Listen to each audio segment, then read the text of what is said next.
Oh, hello. I've made it. I'm here. Stream is here. We're doing the thing. We're having some fun. Everybody's having a good Sunday. It has been one of the Sundays of all time. But I'm here to play some Minecraft as per usual. We'll just go ahead and get on in there. We are still in the caves. A lot of bats. It's still pretty dark. I have been doing some building here in this ancient city area. I'm going to put down a lot of what I got right now.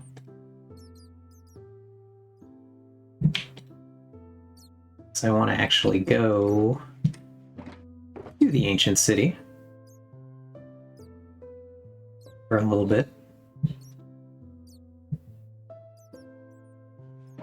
And keep clearing out the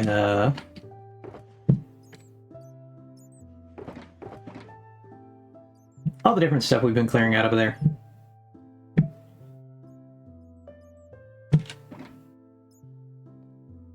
So this is now a new path over. So far, working on it. I've actually been doing some just building in this area to decorate the pathway.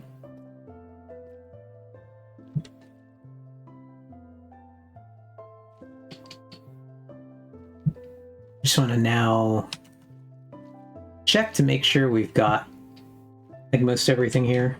I think we have collected all the items. I'm going to turn this on really quick. I will indeed be using the light levels for now. Oh shit! Let's get that before we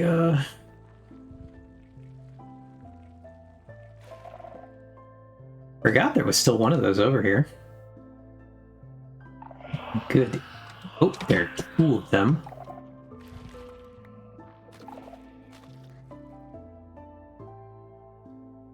Yeah, good evening, Hawks. How are you doing?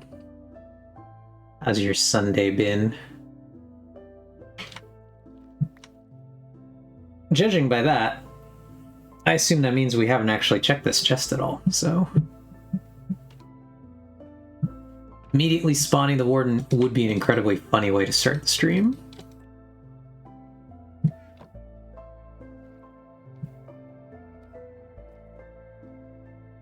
I suppose that means that I haven't really been to this area, so we're gonna keep a bit of an eye out now for what else there is to see.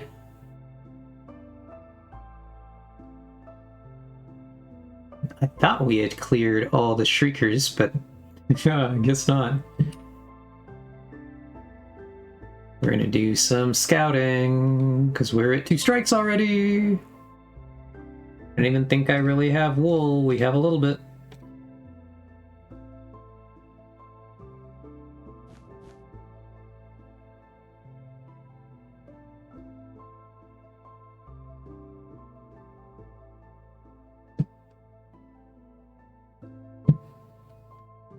There are a lot of skulk sensors here, but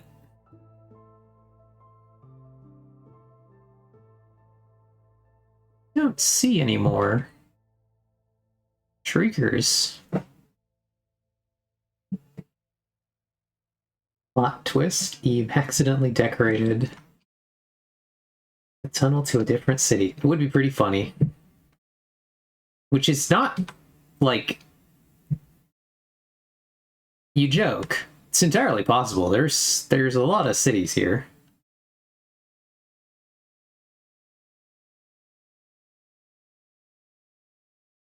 And hello, Wildy Coyote. Hope you're having a great evening. We're in an ancient city. We're trying not to spawn the warden. I've already triggered 2 shriekers in approximately 30 seconds of being here. So it's definitely not our finest showing. I think last stream we probably got like, right. Well, we're pretty clear here. So we can just start bopping these things.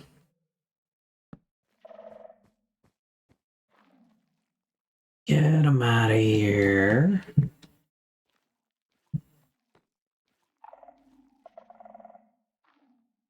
Gotcha. Well, I hope you feel better. Oh, ouch. If you don't mind my asking, how did that happen? Yeah, and thanks, Ox. Yeah, I didn't really want to even acknowledge that message. Thank you for deleting it. Oh shit, really? Come to find out, if you cough too hard, you can dislocate your jaw. That's crazy. Was it just like a regular, like you were just coughing, or were you sick, or like no matter what? That's crazy. I've never heard of that happening before.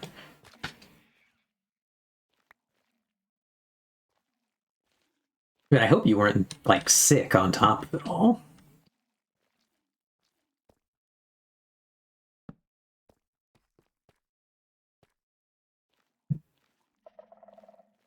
Or is that? I heard it.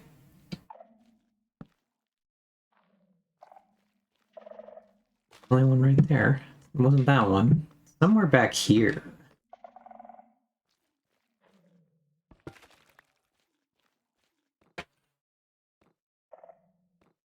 Below us? Oh, there it is.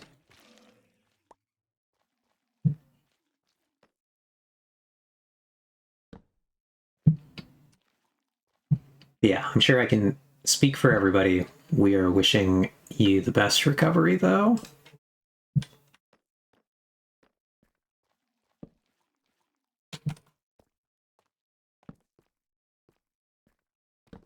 Wink.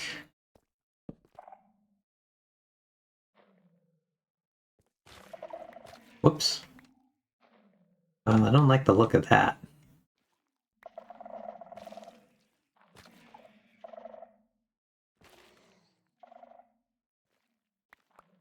We're gonna not go that far in there. I'm not going into the cave in the wall.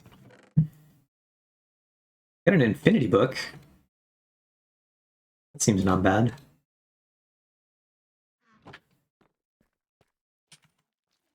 By book standards, that actually is usable.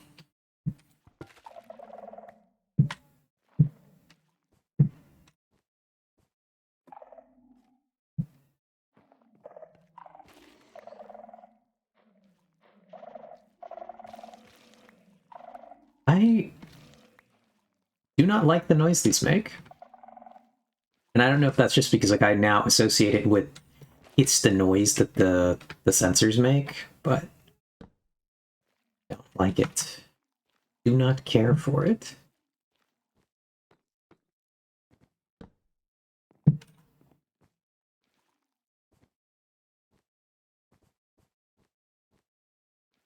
We do have a chest, I believe, up there. We don't have a lot of material. Oh, we do have scaffolding. Cool.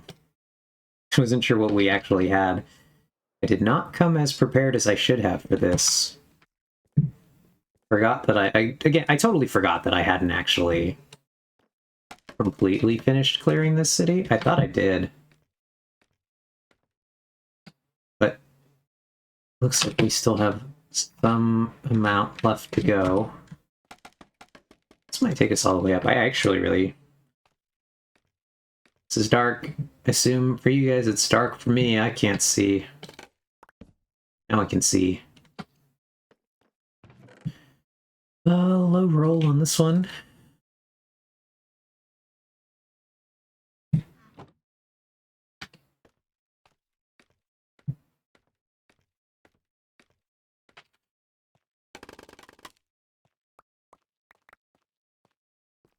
become a just go to the bottom and break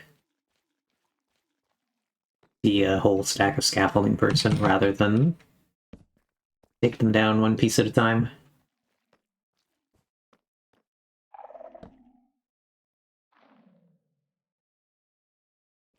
Let's clear these out.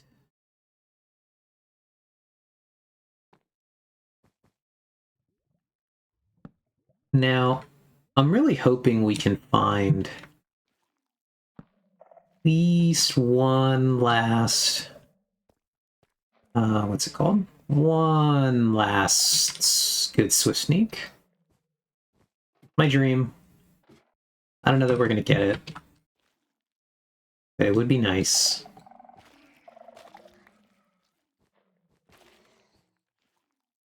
Rewarded for our troubles here. Because I think we only have like 2 Swift Sneak 3 books. Maybe only 1.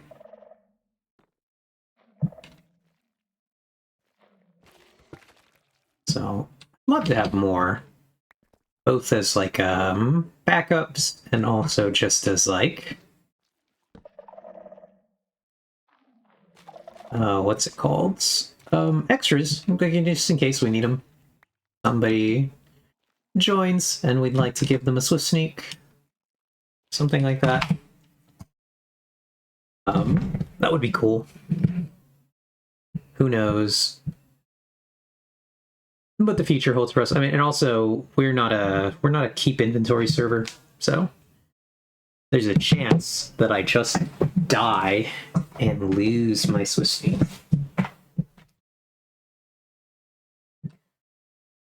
The other server that I play on, Treehouse, is keep inventory, so don't have the same kind of worries up there, but it changes the gameplay. People play really differently because there's keep inventory on. And I am still a little bit of a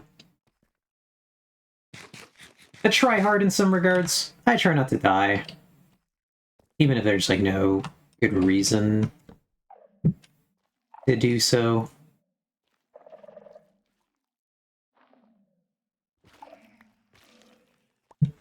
Like all it is the little number next to my name.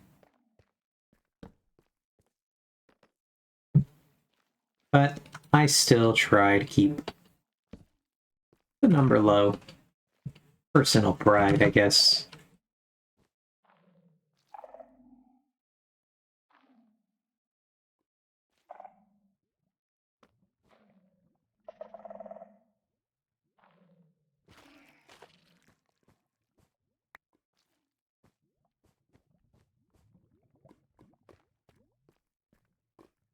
We're gonna have to go get more torches, though. We are almost out of torches.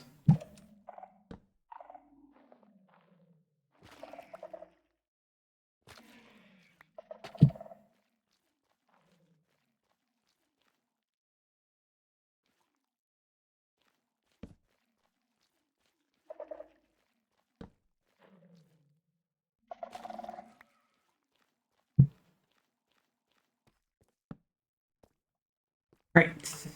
That was the last torch, so go grab some more of those. Hop our way out of here. But yeah. Ancient City Adventure has been pretty fun. I had to figure out a... Now I think I can actually put like a real path in and out here because very confident we're not going to get wardened. So I think it's safe.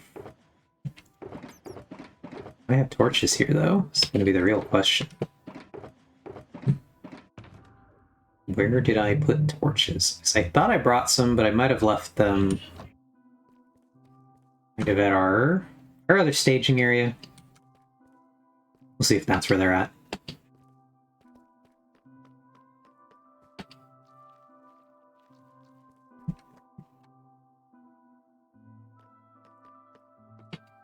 Oops.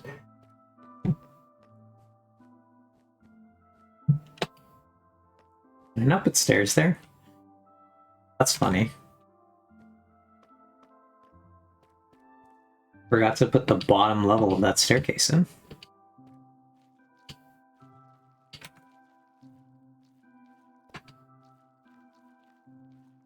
And yeah. We're hopping.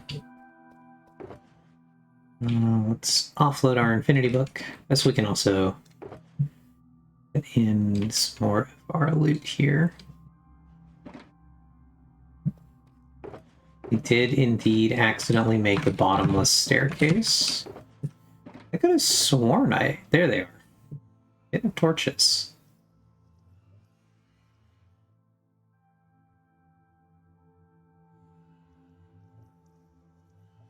They were indeed here. We found a ward armor trim, which I believe is not the really rare one.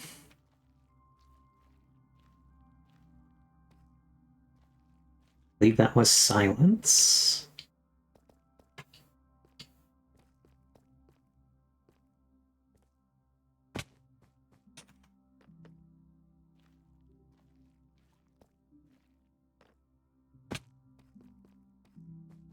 But yeah, I don't know if you saw Ox earlier when I was here, but this is the little bit of decorating I've done so far.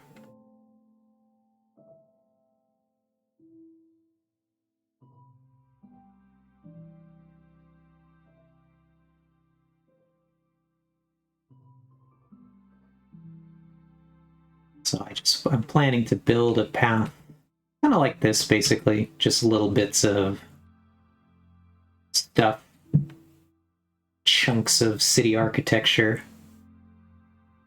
like they've been buried.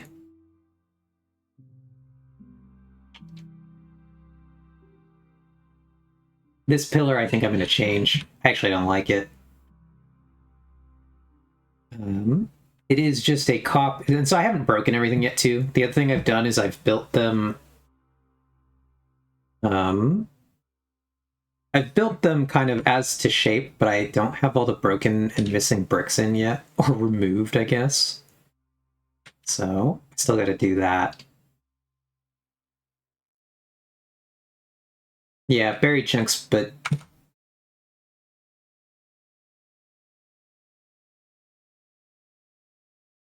I really liked the idea of this, because this is just the design of all of these things. So it's just one of these. I've built one of these basically, except I've buried it in the ground here.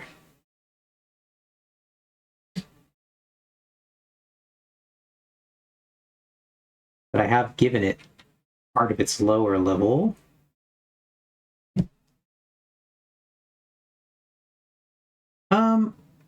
I don't really care for the ancient city restorations.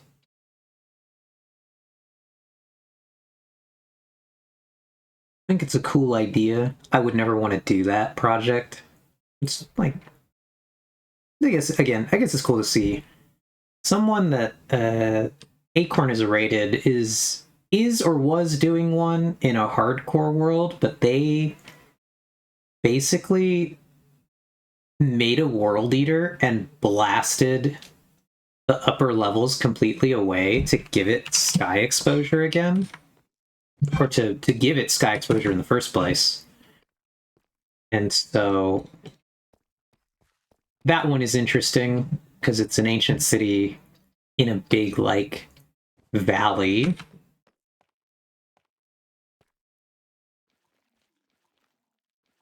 So go ahead and make a staircase here now.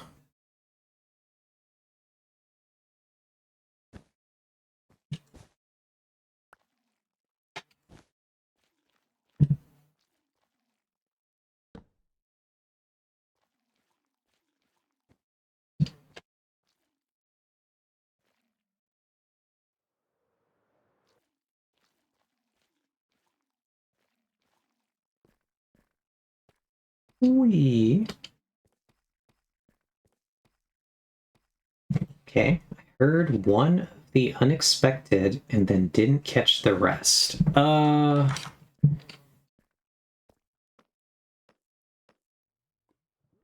I'm not sure exactly where that was in what I was saying. All I was saying, though, was that I don't particularly care for Ancient City restorations. Someone Acorn follow or Acorn raids every so often, or has raided in the past. I actually don't remember the last time we raided that person, but was doing one where they built a world eater and blasted down to the blasted like all the stuff above it so that it was exposed to the sky. That one was kind of interesting, at the very least.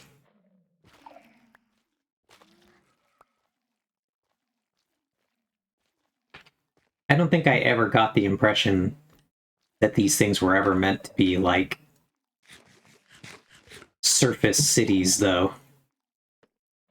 So I'm not sure I agree with that choice.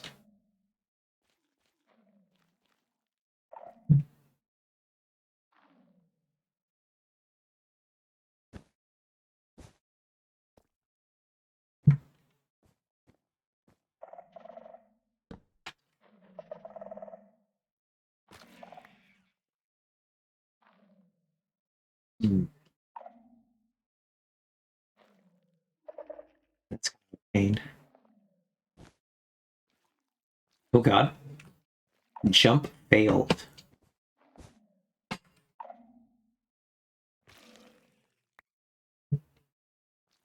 What would I think of trying to restore the trail ruined? I would really like to see somebody try to restore a trail ruin. If only because I'd be really, really curious, like what take they go with on that.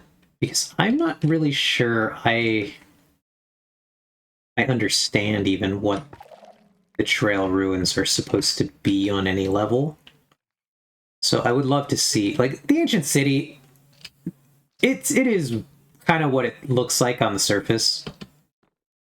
I like it. It's cool, but it's like a big underground dwarven-esque city type deal.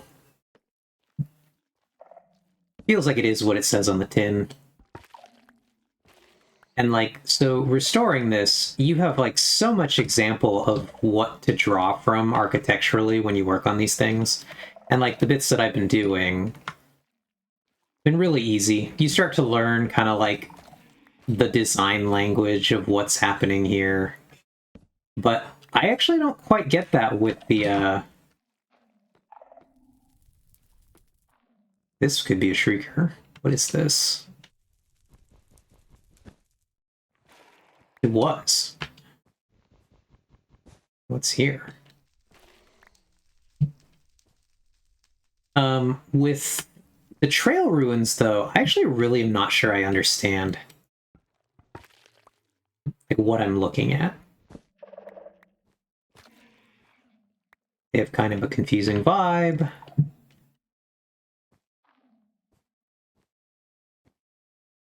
So,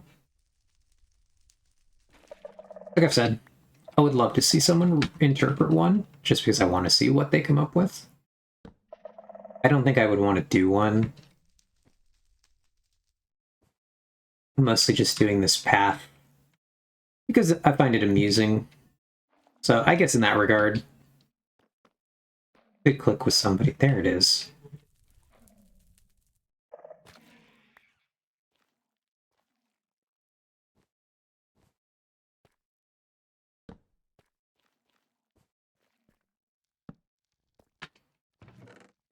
So you, Ox, had been trying to work on a design for the tunnel that led to the trail ruins, but we're having trouble. Is that just also because of the way that trail ruins look?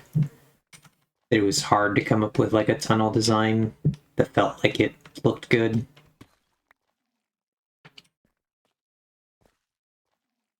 Or was it just nothing ever jumped out at you? You were not even sure what. Yeah, okay. Just that didn't really put effort into it. That makes sense. Do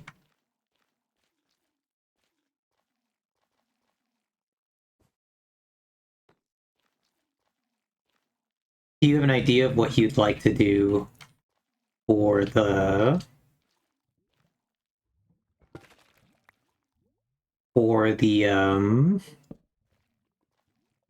nether part of the copper farm?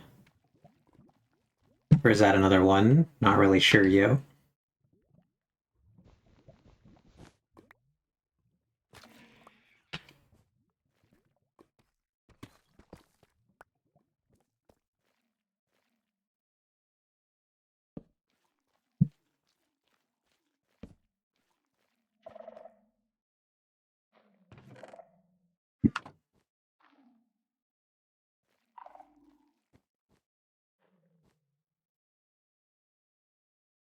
Okay. Part of me wants to say, is as decorated as I want it to be.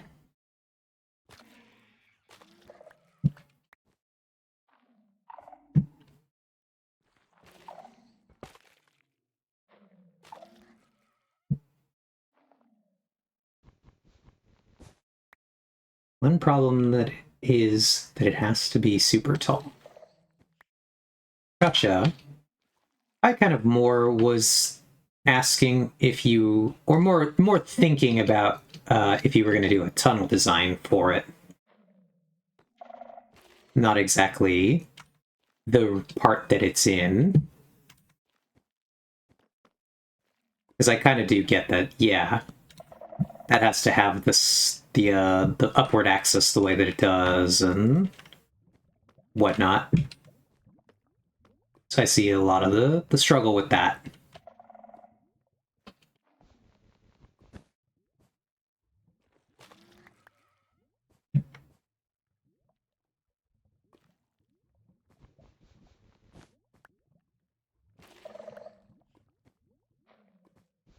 Anyway, yeah, you said meh, super short. I get that. It is quite short.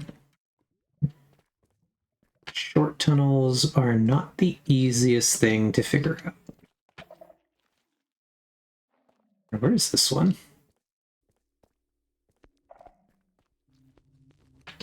It's in this wool.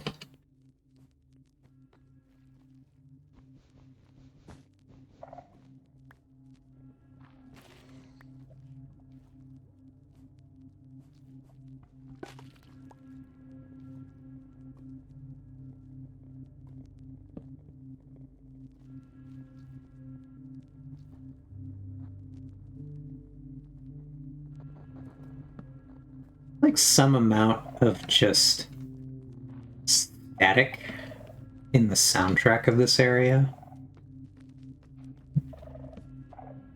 I think is interesting. Get over there. Oh, we actually had a whole chest here. Apple, failing, apple, bones. We have a curse of binding.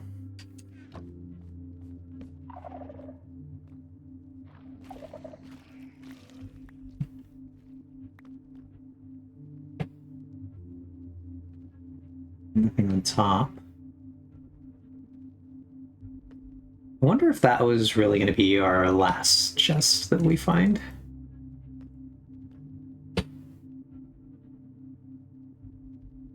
I do feel like we've really covered most of the ground now.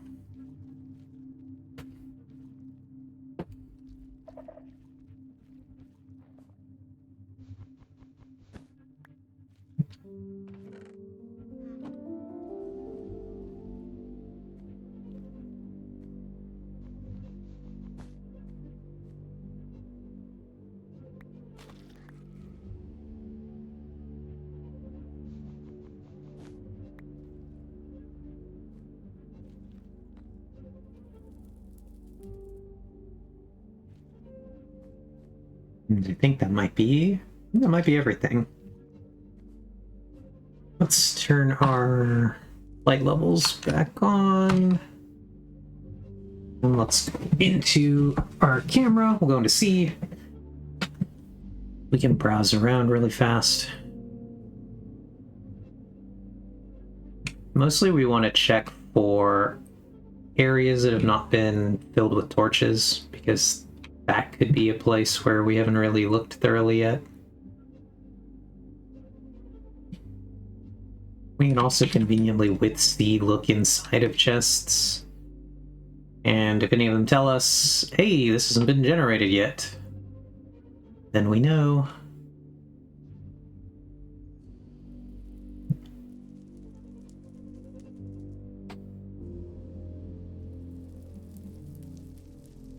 But I'm not really seeing any obvious unlooted areas now that we've done this part.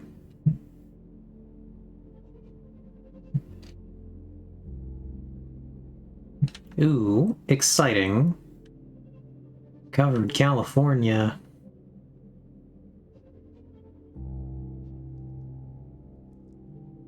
Do you already have an idea what you're gonna pickaxe? Like, my brain imagines that you do. But good luck.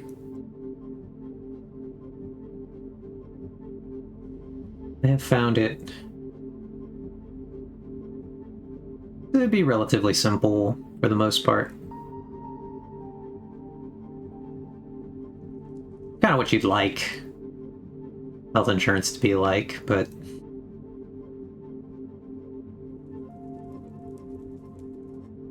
okay. Well, welcome to the club.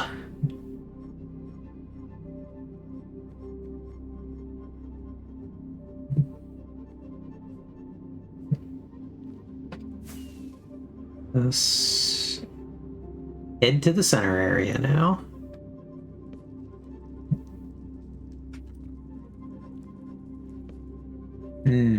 Gotcha. Now, I saw a catalyst somewhere up here. Question is, can we find it again? There's a catalyst somewhere, and there is a... what's it called? A sensor. Up, like, on one of those. Where was this catalyst, though?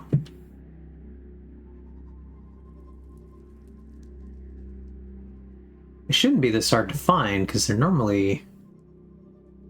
they light up.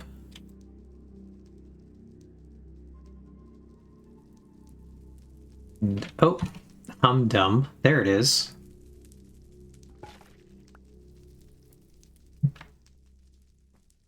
That was funny.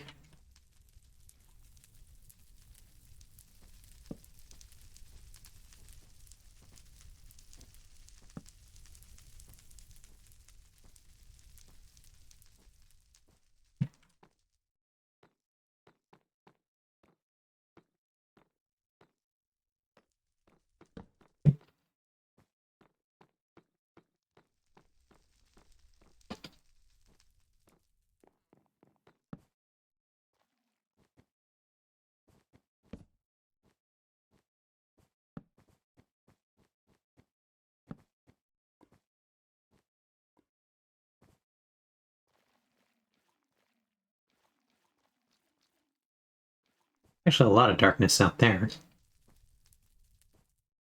This area is so dark.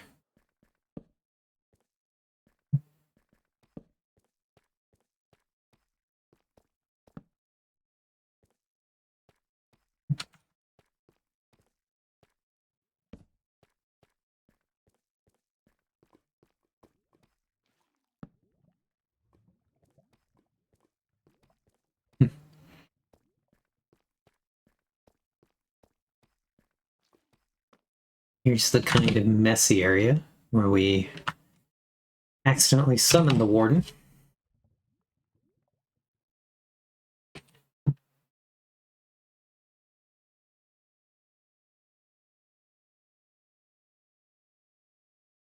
which was unfortunate for us. I guess it's not too unfortunate. We didn't die.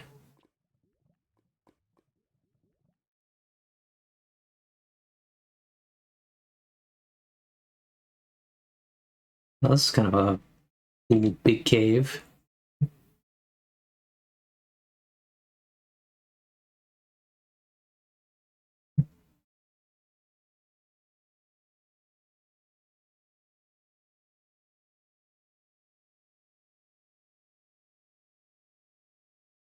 Obviously the spider spawner, but that's a crazy amount of spider webs right there.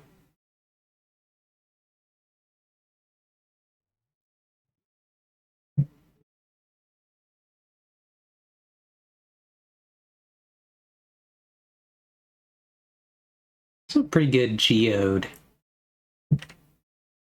density in this area.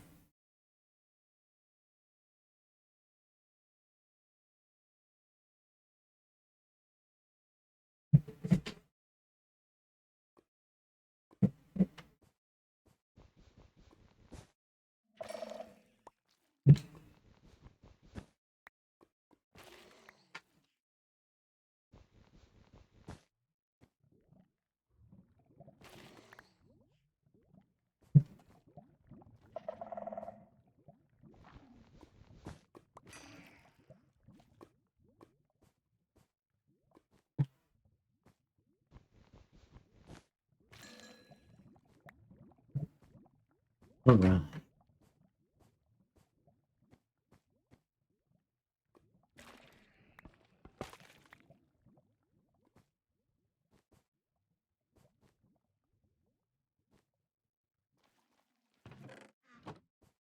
Wonder if anybody ever tries to decorate with catalyst blocks. It's such an interesting side texture. Like, I wonder how doable that is.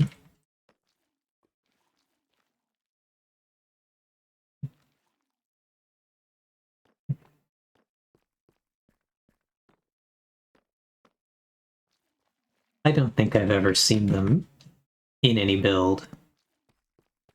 Oh, this might be unlooted. Hey, it is. Okay.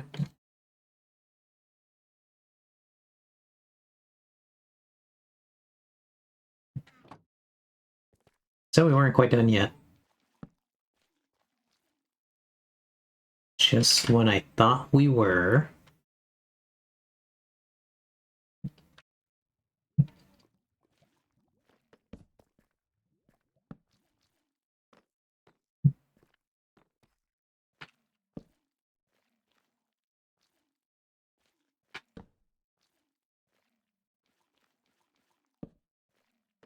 That is why we're doing what we're doing. We're going and putting down these torches. So that will kind of signify to us we have cleared an area. Once we find very little darkness, and we know, it's just like, oh, okay. This has been thoroughly explored.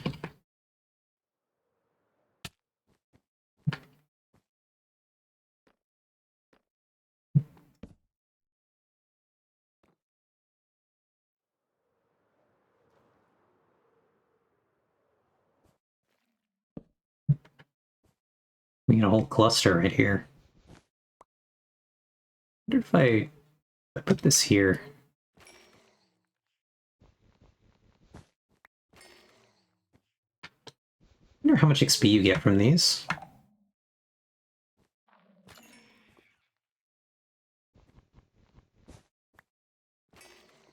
Like, how long it would take to fix our other hoe.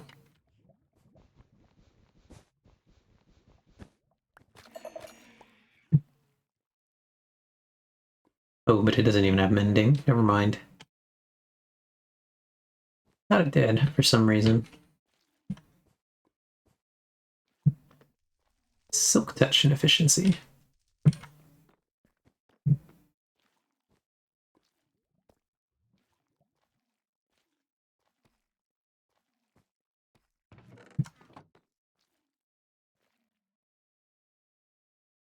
Okay.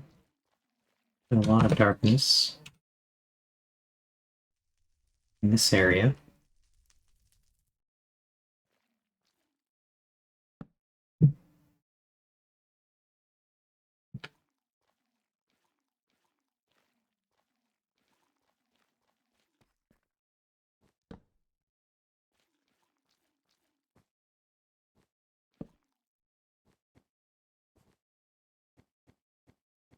Does look thoroughly charted, though.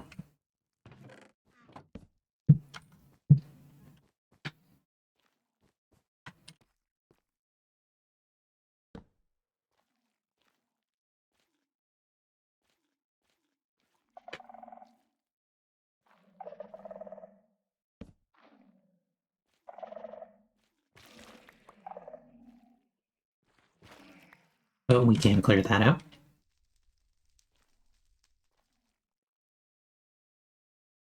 Do-do-do.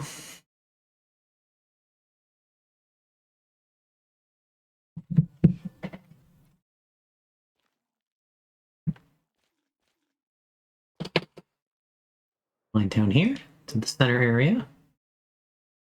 Lunch on some carrots.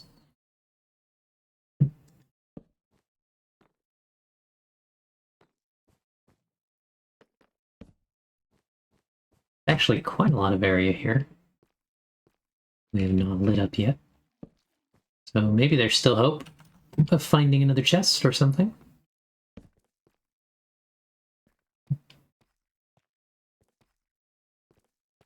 Yeah. Wait till January.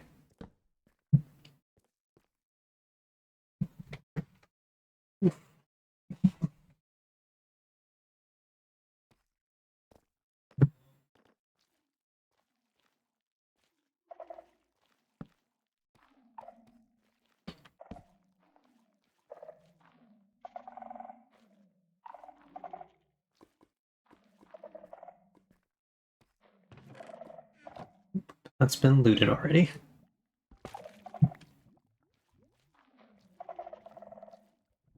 Sounds was in there.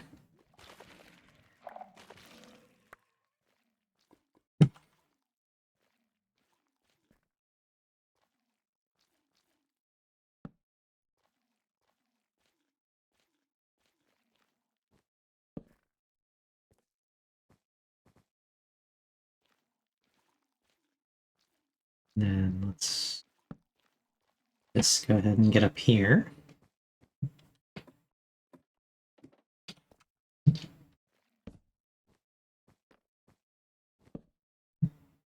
Okay, so one of the unexpected joys being a woman. There are, gonna tell you, chat, many expected joys. So I'm excited to hear about what this unexpected one was.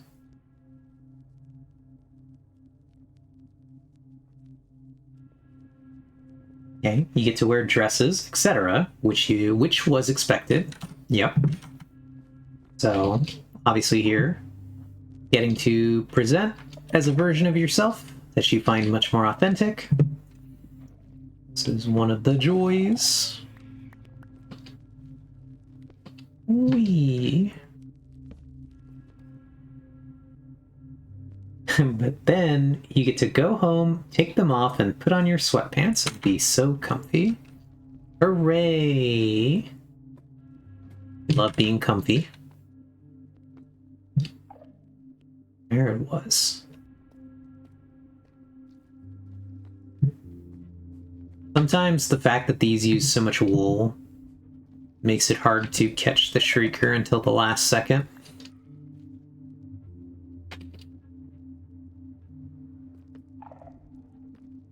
Or not the Shrieker, the sensor.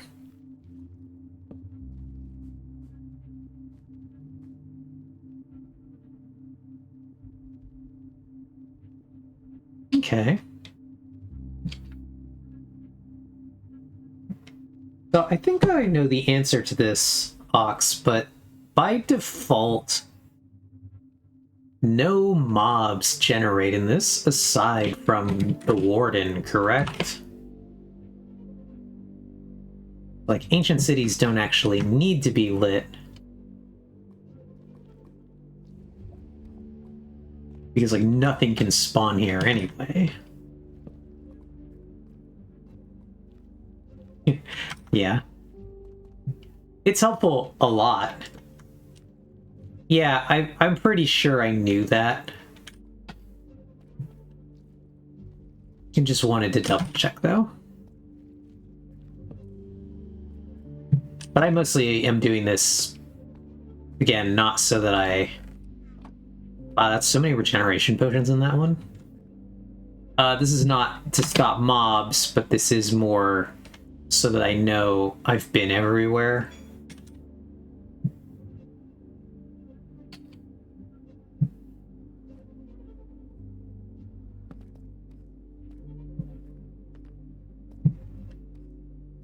And then we can call this done. I think this one's pretty much done.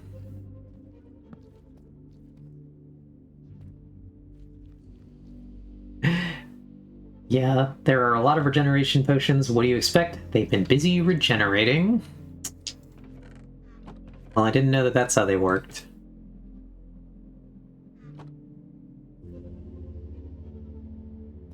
Still never used one. Alright, let's go ahead and get out of here. As soon as we figure out where the hell our exit was.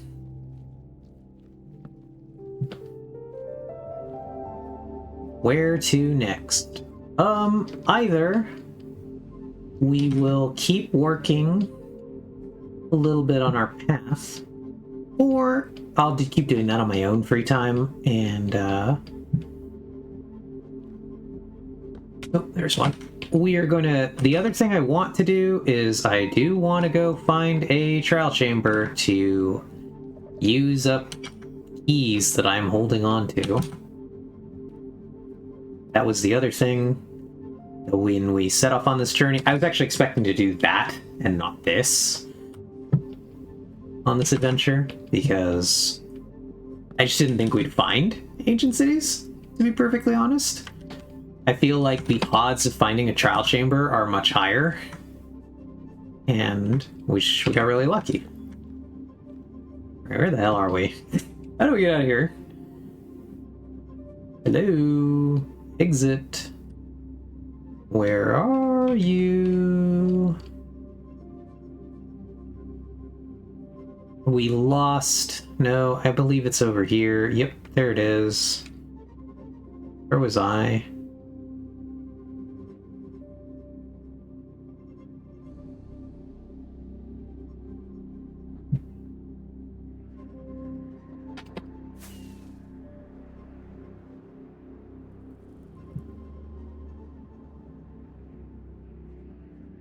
All right.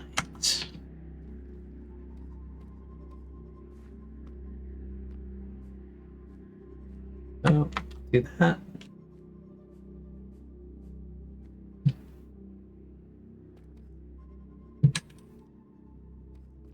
Okay, question. You had to wear a dress, but it could not be black. What color would be the least objectionable?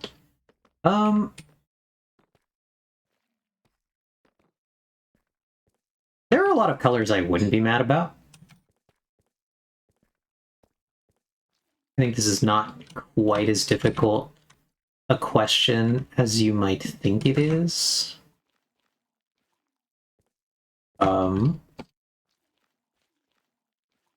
Whereas I wear a lot of black,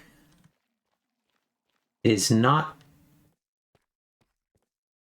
the only color I would wear, and I think that dress-wise, it's actually easier for me to like knock out colors that I definitely think I would not wear.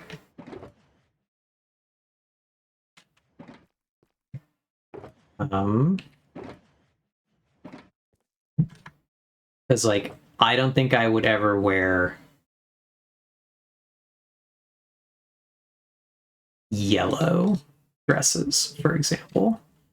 Actually really don't jive. Yellow's a weird color. I most of the time do not jive with yellow. I don't know if you do. There's like select yellow pieces of clothing that I end up liking, but for the most part,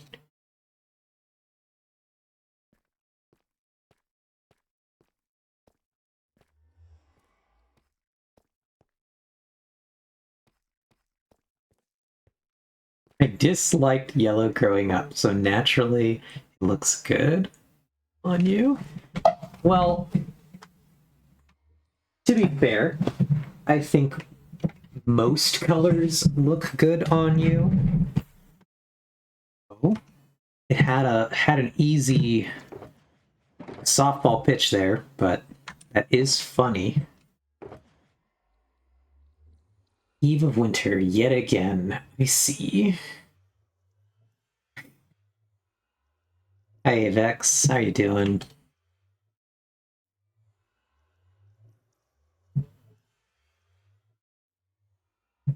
We're looting. Oops. Shooting a rocket off. Most of this stuff I think is good to stay here for now. Actually, I guess we'll take this stuff back with us.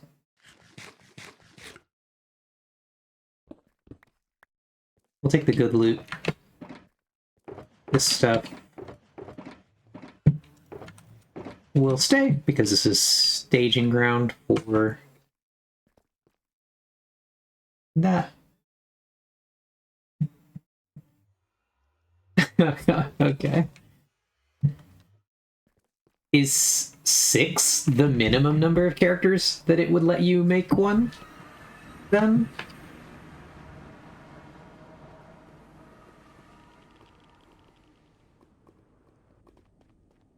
So before we go on our next adventure, I do want to ask Ox specifically, where would you like some other sides?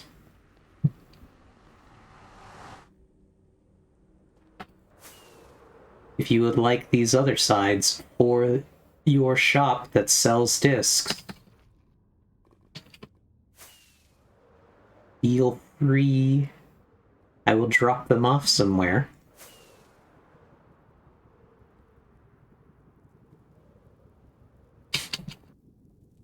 Yeah. Let's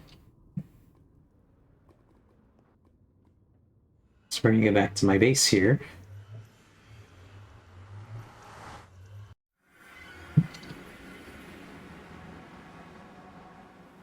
I believe I have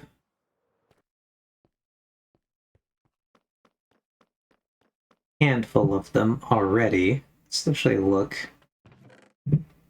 So I have one here. I believe I have... Well, I know I have one in there. Actually don't know if I have one over here. We're not going to make that. So we're gonna land over here. This happens. That's designed with enough of a gap there, because it lets me get in if I miss the landing pad. Okay, we do have one here. So we have one for each house, one spare. Can you look in that chest again for a minute? In my one with all the discs? Oh. Yes. What are we looking at? Okay. Pick up all of them. I guess I have not figured out... Can I do that? I can do that.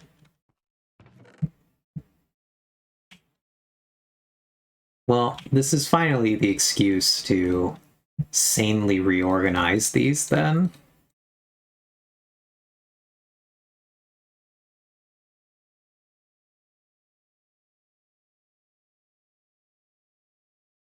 You did. That's got to be the best cat redeem. That is 10 cats. 10 cats for the price of 1 cat.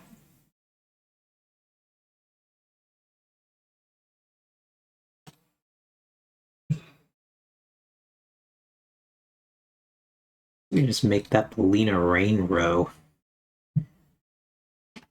So these are currently my spare discs. I have some spare books. See what's worth grabbing out of the books.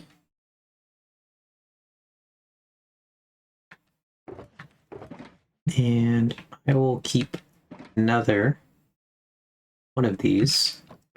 But if you would like... Alright, we'll go take a look. So I have 4 that I can donate. Keep that. Oh, these we can put together, right? Are we really one short having 2 of these? That sucks. That sucks so hard. Oh, tragic. You wouldn't happen to have more fragments of this somewhere, would you? Ox.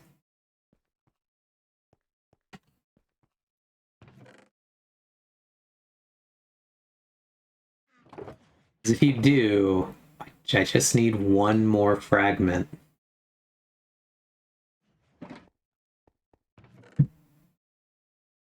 I didn't have that one. Nice. These are all the ones I've ever collected. And not from the shop. So you can have gotten so many ghosts. A lot of flow. Good amount of spike. So yeah, these are all the ones I picked up on my adventures. My 1 netherite ingot.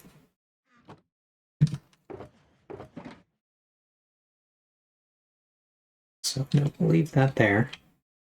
Echo shards. I don't know where we're going to put echo shards. We have our enchanted golden apples. I don't know what we're ever going to do with these things.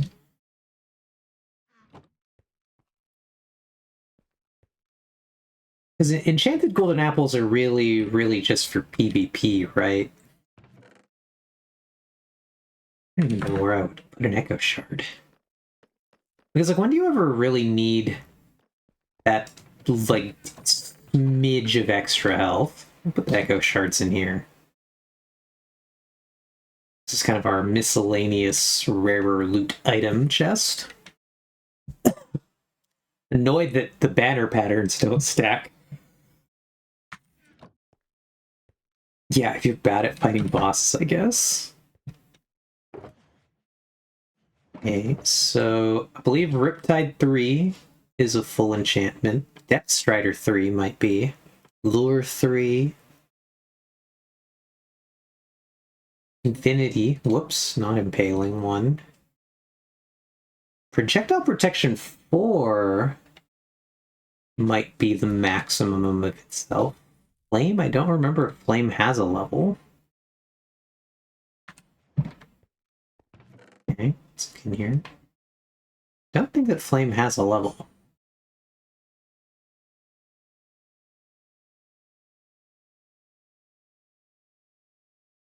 A bunch of miscellaneous books.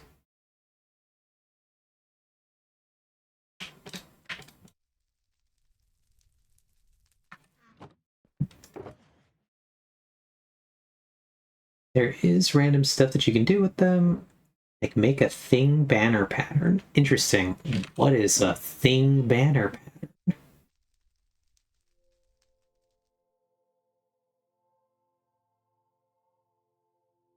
So there's no reason for me not to just make a bunch of Sneak 3 books with these, right? With all the 2s, and just combine them with the 1s? Or is there literally any reason I should keep them the way that they are?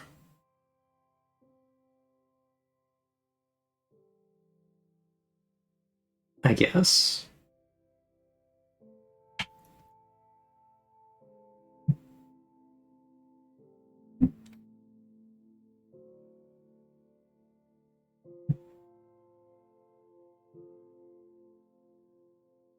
Can't think of a specific reason, but also why do a destructive operation?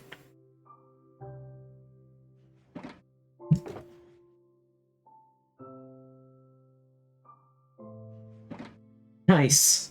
One disc fragment. That's funny. That's perfect then. I also need precisely one disc fragment.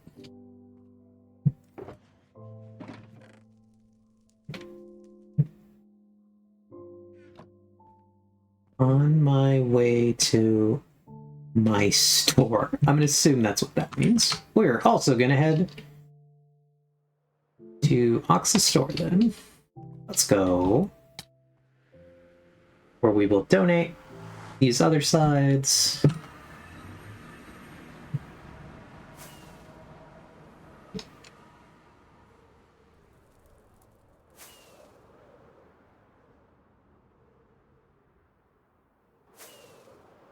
We'll see what there is to see.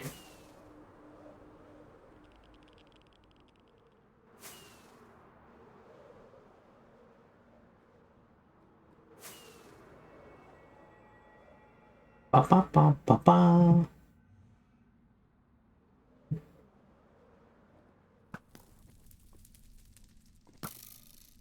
Uh-oh. You're on fire. Sorry I came around that corner so fast.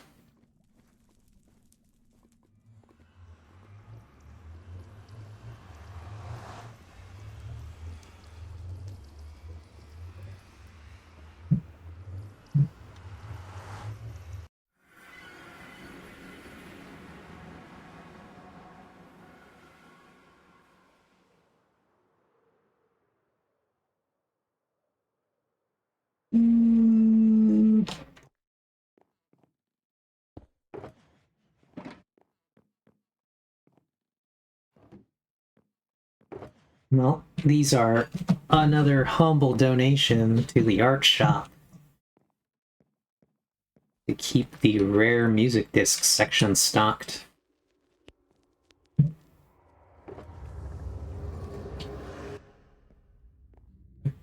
This disc is weird, because then it like turns into a song, right? Makes creepy noises, then becomes a song.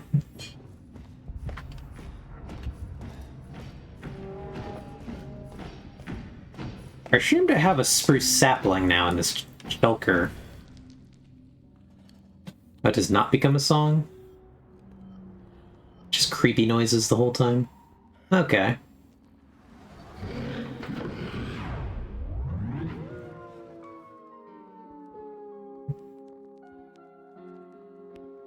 See, now I know you just said that, but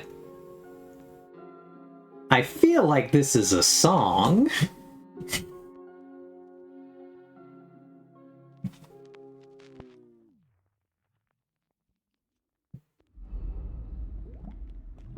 Now we're back to creepy noises.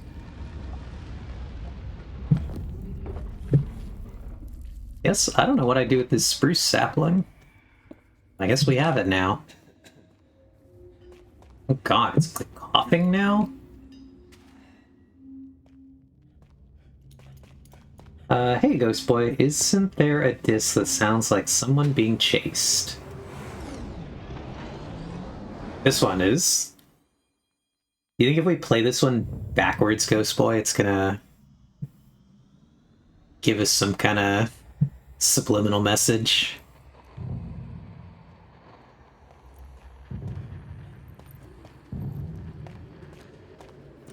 Are we being possessed as we listen to this?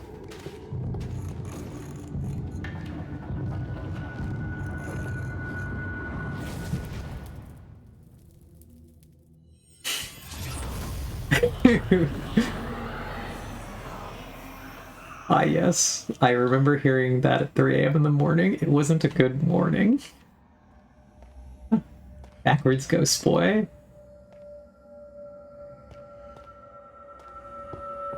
A Yopsog. Okay. You said it's either 11 or 13. 11 is also like, what am I looking at?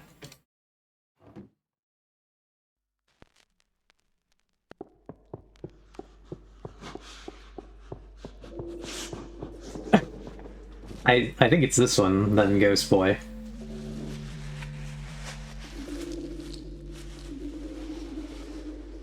I suspect this is the one you were talking about.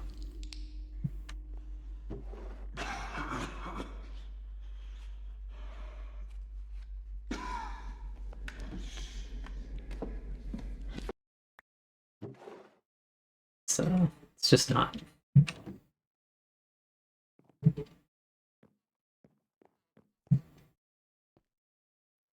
All right. Well, that's been accomplished.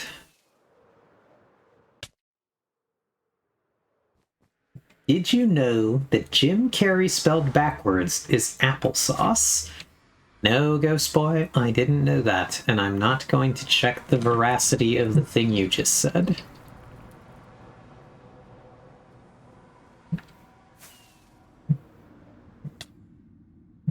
Fact-checking is for cowards, as we all know.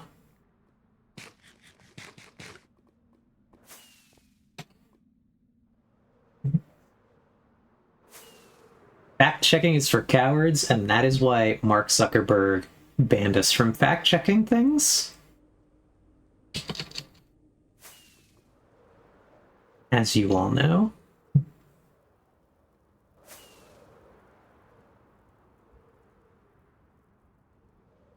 Wee! Going down the tunnels here.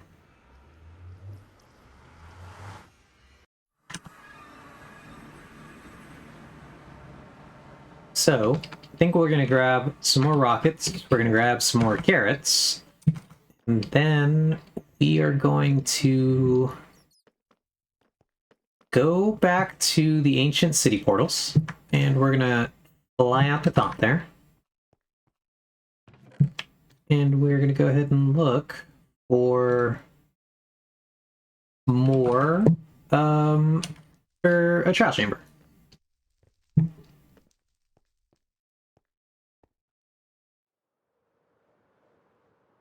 And I guess we're gonna put some of these hose away. We don't actually need these, like, nearly broken hose.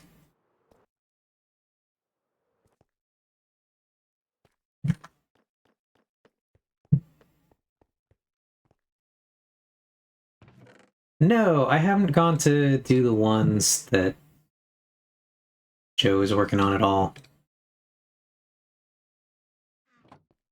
But I don't get the impression that that's incredibly accessible at the moment. We'll figure out what to do with our one Bruce sapling later. Okay, yeah. Hey, Joe. Not yet. There's not a particularly good way to get any of them yet. We'll get rid of this disc. Now we have two of those.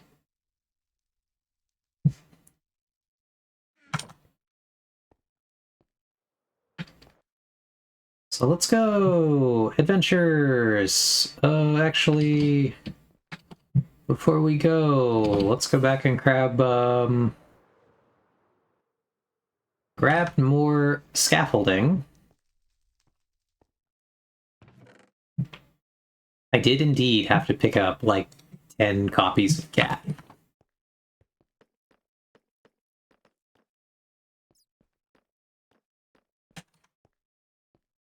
Was quite funny.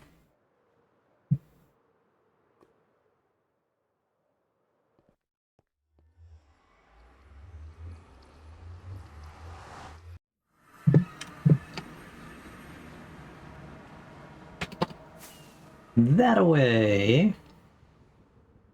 I guess we can also show Joe a little bit of what I've been doing over here, beyond clearing ancient cities. As much as we can show anybody what we're doing over here, because it's so dark.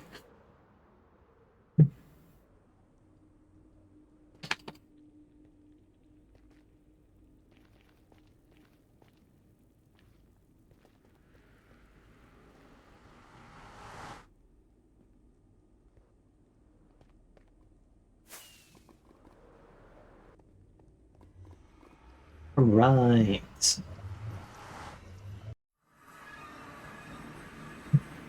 Is this way. So, I had mentioned earlier, Joe, that I am working on the paths between the ancient cities. And now, we have this area.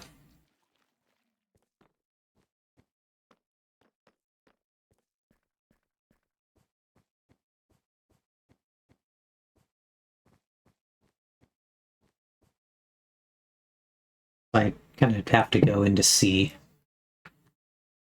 You kind of be able to appreciate what I've been doing in here.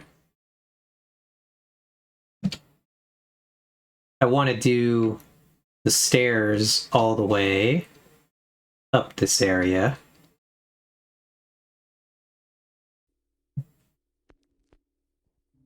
But I've just been kind of building out architecture from the ancient cities. Like it's just buried in the ground here. I actually really like how this part down here came out. Because this is one of the, it's one of these things here. I've just buried it in the floor over here.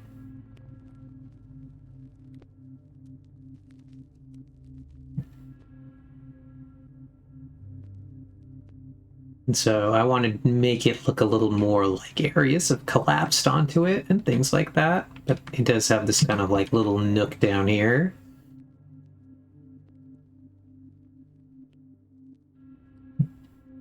Me and a friend are currently playing Arena. Oh, very exciting.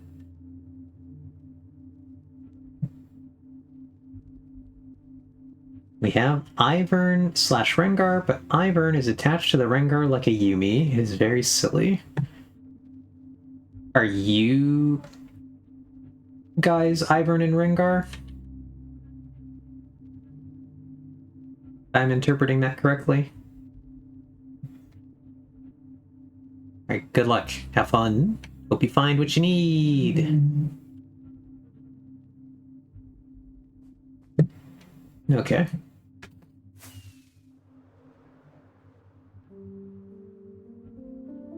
Can you attach Daisy as well and just become like this horrible Voltron?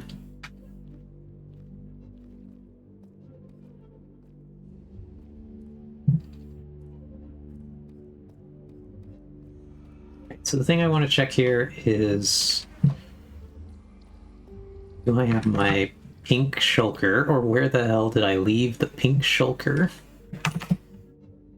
Is it up ahead of us here? Because I need that. The one thing I need to find before we leave this area is the pink shulker. Yep, pink shulker is there.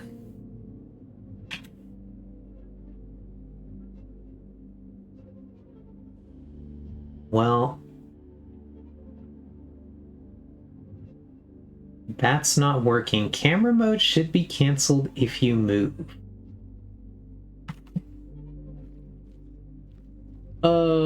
What do you mean? I shouldn't be able to go into /C if I am, like, still moving? I didn't know it worked that way, because it's never worked that way.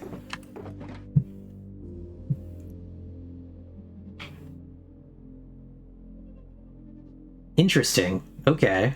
Well, then I have to report Ox that it has never worked that way. At least not in the time I've been using it. Because I've always been able to just, like, do this and then keep jumping for a while as I wait for the timer to go.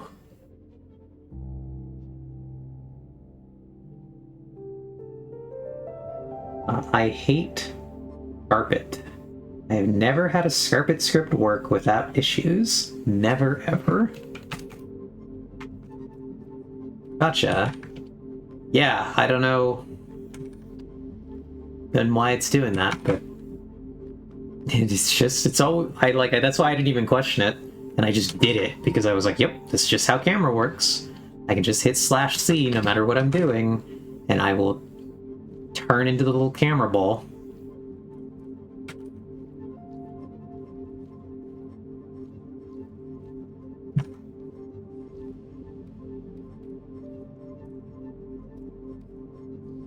Is there a practical reason why it should work that way?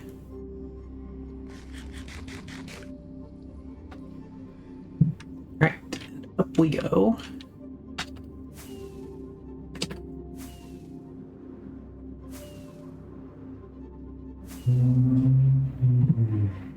And we're back out.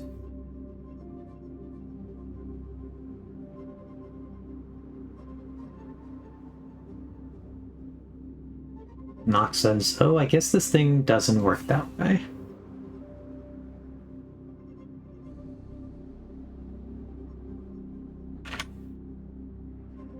Okay. Whoops. The thing I want to do is I want to land. I want to see how close we are actually to the border of New Chunks. Because I don't really want to go in to New Chunks.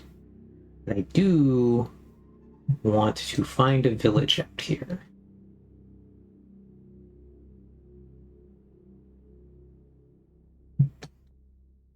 Okay. So there are 2 villages coming up, and we're basically facing one that I think I want to go check out. Because there's a closer one, but I kind of want to go a little farther, only because that will hopefully be like a newer... like I haven't checked that area for Trial Chambers. This is kind of a cool mountain biome. I haven't seen one with this much ice in it, honestly. Then there's a little bit of cherry biome. This is kind of a cool cave.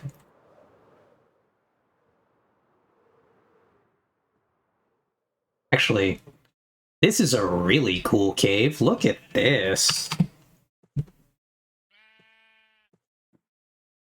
Okay, but yeah, the reason it should work that way, and teleportation mods do work that way, is so you can't use it to escape battle.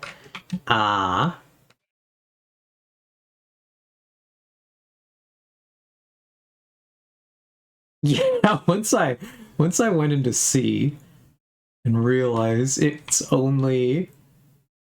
actually amusingly short.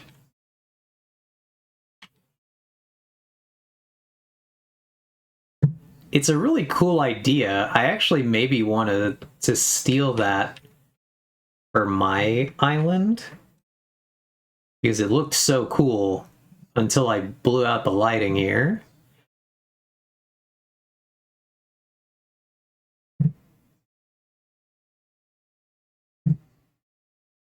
Doing a quick peek in the floor.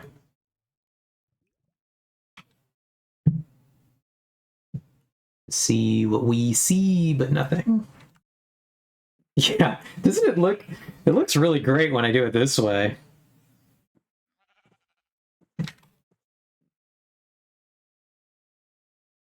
I really love the mirroring of this, like the whole framing of the entrance with the water part. Actually, I think that looks quite cool.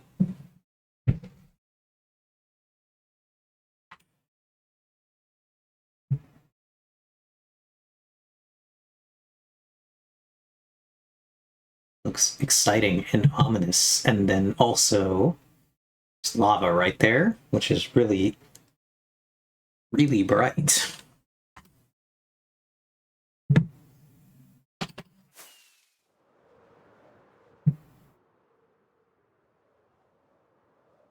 Let's check out what we got here. Hey.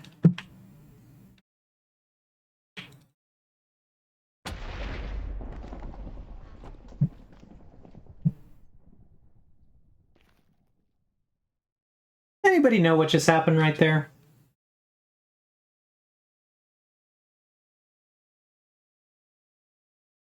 The hell was that?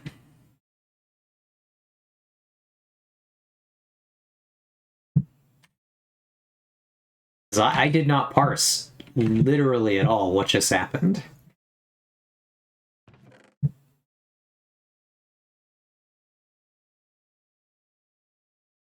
Mending golden. I didn't know they added trapped loot chests. Okay.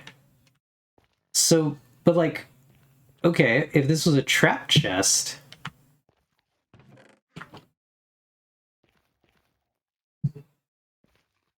what even exploded? Like, there's not even a crater. Oh, I got struck by lightning? Oh, okay.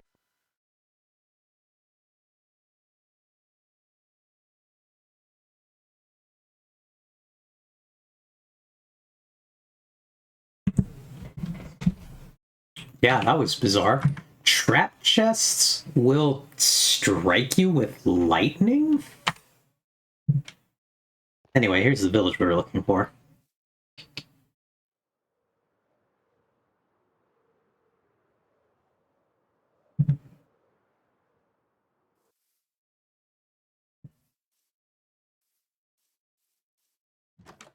Anybody home?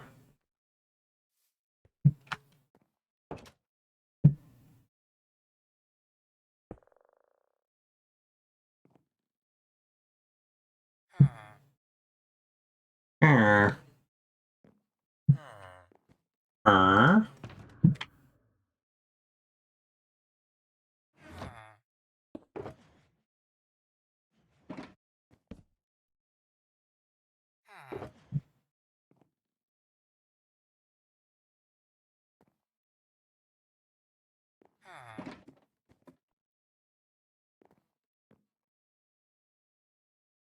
Yeah, loot chest can be a trap chest now, apparently. Okay. Would you like a job, buddy? Buddy old pal?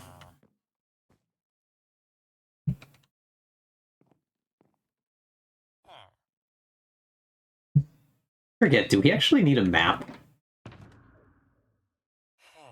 to buy?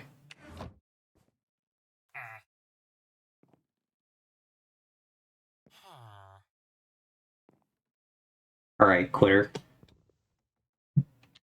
I see how it is.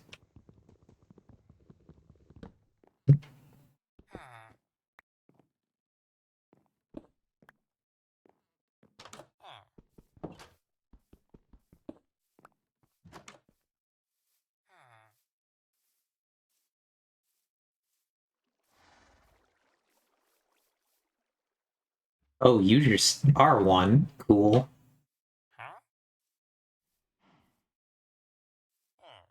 Okay, so it's paper. Forgot it's paper that we need to trade.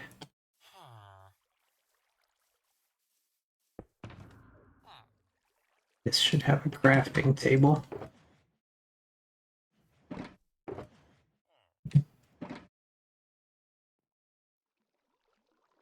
That's why we have all this sugar cane. Where did that guy go? Is that this one? There he is. It was the chicken. Twas foul sorcery. Nice, nice.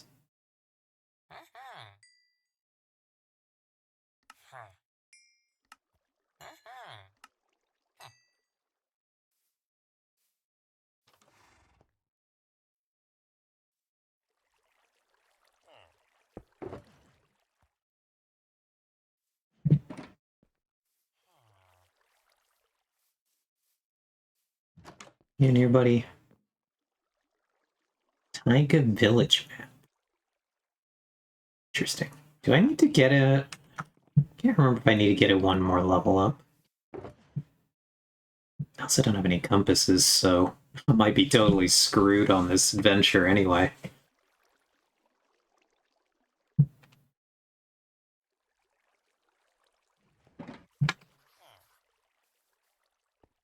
Should have thought about that.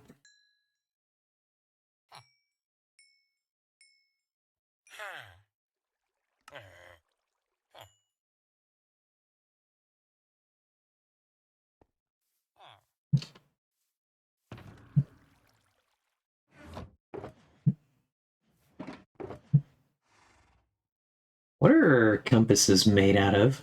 Oh, I think there were some in the ancient city. Comically. Trial Explorer map.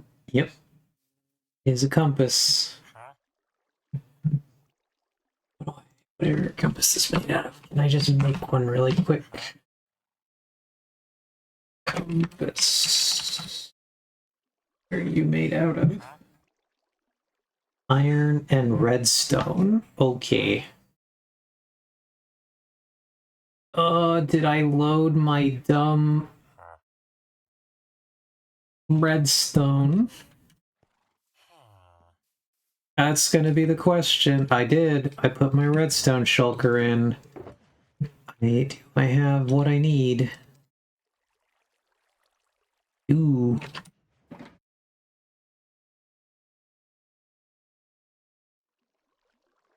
Excellent. Excellent. I was prepared perfectly.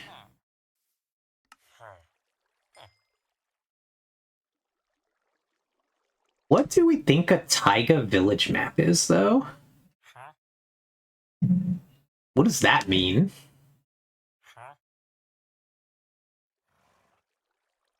Is it really just a map to a village in a taiga?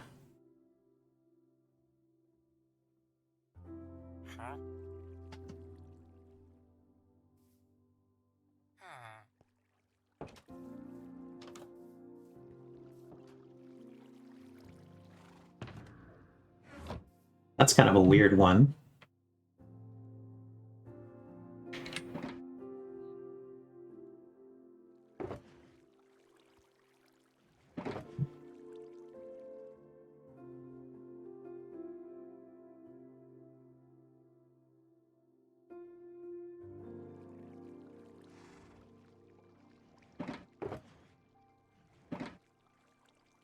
Either way, there's a new map, so... Yeah, like, but I guess my question is really going to be, is Taiga Village map worth buying or not? My brain tells me surely it's not.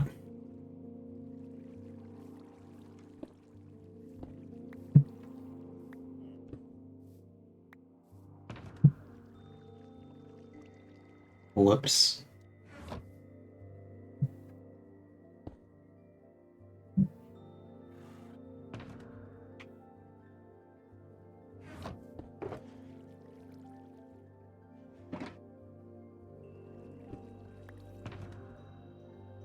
Yeah, okay. Say no unless you specifically need a Taiga Village for something. I do not. So... go with... no. I'll not do that thing.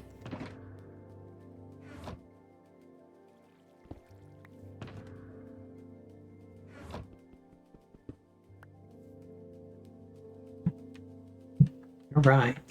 We will go ahead and do that. So how do these work again? That means that we are currently north and east of where we want to be, which would imply to me that I want to fly this way.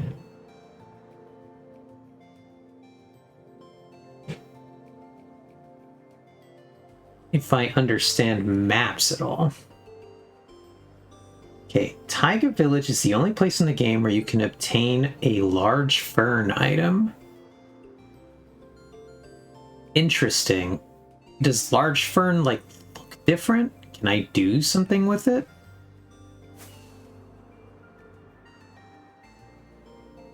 Like, is it a plant I can put down?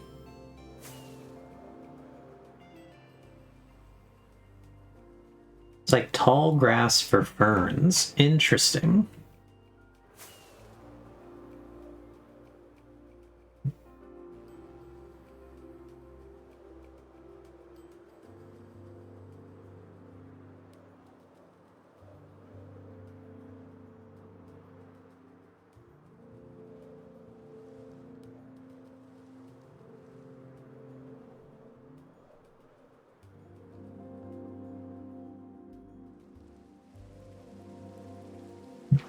Whoops.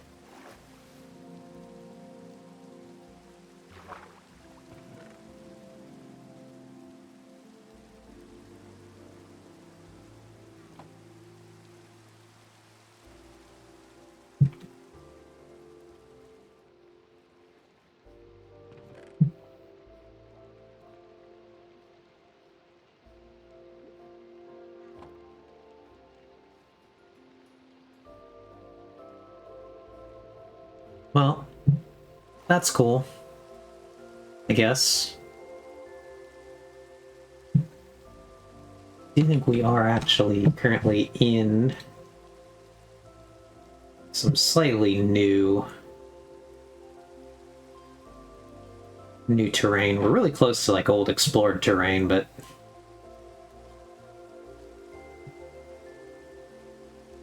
we have slightly generated a little bit of new.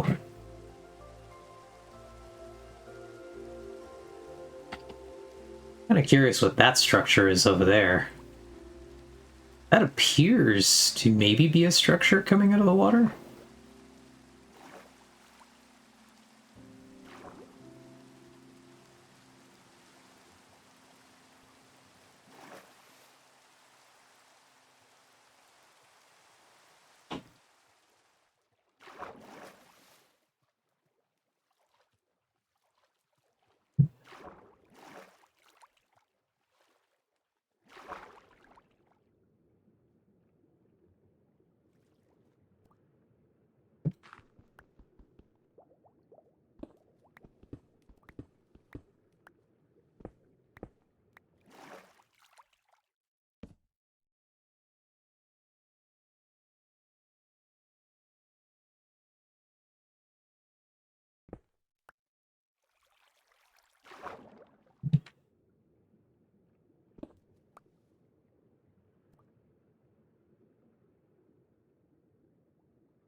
Cool.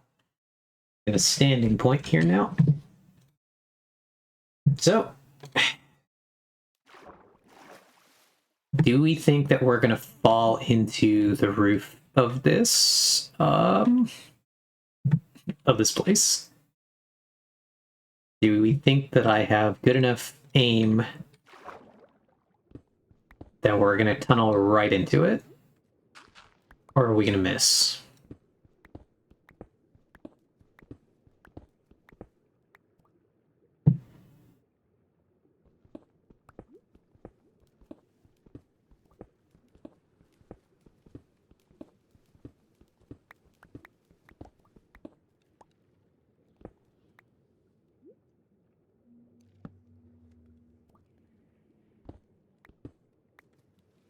Oh.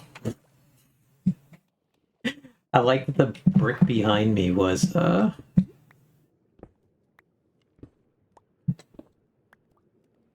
feel like we just barely missed it.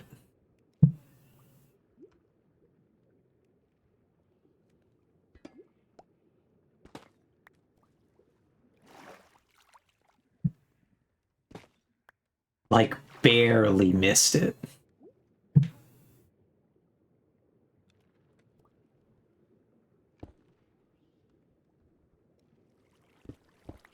In an incredibly funny way.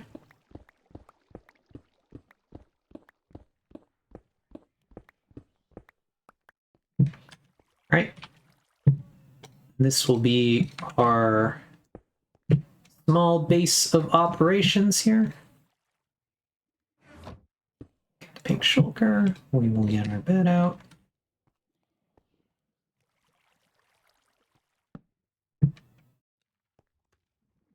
We will spawn here. And we will put away trading supplies. We'll make a loot and junk shulker here.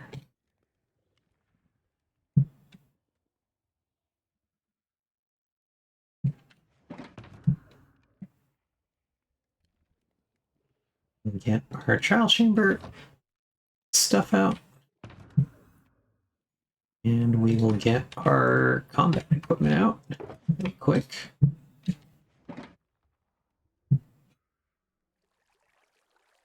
Because it is indeed combat time.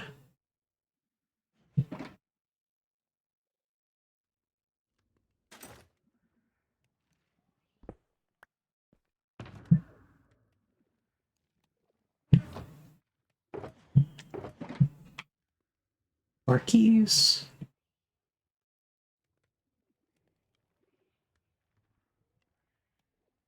And we will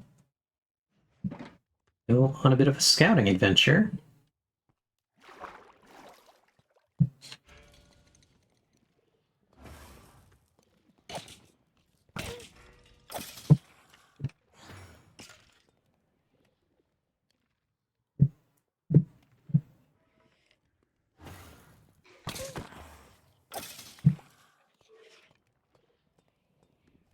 It's going to be an ever so slightly annoying room because the archery rooms are always a mess, in my experience.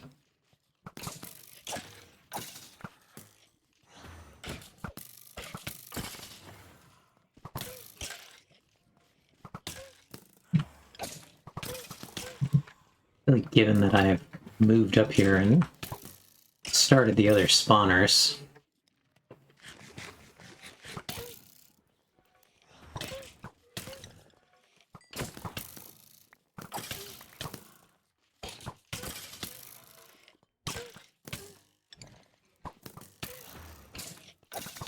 They're frankly probably the hardest rooms.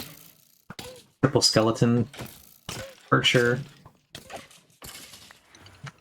I don't remember what these guys are called specifically.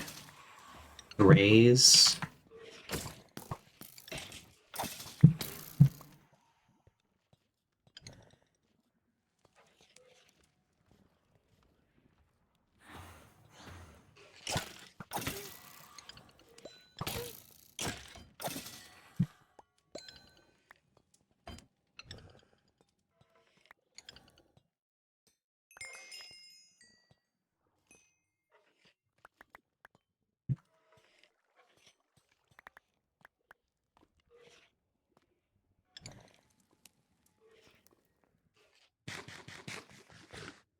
Yeah, we got a couple keys.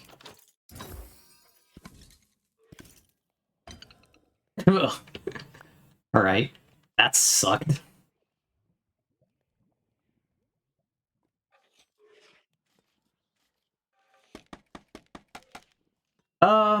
I guess at this point, truly, I'm rolling for cores and I'm rolling for discs.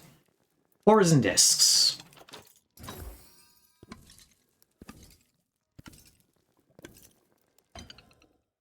Kind of a scam, but whatever.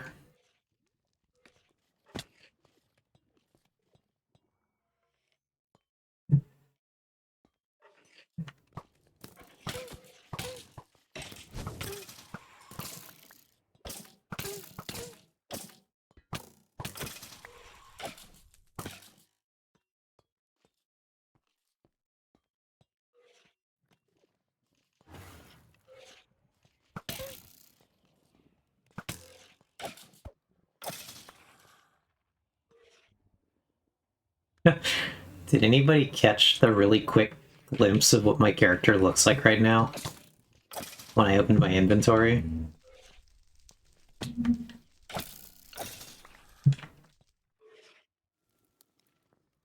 It looks bad, Scoob.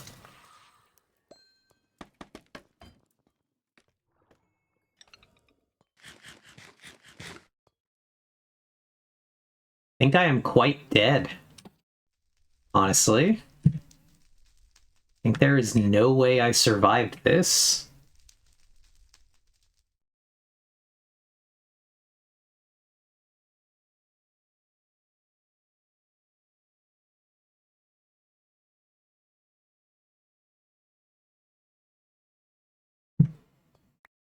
Incredibly funny.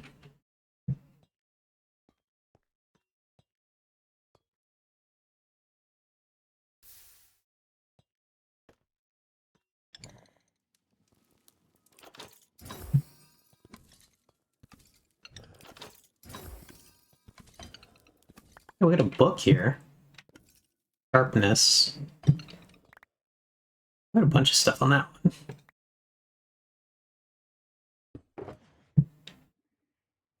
Alright, so we got that. We got that. We'll keep one crossbow, I guess. Some stray heads. Some bread. I think that was my shovel. Now let's just chuck garbage, garbage, garbage. That one's mine, actually.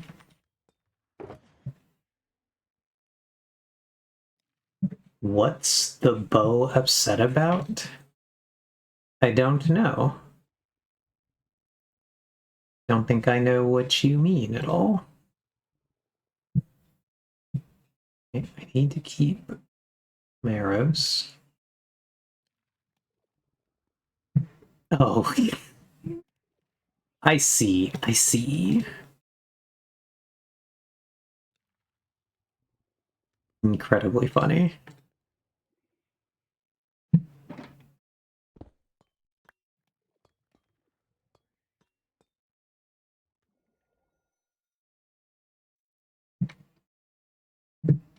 All right, let's continue our journey into this trial chamber.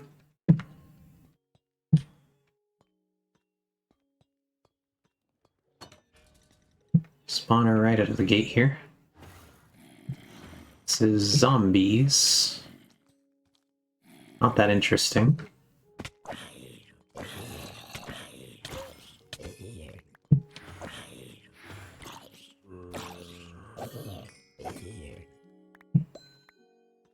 Yay, a key.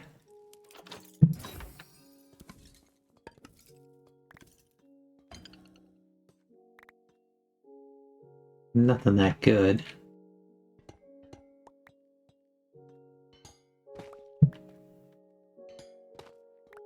Okay, that opens up the path a little bit more for us here.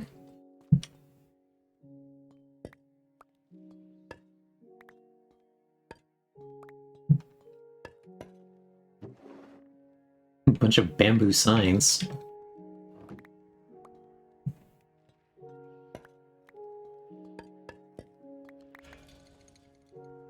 I don't love this. This is spiders. And the annoying ones at that.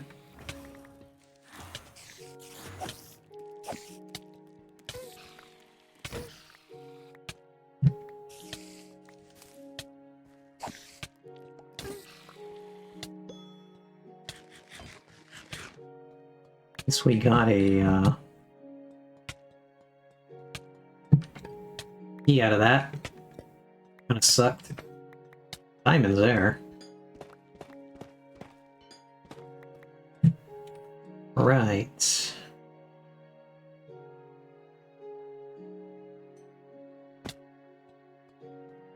I forgot how badly those instantly fill your inventory.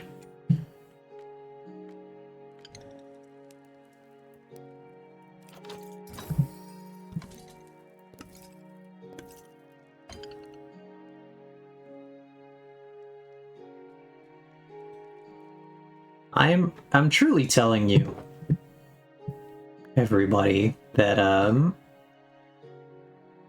what's it called?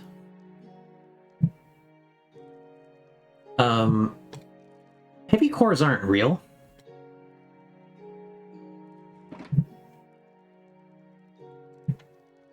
Heavy cores, in fact, do not spawn in trial chambers.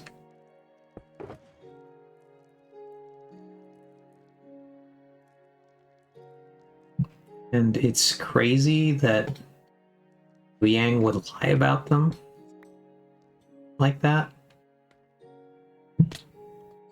Nope, I can't glide.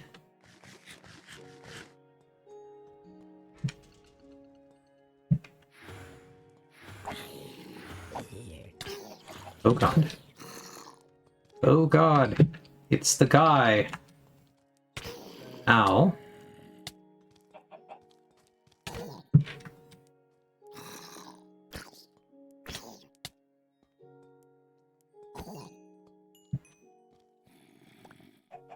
Look, I did it, gang. I have a lava chicken now.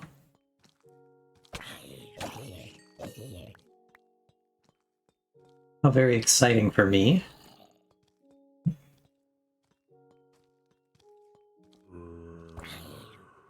I think I happened to have my axe on me.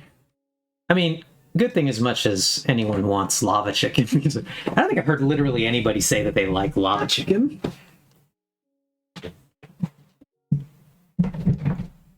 But I guess at least I can officially say I earned my own lava chicken. Yeah, it is quite a cool farm. For those of you who don't know, Ox has built a farm to collect lava chicken. And it uses some interesting mechanics to... Not these guys. Oh god, not the water. But anyway, the lava chicken farm uses a zombie spawner and then a system that causes the tall zombies to get filtered away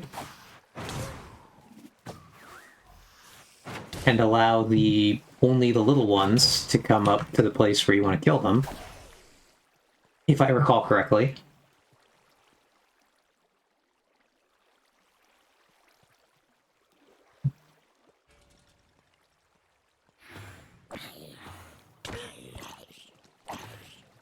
It's been a little while since I went to look at it. Oh god.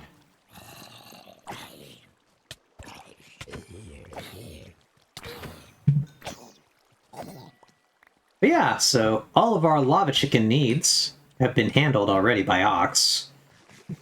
Didn't really need to try to collect that lava chicken, but I just felt like I should. Felt that because the opportunity presented itself, I should collect one more lava chicken.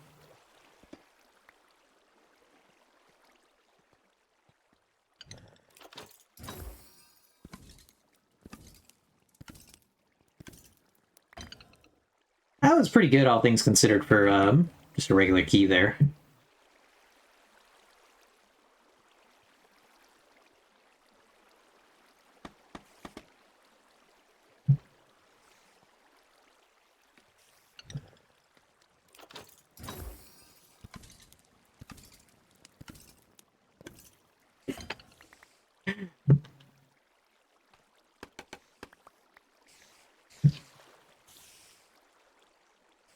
For those of you who don't know, I have, like, literally the worst luck with heavy cores.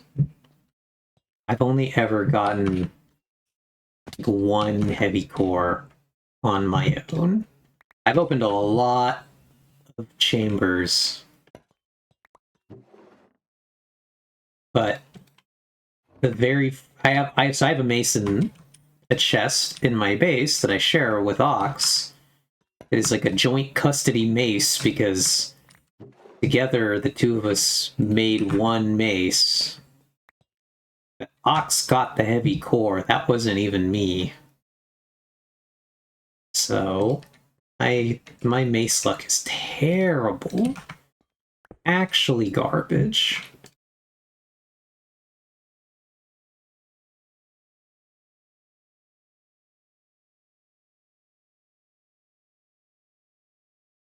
So if you ever need anybody to go mace hunting with you, perhaps I am not the best pick. Maybe I'm not the worst pick, because actually I went with Vex once, and then Vex got like 6 heavy cores. So like maybe my presence will help you get heavy cores, but it will not help me get heavy cores.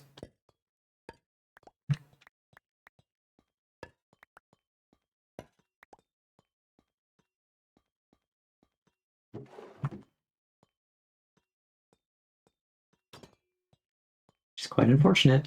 But anyway, yeah. Farm for this is going to be so derpy. So what again are you trying to farm out of it, out of curiosity? Are you farming the mobs? Are you farming the loot? That's just a pitfall with like no way out of there. That's rude, Mo Yang. That I don't think I don't remember the answer to if you answered what it is you're farming.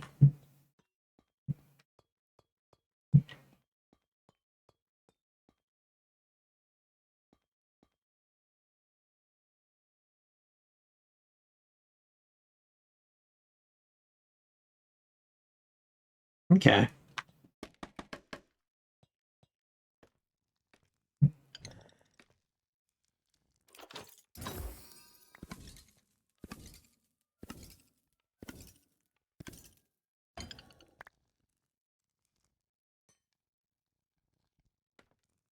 Quite impressive how many of these I can open without getting a heavy core.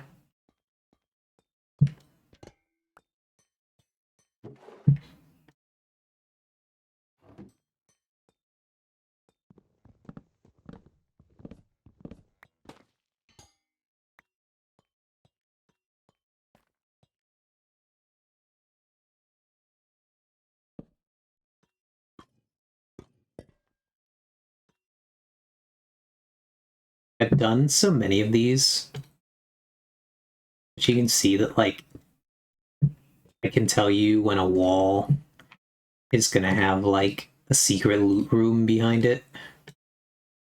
I've opened enough of these things.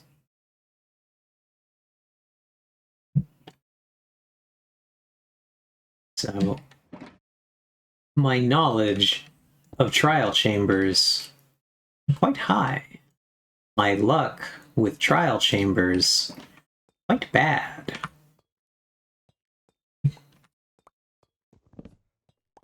It's indeed silly.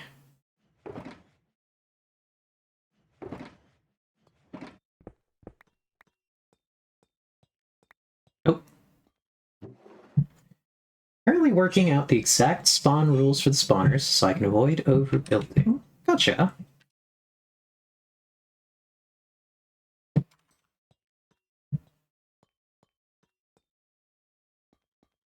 Item collection is going to be easy. Well, that's good at least.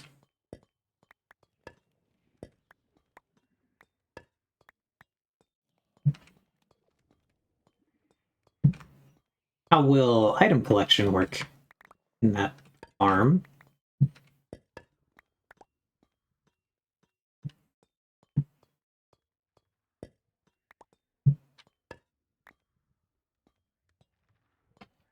So far, we're pretty low roll. This trial chamber. Not a lot of good loot. That happens. I mean, most of it's not really good loot, to be fair. I don't remember. I kind of think that you might be able to actually dig around this thing really quick.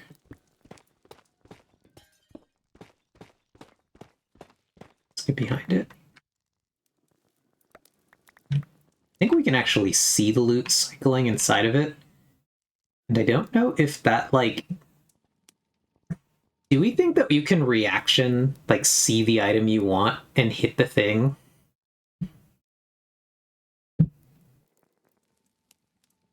Do we think there's any, like, sanity to seeing the items in the back here? Because I have noticed that the item... I want to say that they pop in this order, but I don't know. But you say it's completely randomized, so... Let's see, kind of what we're looking at here. There's no correlation.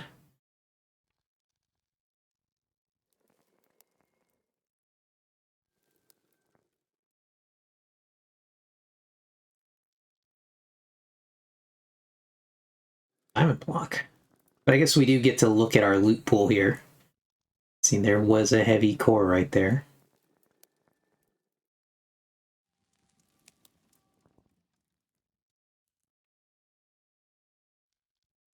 So we're going to click after some garbage loot and see what we get. We'll click on the next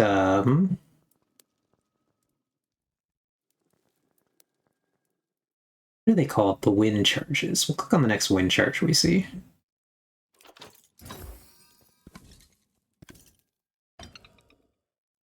Well, that one was particularly trash. Look at that. Just the apple and the potion.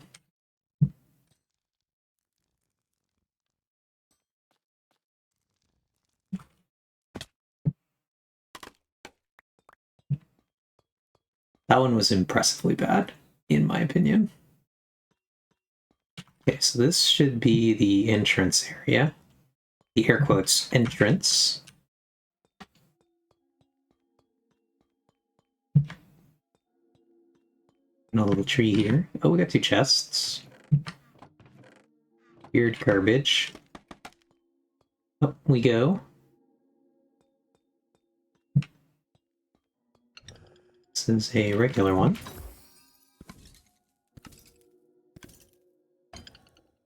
Book. Loyalty 1. That is a trident enchant, if I am correct. I want to say trident.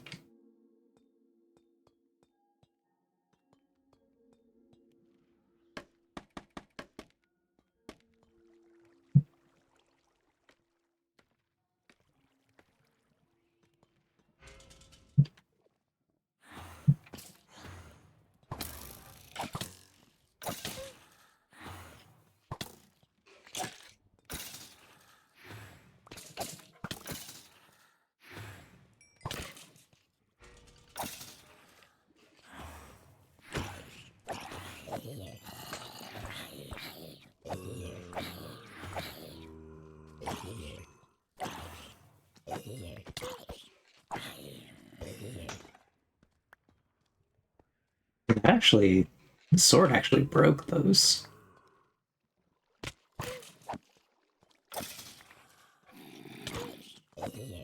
That guy had a weapon.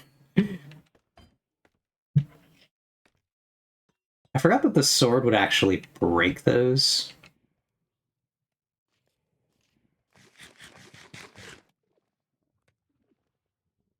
Alright. Let's bring our loot down.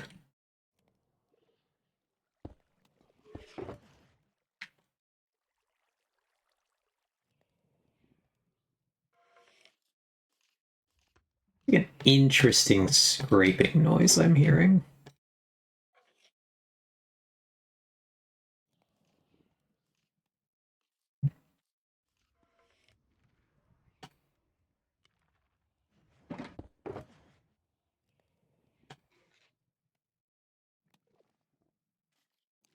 Yeah, I am also a little curious about the trial chamber farming system. If that indeed requires the 100-player conga line to actually farm the vaults. I believe Ox has explained that to me one time, that the vaults store up to like 100, whoever used them last.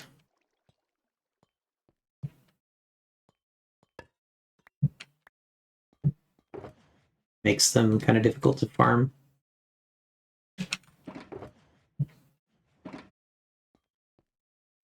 So we don't want that. We don't want that. We don't want that.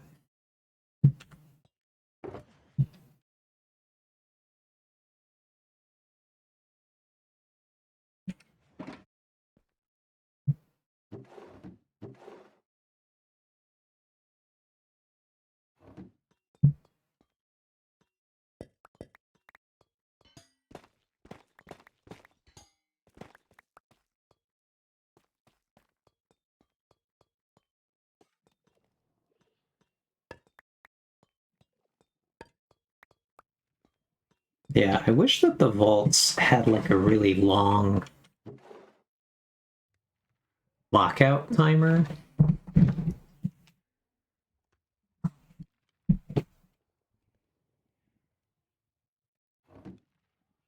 So that, like, maybe you, the same person, could keep reopening vaults, but it just was like, okay, you have like X amount of time left on the cooldown, so you'll be able to open this vault again in like blank number of days. I don't really like the system the way it is right now.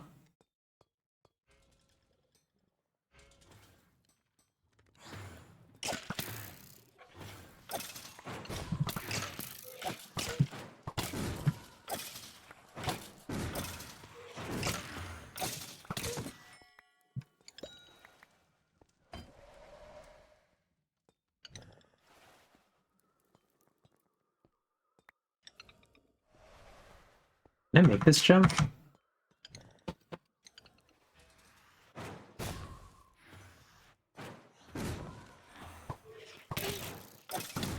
Ow.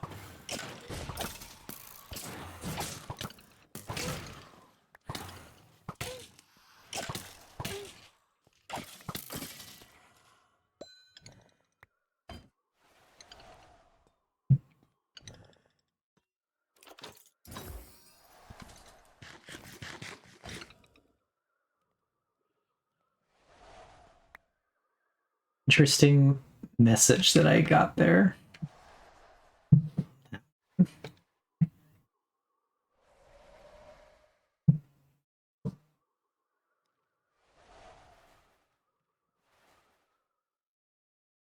Message that you just denied.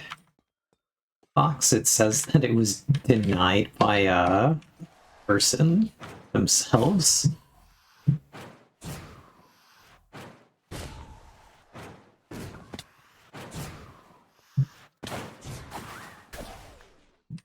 Which is kind of a weird one. I'm not sure what mild error is happening there.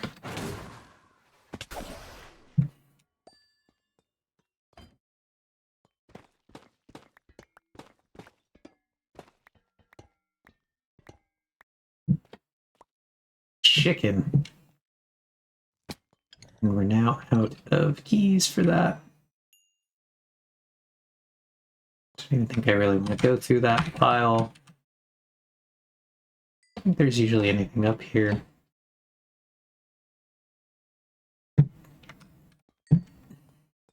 All that work for chicken.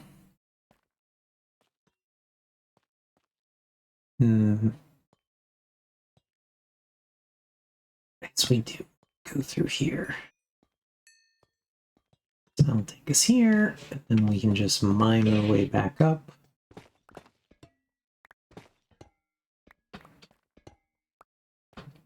And then we haven't done that one.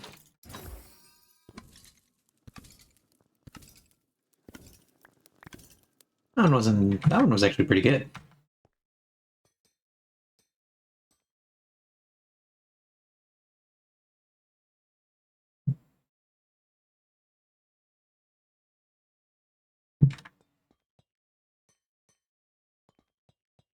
Okay. Well, now we've achieved the part of the trial chamber where I actually don't know what parts we haven't already seen.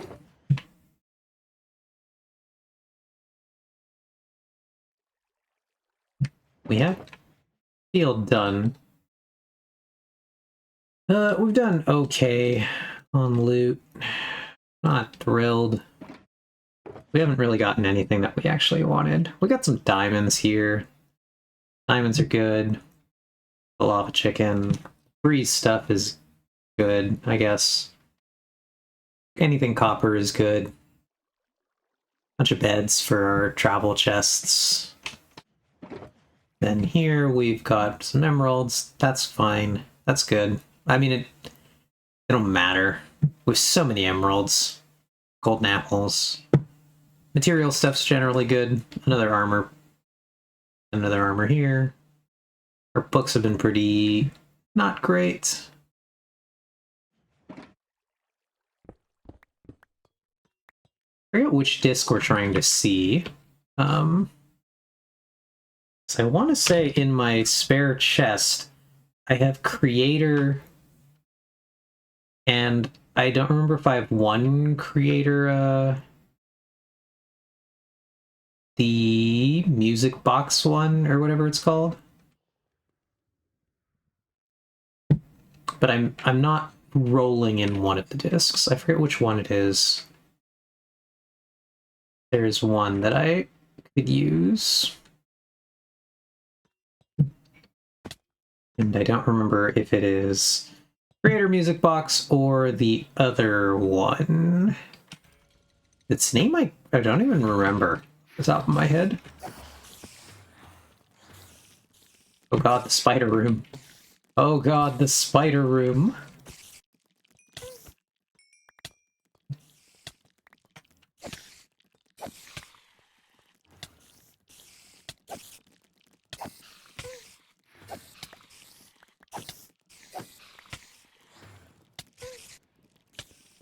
Spiders are quite frustrating to fight.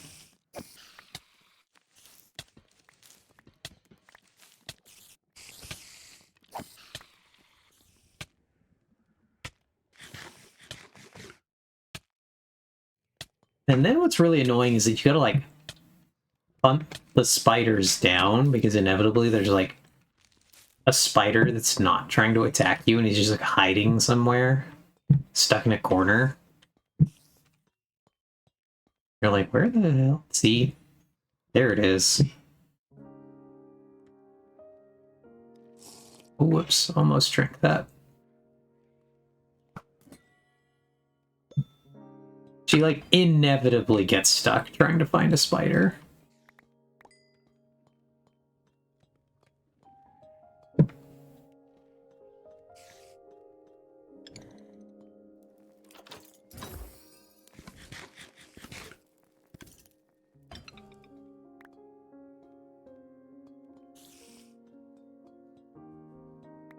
I've got a key there.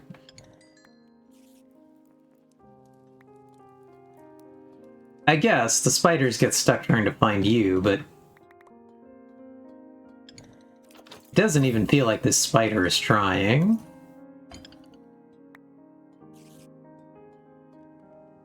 Like, how is that one stuck there? What's he doing?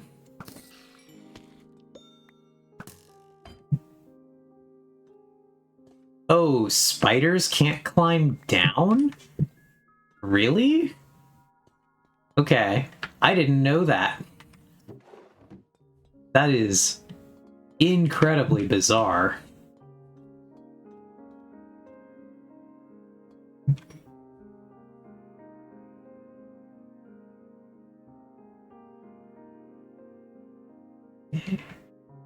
Was one more room we hadn't been to. Their AI does not make them go down. They hit a wall, they climb up it. That's so weird. Okay. This room, we want to try to get to that room. How do we get there?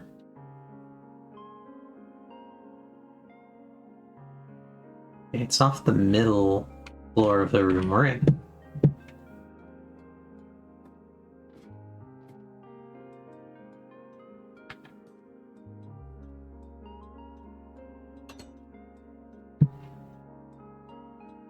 See what this spawner is. One of these is going to be Breeze.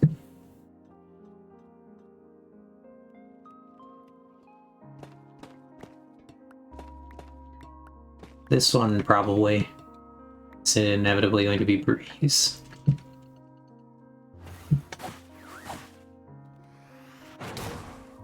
Got him.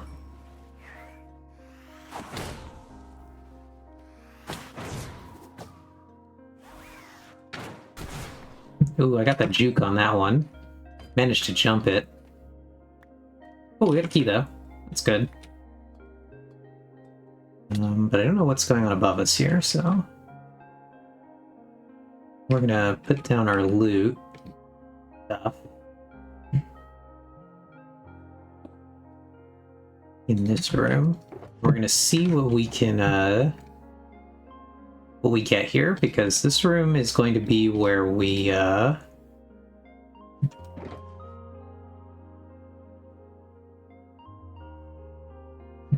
We're gonna drink one of our potions here. You do a little bit of the ominous. I think no matter what we get here, shouldn't be too bad. I don't really want to do the spider room. Spiders are annoying. This is probably going to be more arrows. Just going to suck.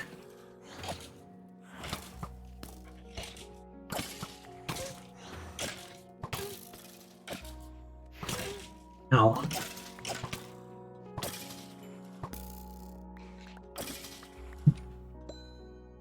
Chicken again.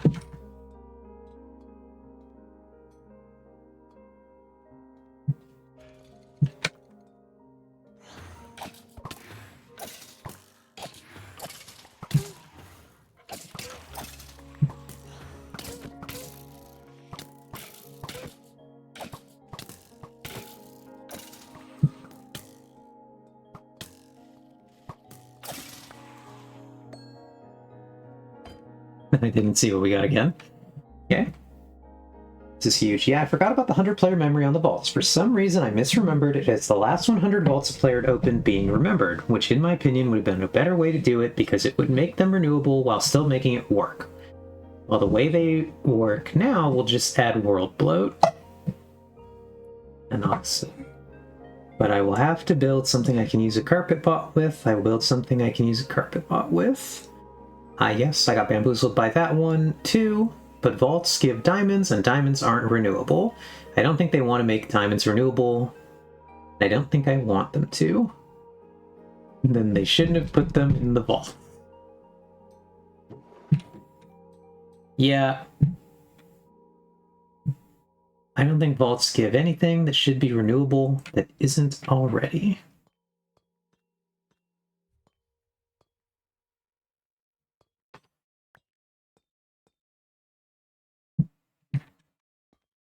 Okay.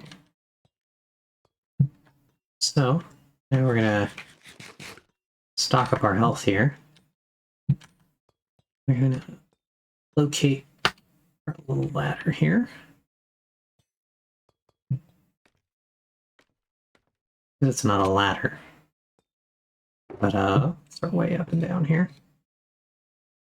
We're going to deposit those. We're gonna chuck these.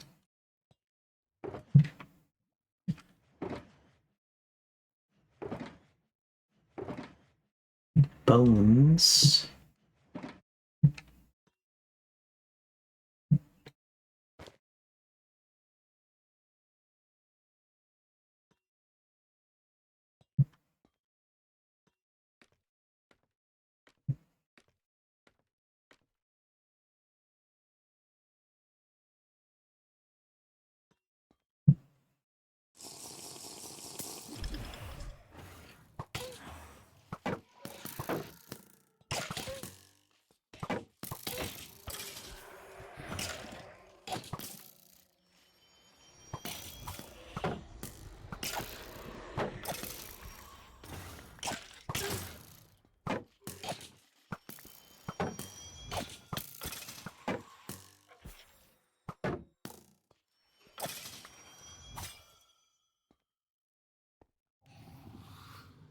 And we want to see if we can pick these guys off.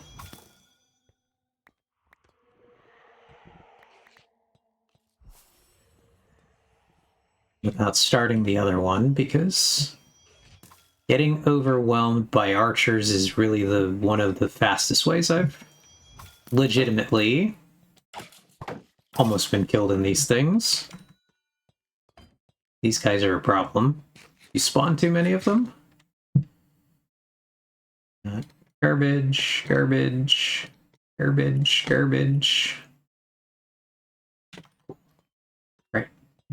Don't want... But we triggered the breeze one, so we're going to do that. Play.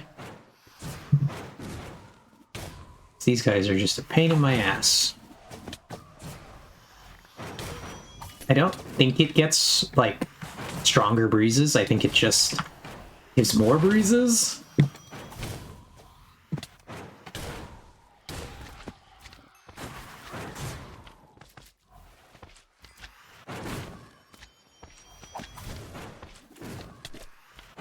It just says the 2 at a time breezes, and 2 at a time breezes are the worst.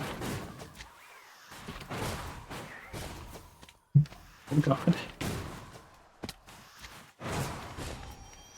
Back here.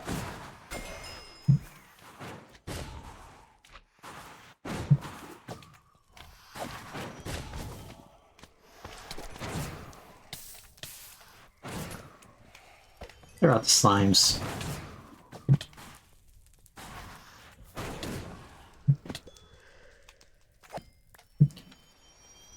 Kind of impressed by how like how not fun they've managed to make the breezes. Okay. Fine with only the spawners being farmable, some things in this game should be special. We have tech Minecrafted so hard that nothing is holy. If God played Minecraft, that's the only base I would grieve, to be honest. Joe did indeed say to attack and debase God. Freezes with boosting effect? Yep, that was a little bit annoying. I don't really care if the farm's great. Just have fun rearranging the bowels of the trial chamber like it ate too much Denny's. That's cursed. That's a cursed sentiment if I've ever heard one.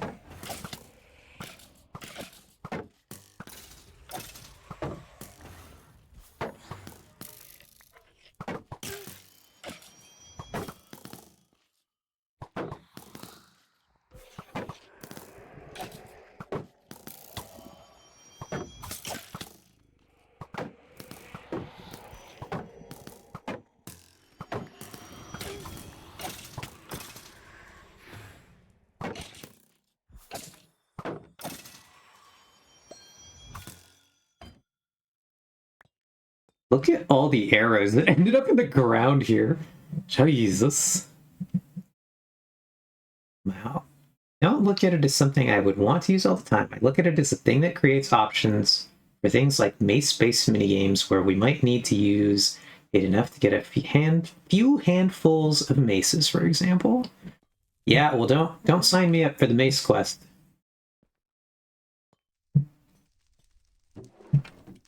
I will not be helpful. If you need someone to go get maces, just drag Vex to a trial chamber. In my experience, that's the best way to farm maces. I did like one evening of trial chambers with Vex, and ended up with he ended up with like 6 heavy cores. It was quite disgusting.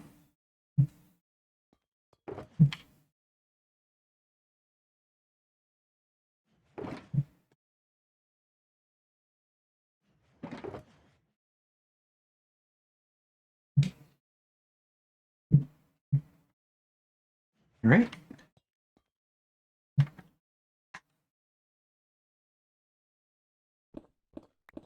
Loot. Let's move on.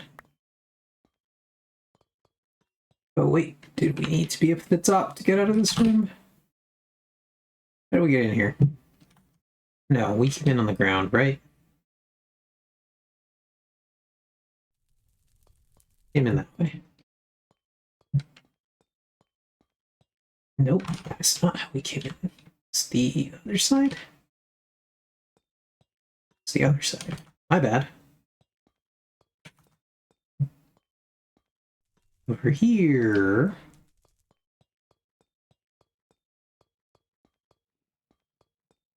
Okay.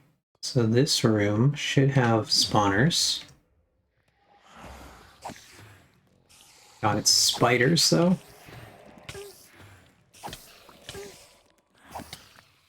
I suppose spiders are not going to get more difficult, are they?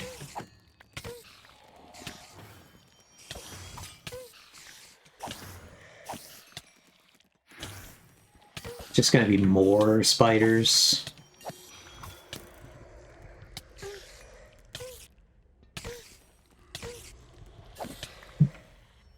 Well, that was obnoxious. Okay. Exactly. Like, yeah, diamonds shouldn't be renewable, but I didn't make Mojang add them to a mechanic, and it's still 300 times easier to just build a tunnel bore, so whatever diamonds come from this are moot point on this server.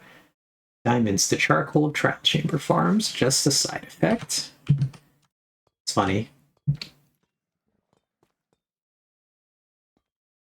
Here's the spawner. Against the zombies. This we gotta pretend to care a little bit about.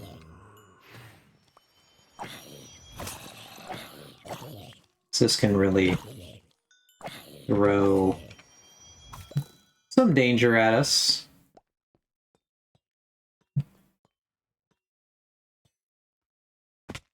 Didn't in this case, but it could have if it wanted to.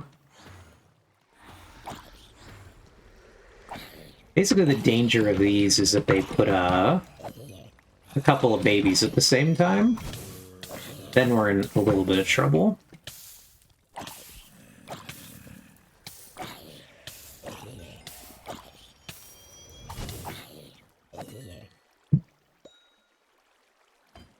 Yeah, we're really not hitting it though here.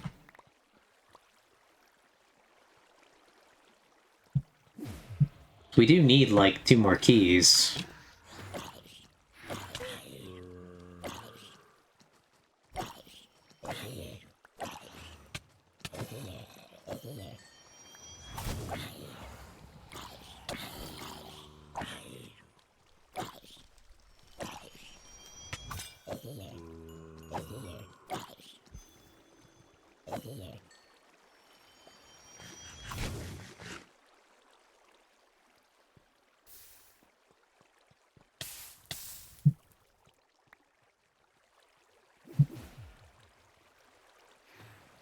Yeah, okay, it's breezes.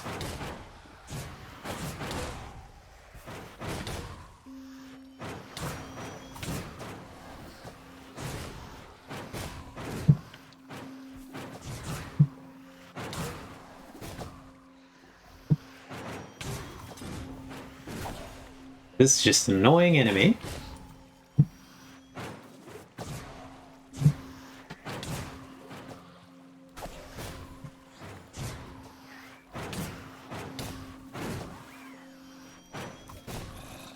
Whoever designed this really wins an award in my book for the enemy I least enjoy fighting.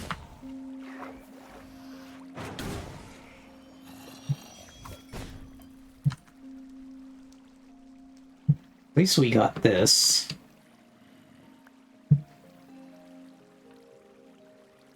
It really, they're just, at me, not until the Australia game dropped at least. Got it, got it. I can't wait for the giant spiders. Okay, was this the one that we didn't open because we didn't have keys? Let's find out. You now have a key.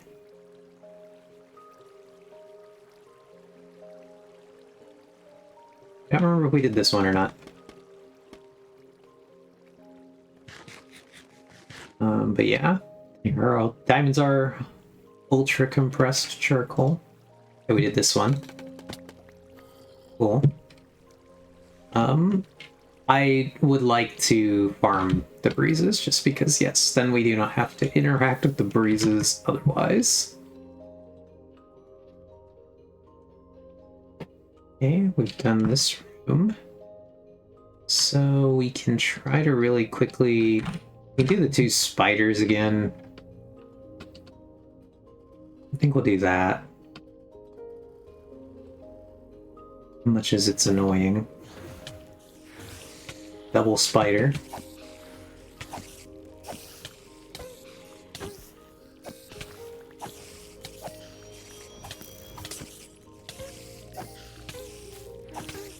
Ow. Ow, ow, ow, ow, ow.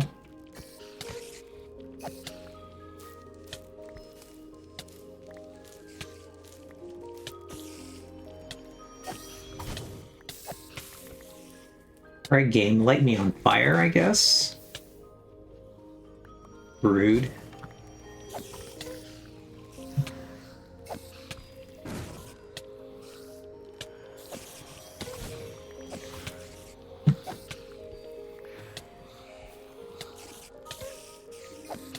That spider, I want to say one of those spiders got the drop down memo somehow. God, I got knocked down.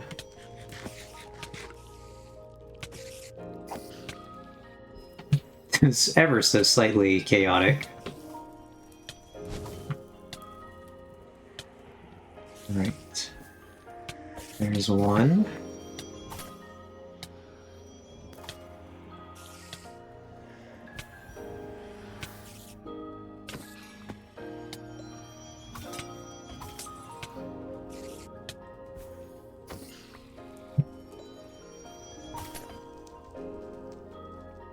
I got close. But yeah, I do like this joke that Ox has made. It's Breezin' then? I believe that is a episode 3 reference.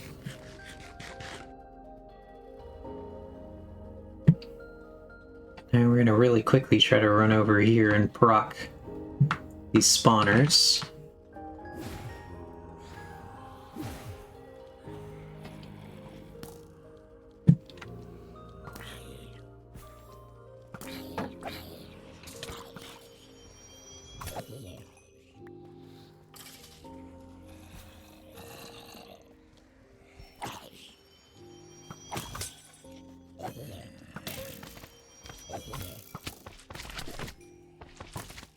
What do we think would win in a fight, though, between the spawners for zombies and the strays?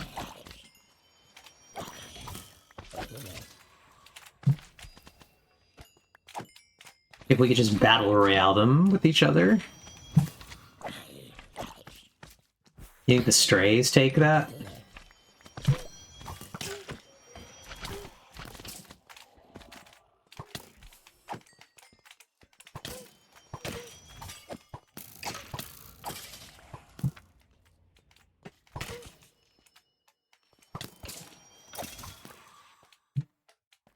Okay, I don't think zombies would overcome the range advantage. Gotcha.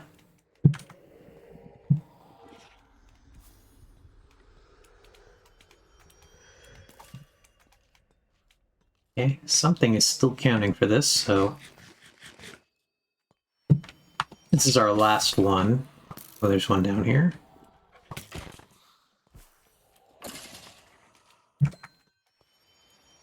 Fingers crossed for key.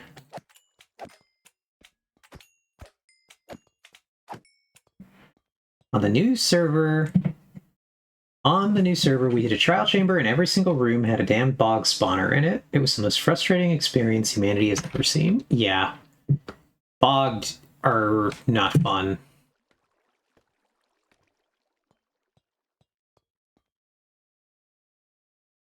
And Joe says the one that he was gutting was mostly bogged. That does sound an unfun time.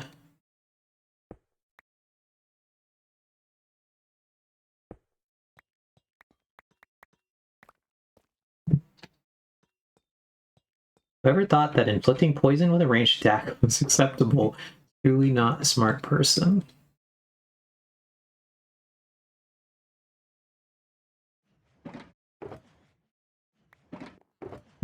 What do you have to say then, Vex, to the game designers who gave us Twitch over in League?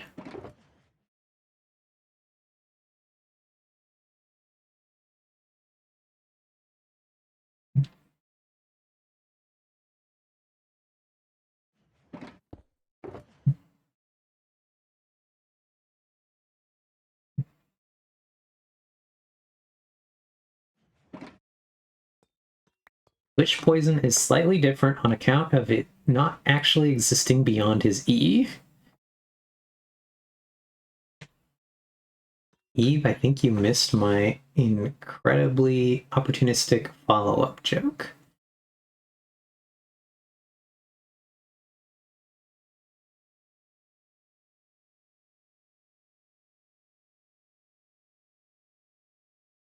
Witch poison is slightly different on account of it not actually existing beyond his E. So it's like my womanhood. Uh, uh, I see.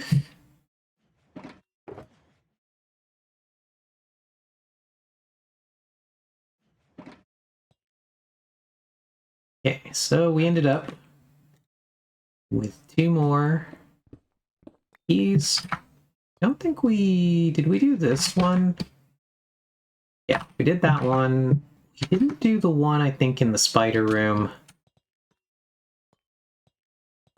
Go back over there. Don't believe we did this one.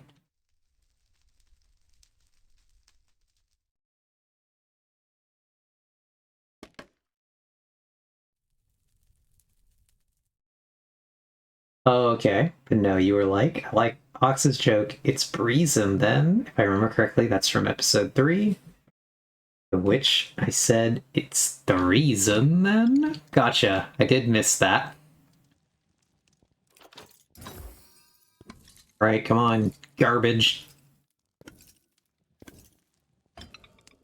Actual garbage. Let's go. I guess diamonds are good, but the rest of it sucked. And then believe we still have the one. So the banner pattern is at least non-renewable. Okay.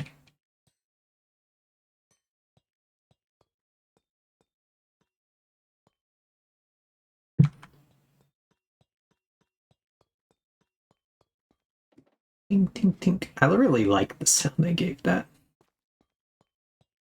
It's quite nice. Did that one. Okay, where was the room?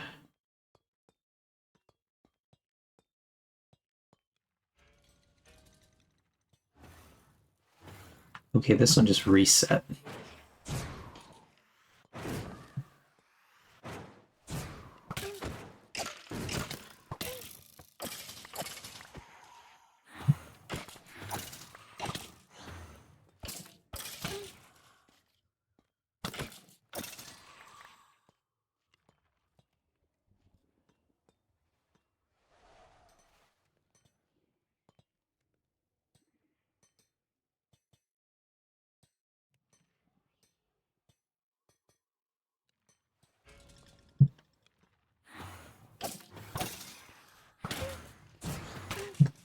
Okay, we're gonna get this.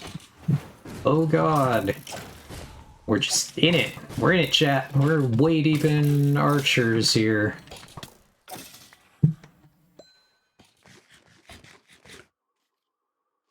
Okay, banner patterns are at least renewable. I do technically sell those at my shop. So I'm going to have to expand at this rate. Expand because they keep putting more banner patterns, or expand because we keep getting more of them?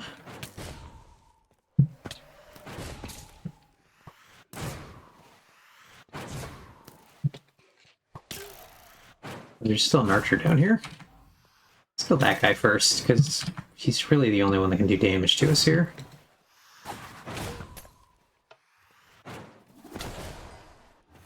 I can't tell if that's just a comment on how many different banner patterns there are,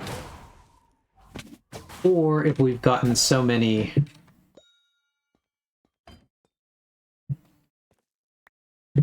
Like, physically we have so many, you're gonna have to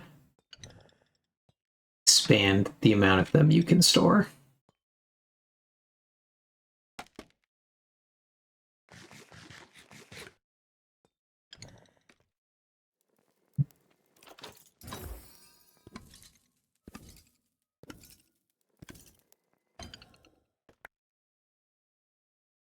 Reach 2? What is Breach an enchantment for? I don't think I recognize that one.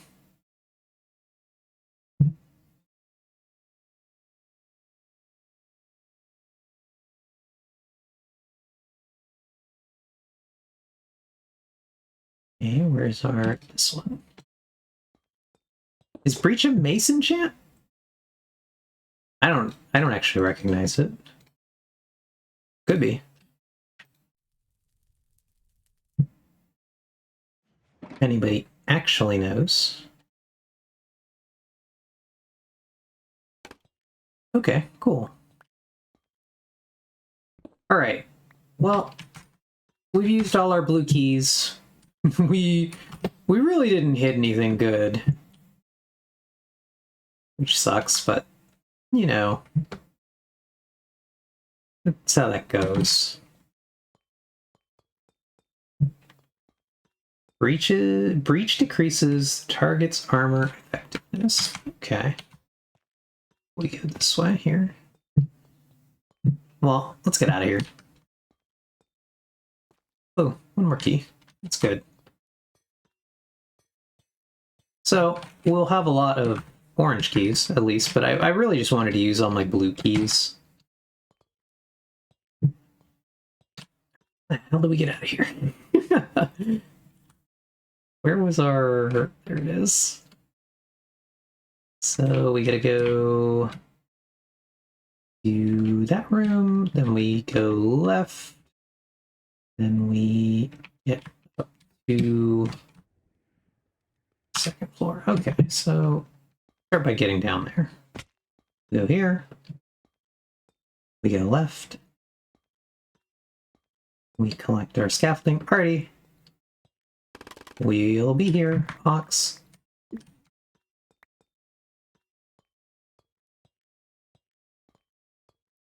Then we figure out to get to the exit, which is somewhere over here. I think we are just going to have to abandon a small amount of scaffolding in this place.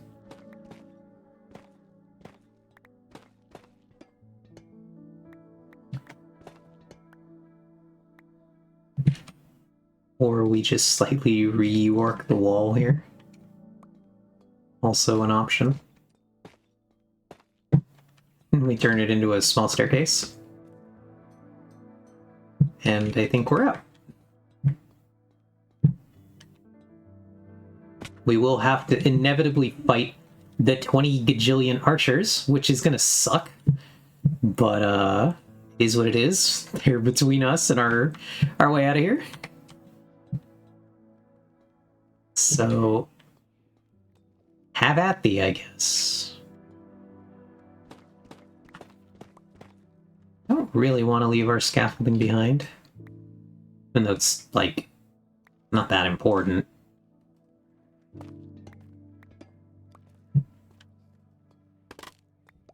And I think we picked up a lot in this chamber. Alright, here we go. It's combat time. Hopefully it doesn't spawn behind us. Come on. Come on. There we are.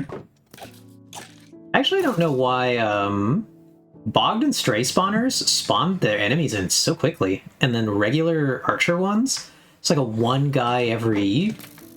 Oh, this guy's a Stray too. Some of them just take forever though. Like, why is this taking a million years for one zombie at a time to trickle out of this thing?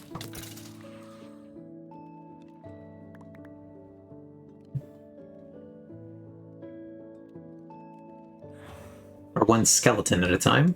It's because they're not zombies.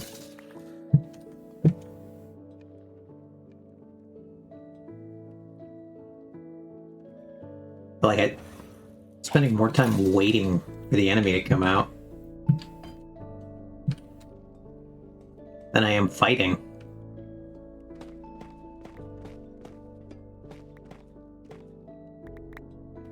Alright. We're climbing, we're getting there. Ow.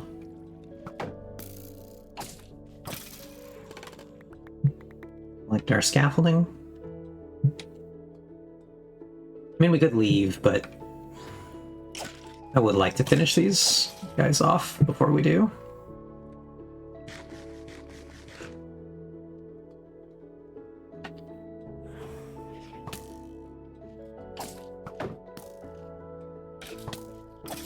if only for the sake of thoroughness. I was wondering why I was almost missing some jumps, though, in the previous room, and I didn't realize these guys were shooting me and giving me slowness.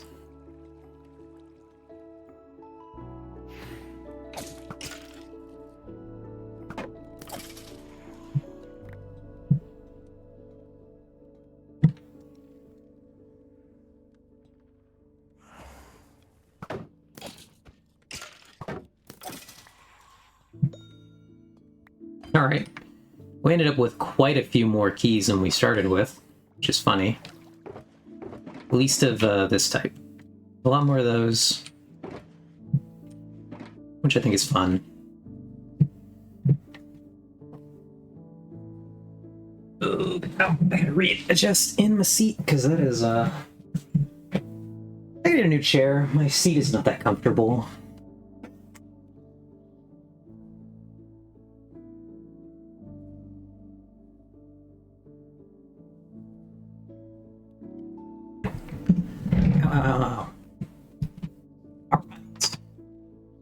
So let's collect all of our loot here.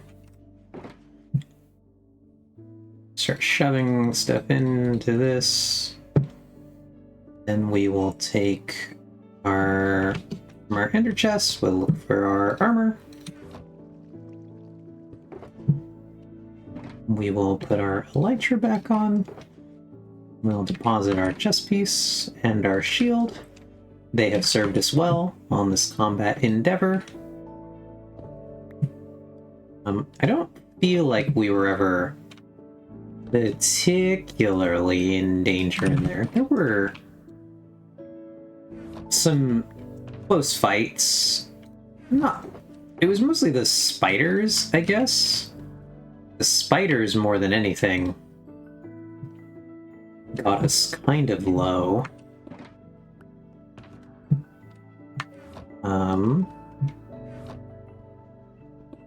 It's a little funny. So let's go. Let's get out of here. And it's probably only because it was cave spiders. The poison effect really messed us up.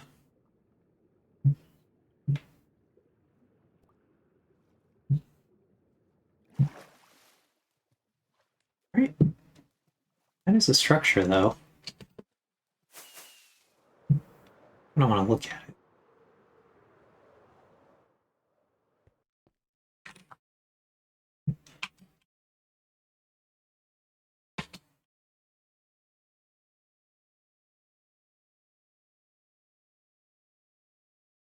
Oh, there's a chest under here. Huh. Ow.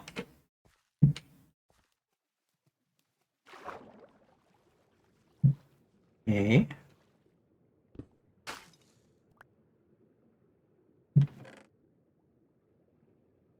Buried treasure map.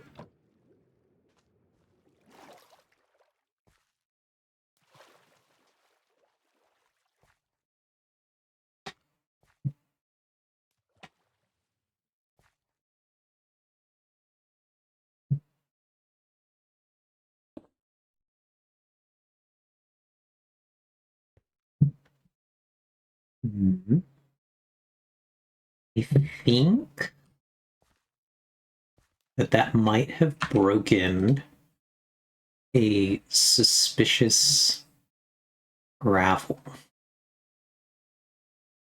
Okay, let's check again really quick where we are in regards to the generated terrain, because we don't really want to be generating a lot here, but it does appear that the direction we want to go, according to this map, is back towards generated zones, so we will follow it. We will be generating a little bit here. Okay, but it's actually really close.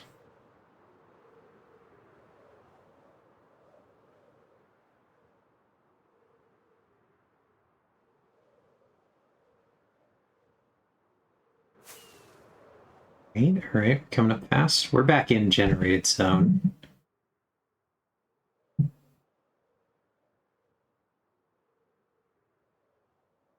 It's coming up here. Okay, we're in the area.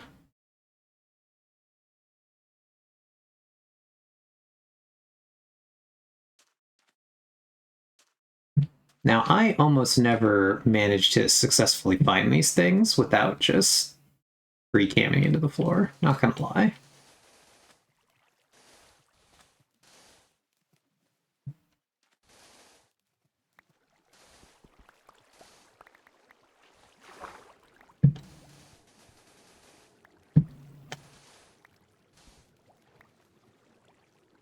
This doesn't look like it's going to be one of the times where we find it without simply free camming into the floor. Don't think that's going to change in this moment.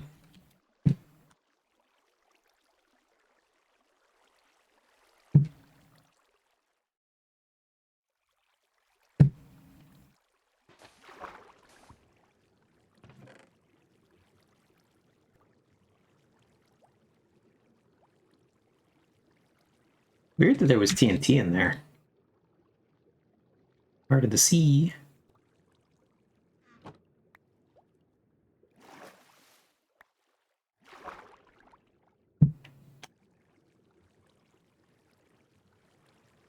And let's actually just repair this.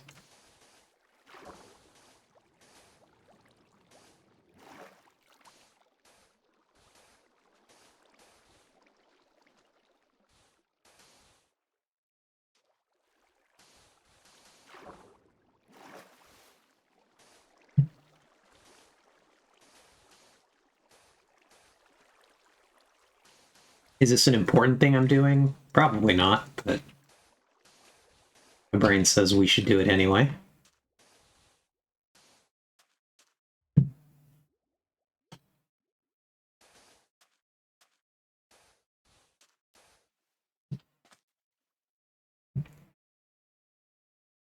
We should not be total monsters and completely destroy our environment. Let's take a peek, though, into the floor. See if we can see. See what's good in the neighborhood here.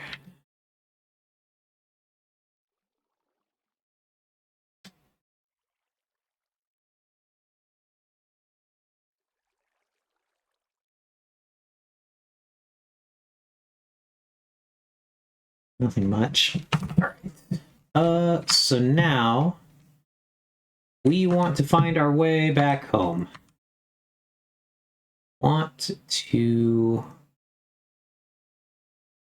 or to the ancient cities, one of the two. But I'm going to look really quickly on the map and see if I can find anything that looks like people-generated terrain out here, or structures, or anything that might indeed have a portal that we can use to get back. What is the nearest sign of habitation? Huh. Structure over there. There's a couple structures over here. I don't know what this is. We're going to go over that direction. I've locked onto something new I've never seen before. And we're going to go scout it out. As soon as I... oh, no. I think I might have found this already. Now that I'm looking at where we are. Maybe not. Maybe. I don't know what this is. We're gonna go check it out. We're pointed straight at it, so we just need to fly in this direction. There appears to be some kind of structure out here. One that does not look naturally generated. It might not have a portal, but I do want to see it while we're out here. The one of them does. So there is a base over here that does have a portal, at the very least. I know that for sure. because I have been to it. Is the portal connected to anything? That's a better question. But it does have a portal.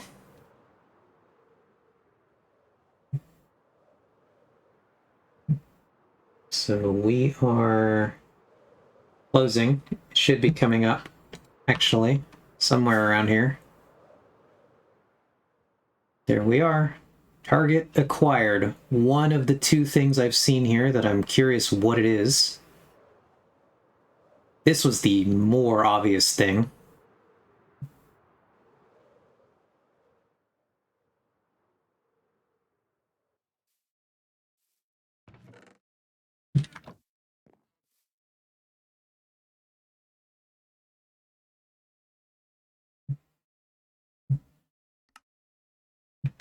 Yeah, is this what you were thinking of, Joe? Is this the mansion? It kind of looks like it may have been in progress. Attempt at a mansion.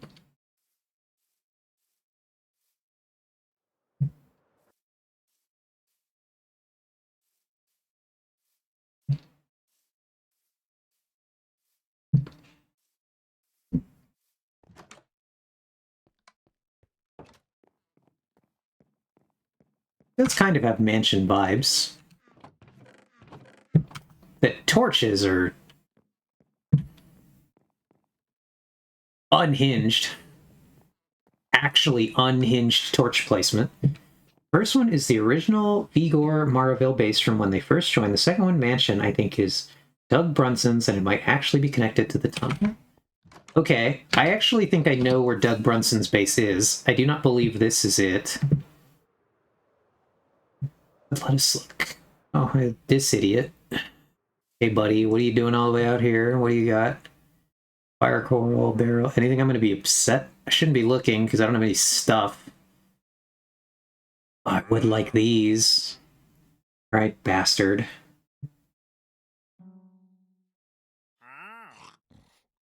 I would really like those. There's no chance I have them on me. Is there?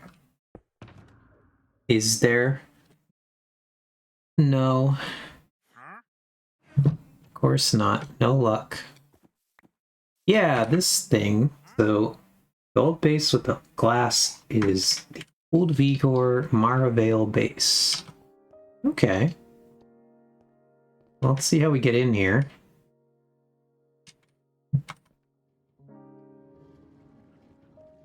Just hop into this, I guess. Yeah, there's a portal there.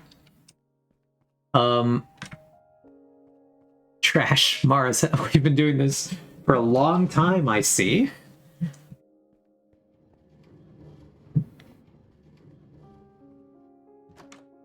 Oh god. I see.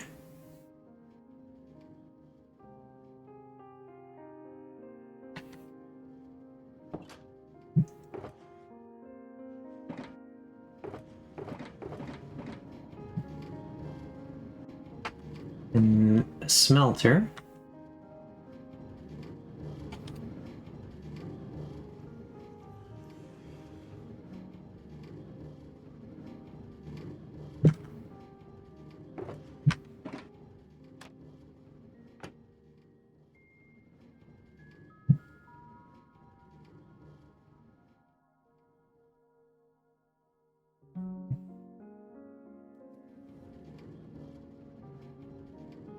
Oh, interesting. This was like 2019, before I streamed at all. Before I'd even discovered Twitch. I like this setup. Input, lots of input, tons of input.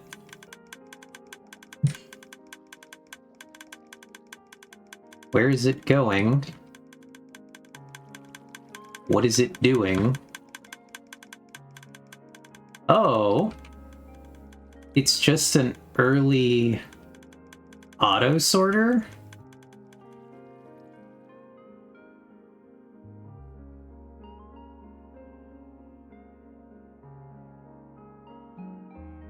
Okay. What is this guy? This is a shulker loader. If I know anything about shulker loaders, this is a shulker loader. Just floating there.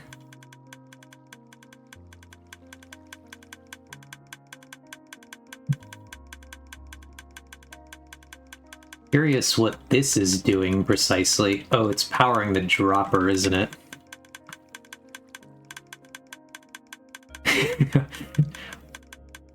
It's kind of an upsetting time to be standing next to this constantly. Would not want to live in this space with that sound.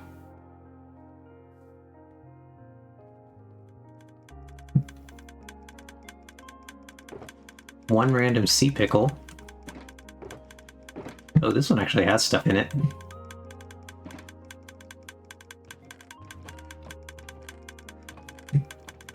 A lot of stone there. I assume they would have taken pretty much... Oh no, they left a lot of rockets here. That's funny. A lot of pumpkins.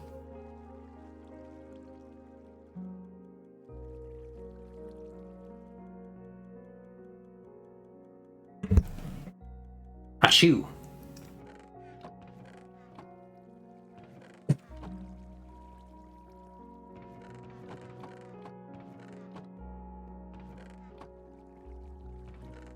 Space for expansion.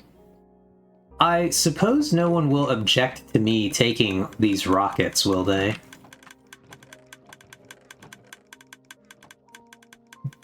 Because the rockets have been abandoned. Most other things have been cleared out here.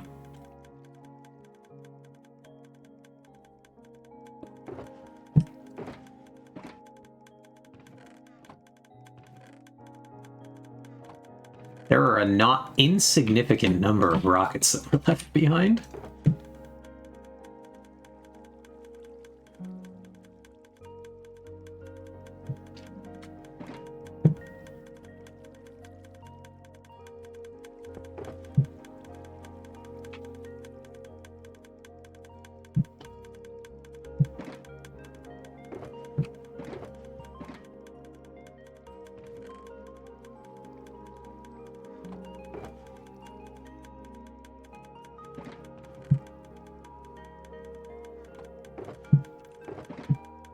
So once we load up all these rockets... There's quite a lot of rockets.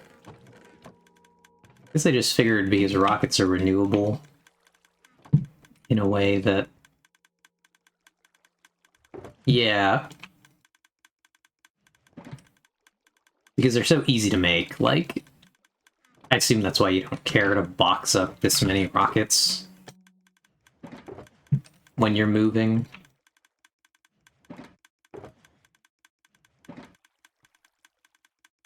There's like 3 shulkers of rockets at least here.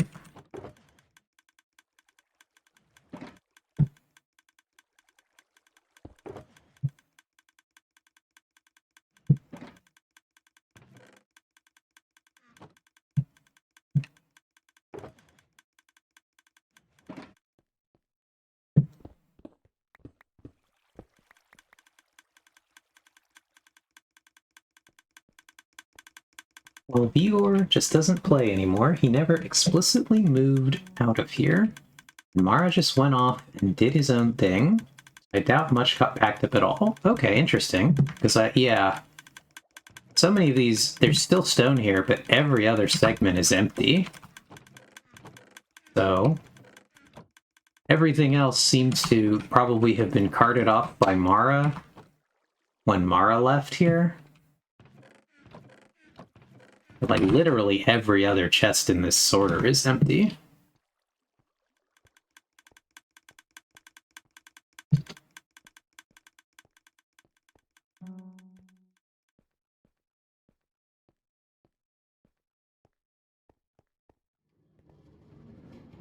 Let's see where this portal leads exactly. Boink. Okay.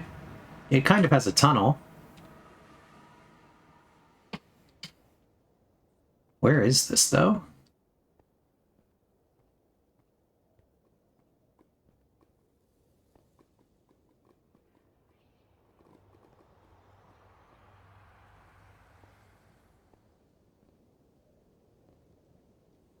Blaze Farm, made possible by Marvale and Chug. Oh, there's just a whole Blaze Farm here.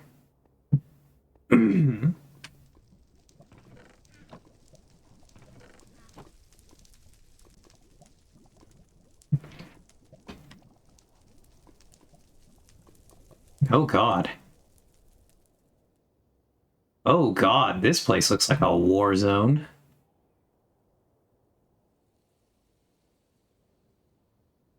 There's a portal over there. Okay. Where is this gonna come out?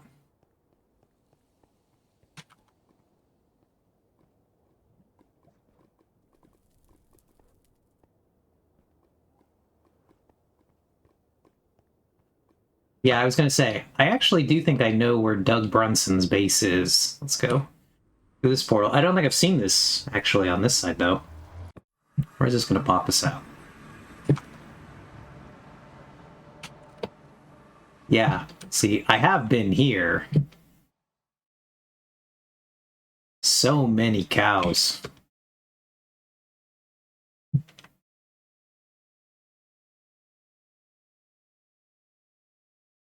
This took quite a lot of identifying to figure out whose base this was, but I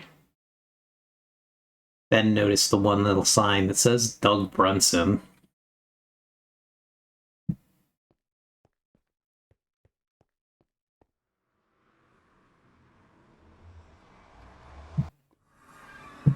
That was actually the original base I discovered out in this area.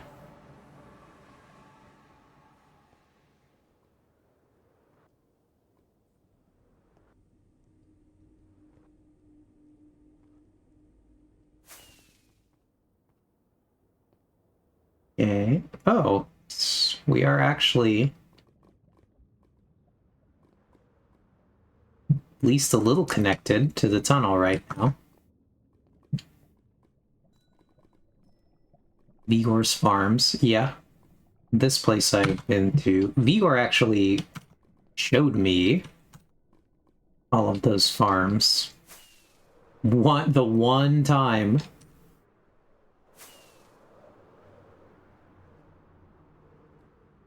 Comically, the ghost of Vigor is at my base at this particular moment.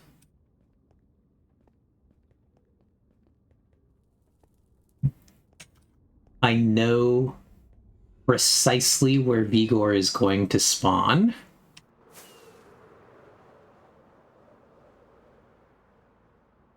So I could go return the rockets if I needed to.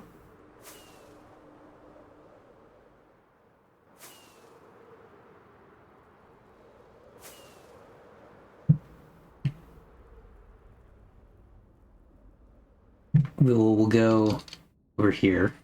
Be kind of funny.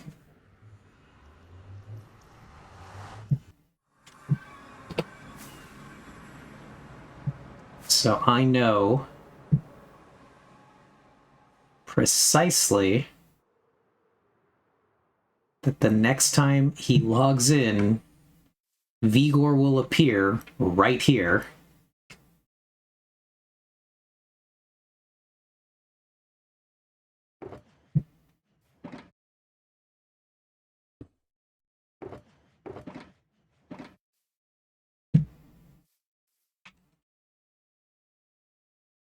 Yeah, I don't know. Did you see the signs, Joe, out of curiosity? You ever seen these?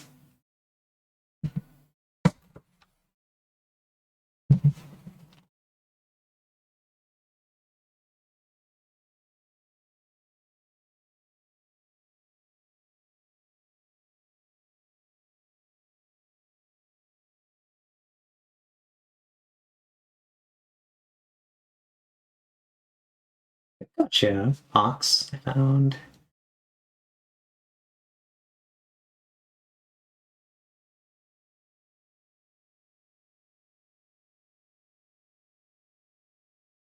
So yeah, I have this. I do I do kind of want to build a small memorial here to this. I gotta write this down and put it in a book, but I just hadn't done that yet.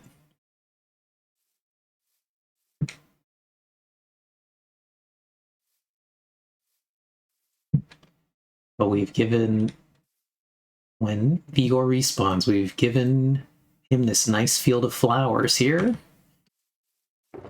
And some supplies for his journey. He actually still have an ancient debris in here. 5 elytra, a heart of the sea. Truly want to say just the items he was carrying plus some random ones.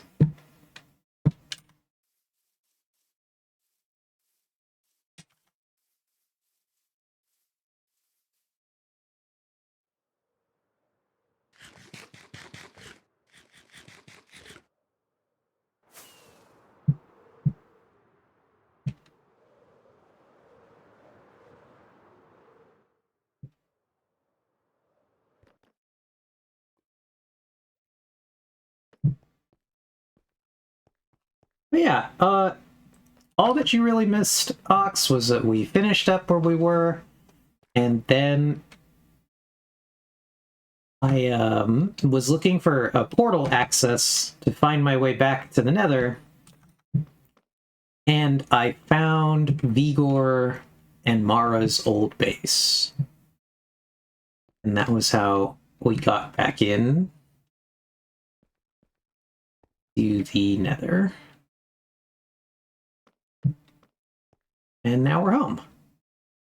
Journey successfully complete.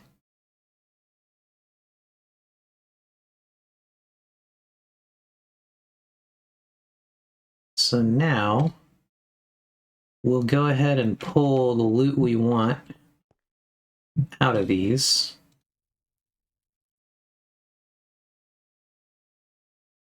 We want some of this loot. We will not want all of this loot. So we want these, those. So we want the beds. Yeah, anytime I see an overworld portal that doesn't have a link to Nether portal anymore, I build a tunnel, which is really cool. I do a little bit of scouting for these things.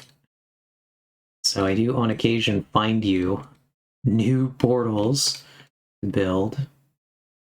This one, actually, there's so much loot that we do want here. Just take out all the loot we don't. So this one's got too much good stuff.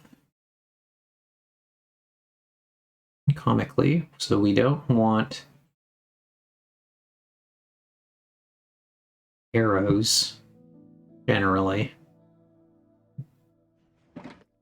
This one doesn't really have much that we actually want. Take those. Keep our maps.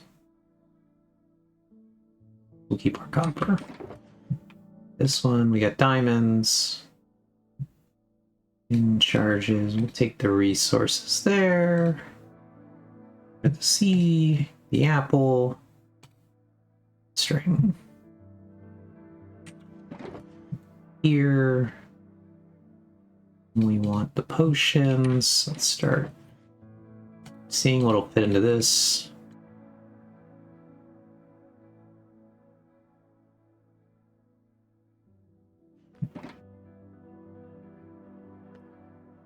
We'll make another one here.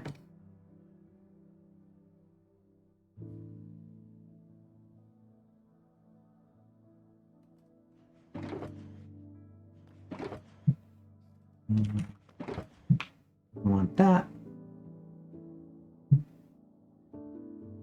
We want that. The copper.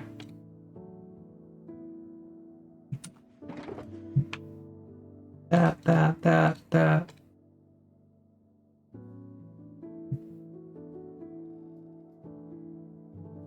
I don't know how much we care about those, honestly, but take them.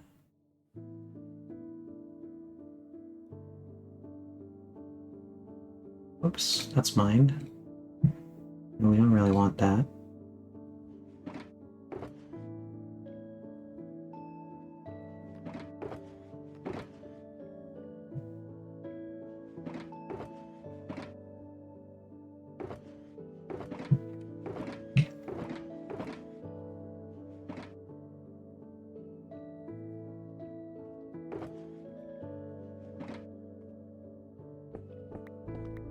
Sorted our leak there.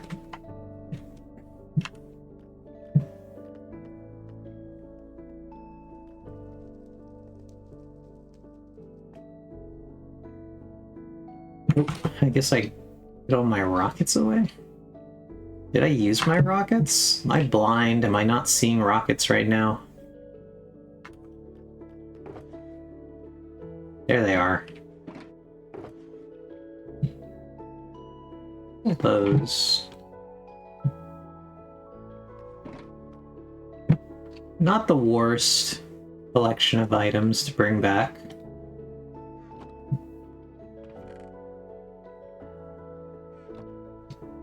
We did get on our disc collection today.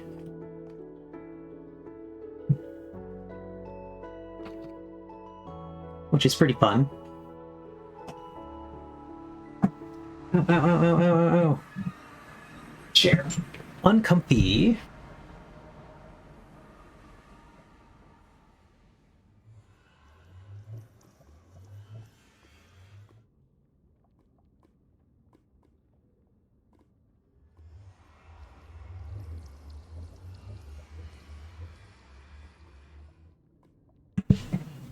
Oof. Right.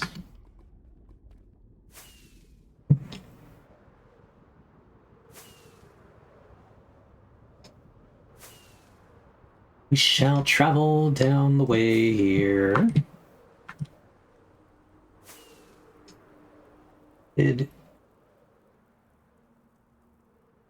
Yeah, well, we are good on bamboo for a while. 75 shulkers of bamboo blocks, plus a few shulkers of chests, barrels, composters, and chiseled bookshelves. Wow. Alright. That's pretty cool. We love the bamboo farm. It does so much work for us.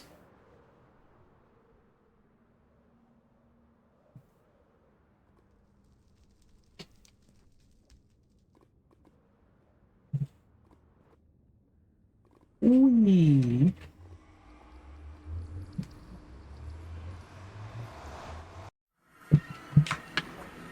Alright. We're here.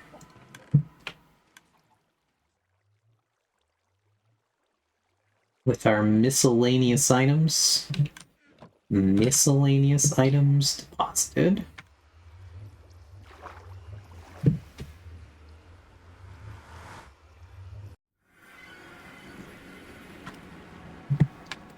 That is really the bulk of my interactions with the sorter at storage. It's like, huh, I got this stuff, and I don't really know what I want to do with it. I do enjoy how populous the East Tunnel has become. We have a lot of things now connected, which is quite cool.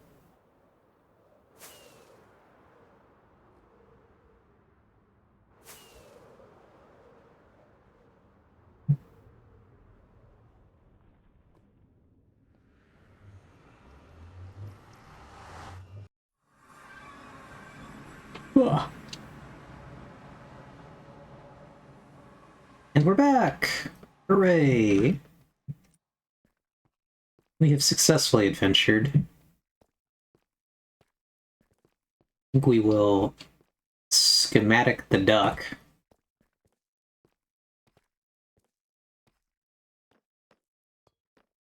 Actually, I guess I suppose I should ask, if you're here, Joe, if you just have a duck schematic. Surely you did not freehand the duck, given I know that the duck exists.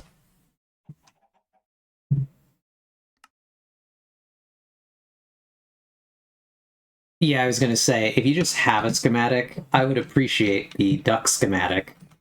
I would like to tear down the duck, but I would like to be able to do something with the duck in the future.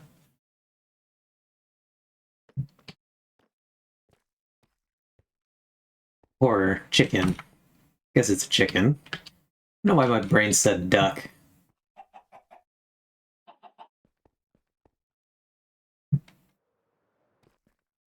What is this? You've really given me a motley collection of blocks to remove here. So we're gonna need a weird selection of things to tear this down by the look of it.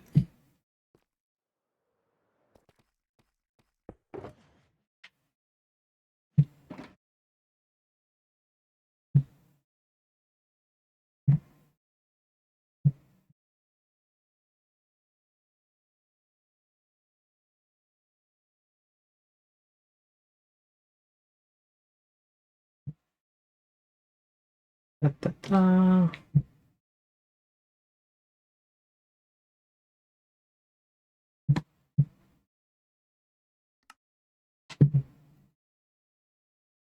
Whoops. Not what I meant to do right there. The sheer effort to remove all that wool. Yeah.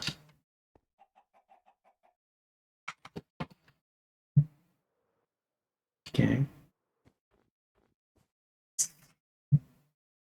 Get up there then.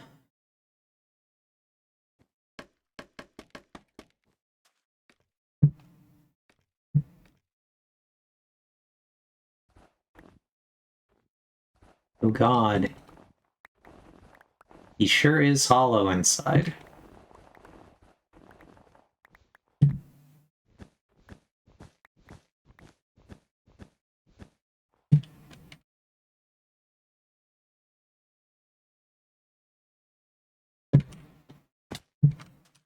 Head empty. No thoughts in here. Can confirm.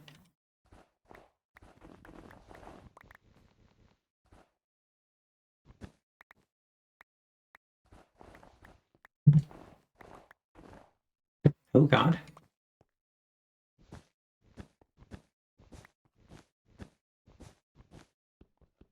Okay. I don't know what that is. It is definitely probably black concrete.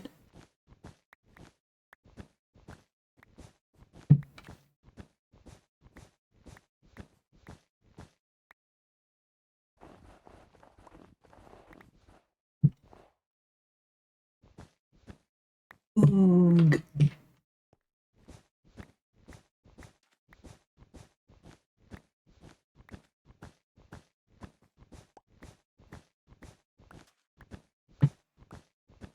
We're moving.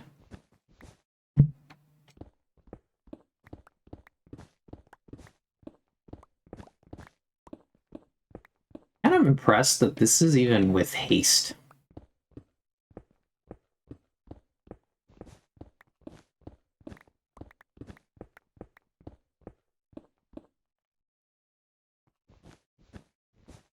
I actually don't know why people use wool for outlining stuff.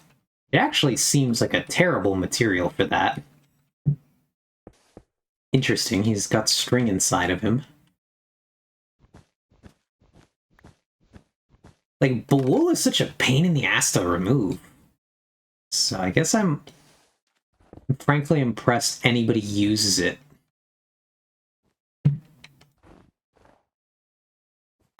For any kind of, like, outlining, scaffolding.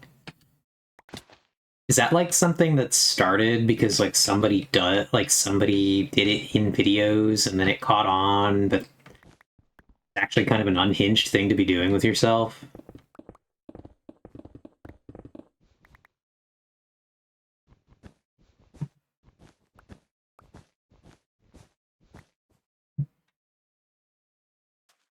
Used to be the only multicolored block. Okay.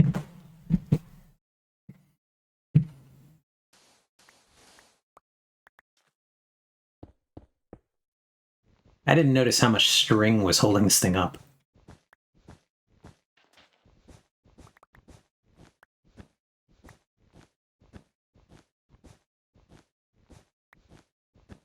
So if you just wanted like a color block to be doing your outlining with, you just had no other option.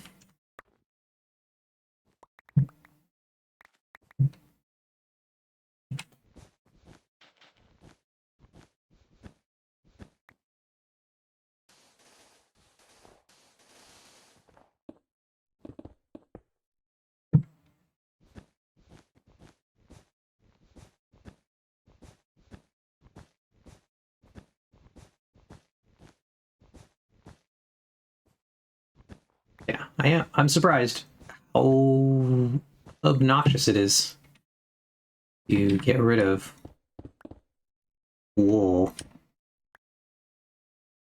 Okay. More string here.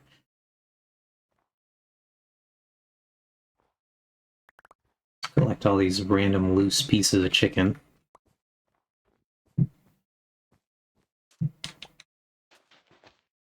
And let's see about getting our way out of here. We can collect more random loose pieces of chicken.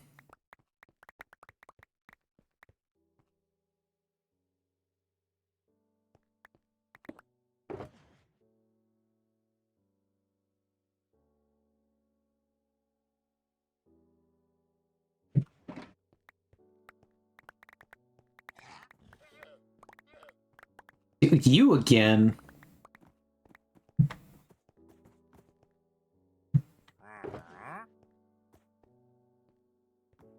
Fine.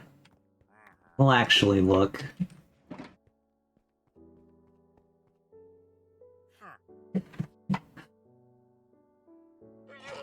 So we got mini deep slate iron, mini amethyst. I do want that. Mini prismarine. Ooh, mini gilded blackstone. Ooh, mini deep slate coal. Those are some good ones. So gilded blackstone, sea lantern. Oh god, a mini sponge. Obsidian. Let's just screenshot there. Screenshot there. And screenshot there.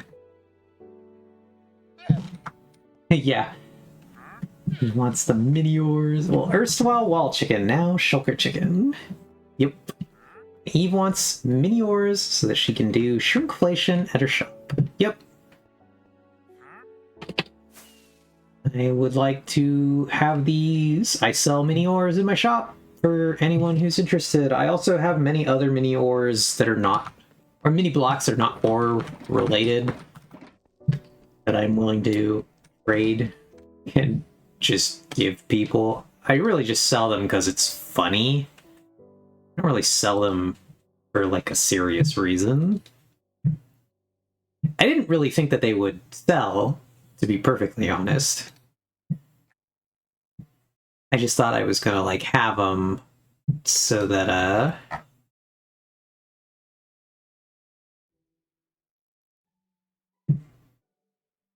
basically so that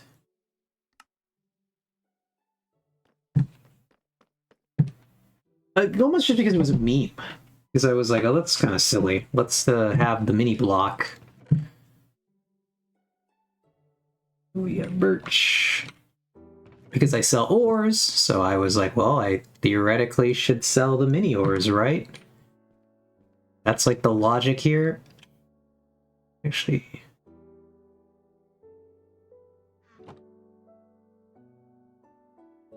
That's what I do with these. Yeah, cool. Didn't want to open that shulker. Slime. That's a recognizable block here. Sorry, everybody. I'm looking at the screenshots really quick. To try to discern what blocks I needed. Prismarine. Do I even have a chest where I would find Prismarine? That's a question. Sea Lantern, Gilded. Where do I have... Where do I store Gilded Blackstone? Do I have Gilded Blackstone? Is that a gold in this logic? It's a gold in this logic. Okay.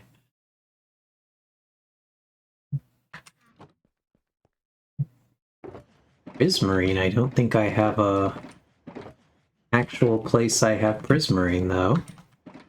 I think the only Prismarine I have is Prismarine I've been using. Okay, we want the Deep Slate Coal. That's a rare guy. We don't have a lot of that. Deep Slate Coal ore is indeed a thing I sell at my shop, but that's been a miserable thing to find. The off chance anyone actually wants to buy it, it's gonna be so hard for me to restock that.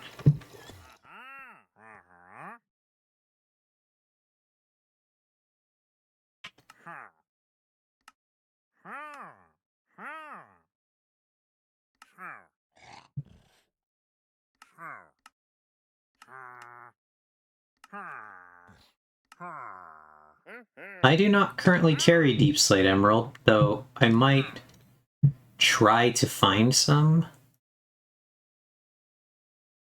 So we need acacia log, gravel, packed mud, obsidian, cobble, prismarine, iron block. That's what that one was. Terracotta iron block. Okay, so packed mud will be here. Actually using that. Gravel we can probably find here too. Let's look around.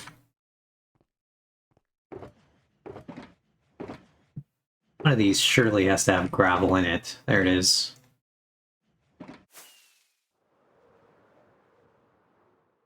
But no, I don't carry Deep Slate Emerald.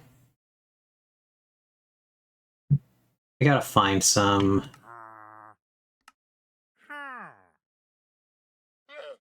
Obsidian. Deep Slate Coal is 400 times as common as Deep Slate Emerald. Yeah, I've found 2 Deep Slate Emeralds ever.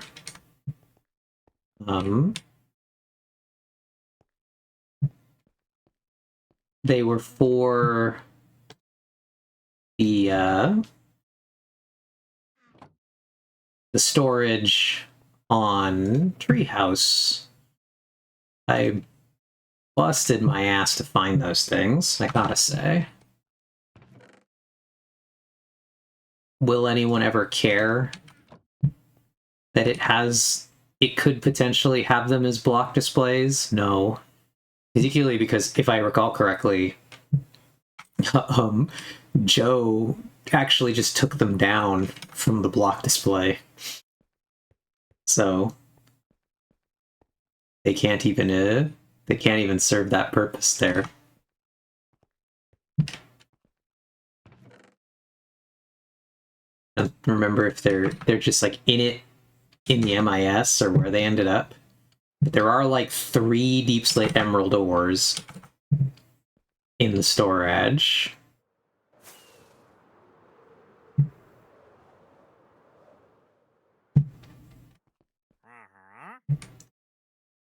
But alright, guy, you don't have to honk at me like that. Okay. Acacia log. Acacia log. So I'm now missing, I keep forgetting the obsidian and the prismarine. I think it's the last ones I want to get. I can get a spruce. Prismarine, spruce, obsidian. Oh god, that took off weird. Have you ever found a deep slate emerald ore, Ox? It's a 5 prismarine though, I think it's here still.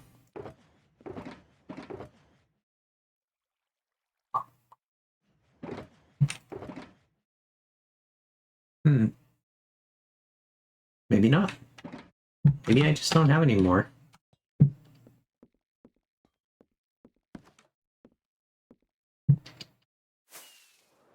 I didn't have much to begin with. I think there might have been some I used over here for this project, not for this part. I can breed the sniffers at my base to get the sniffer egg. Gotcha. I want to say I did that the last time. What did I do with the prismarine? There is a dark prismarine there. Where did I know I used it? Got more cats. There we go. Here's the prismarine.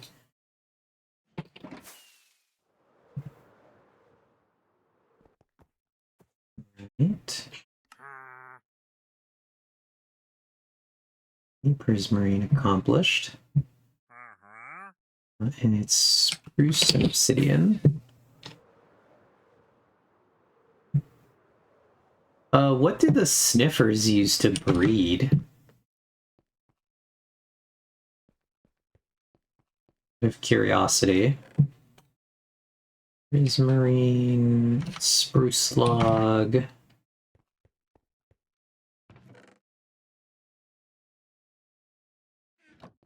Torch flower seeds, which are also available at my base, right next to the sniffers. Gotcha.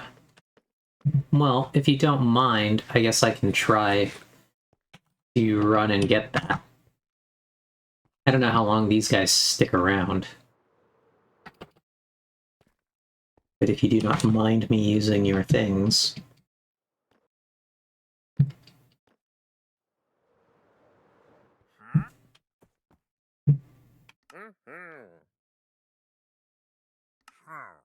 I don't want to do this one. Sponges is painful cost there.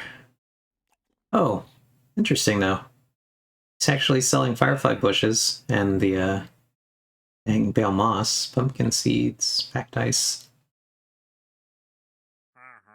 So not be a bad wandering trader in my opinion. Okay, they last 3 days, so...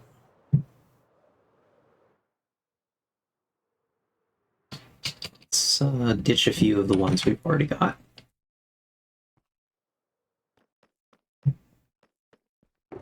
Some speed, this is ores. This is blocks, we didn't really get much of that. This is building materials. Huh. This is natural blocks. Should be our logs here. Our other wood as well. This is earth blocks of sorted types.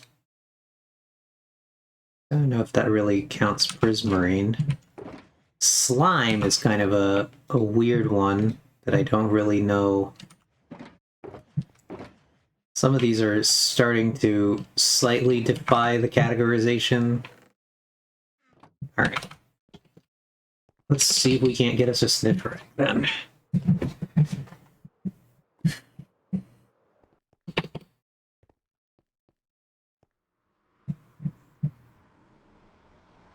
Sniffers are a thing that I have truly never interacted with, except for doing this exact thing once before, because I know I got some mini sniffer eggs, and then I gave half of them to Ox for the assistance with getting any mini sniffer eggs.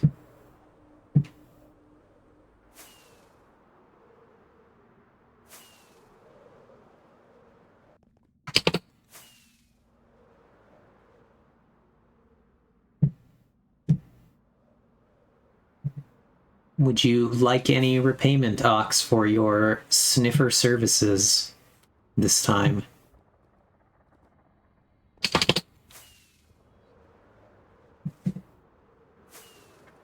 Since to my knowledge, you have the only sniffers.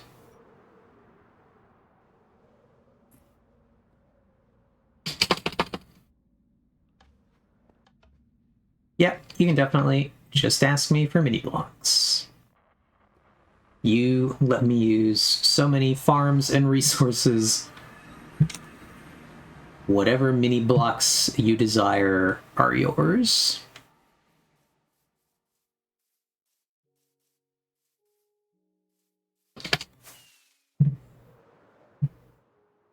Whoops.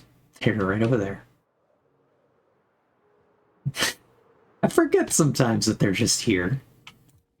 Okay. I gotta fix these shears now, too. Alright, so you said it was the torchflower seeds?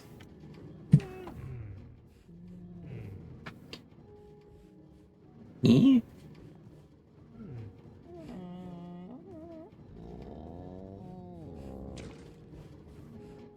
Eh.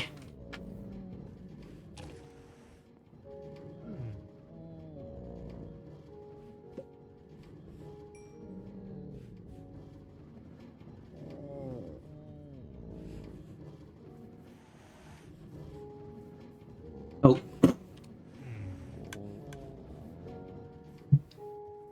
Well, I live here now. I forgot that that worked that way.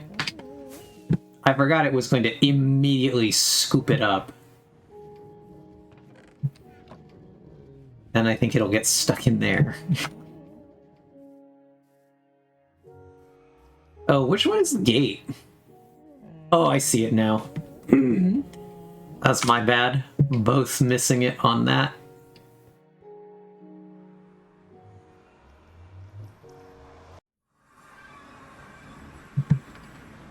Alright. I don't think I make it back on 8 rockets. I don't think we make it.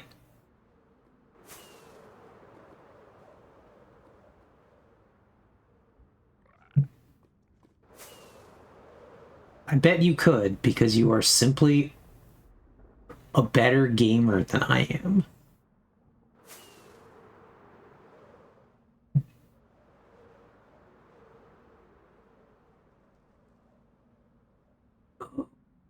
So if you really...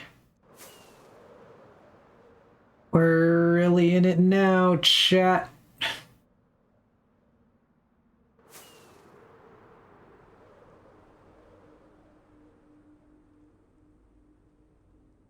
Oh, I think I see the cherry.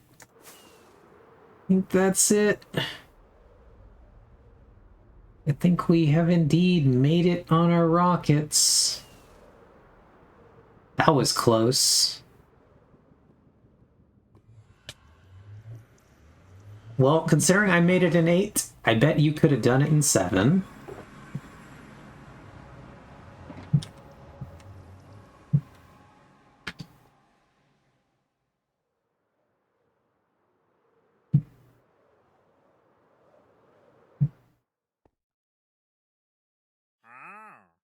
Wow. Nice. Alright, well, the only thing we didn't pick up is the sponge and the mini horned, because I don't think I have mini horned at all. I don't have corals. I just would not have corals on hand. Because are coral non-renewable? The big ones? That's kind of a weird block to have be non-renewable.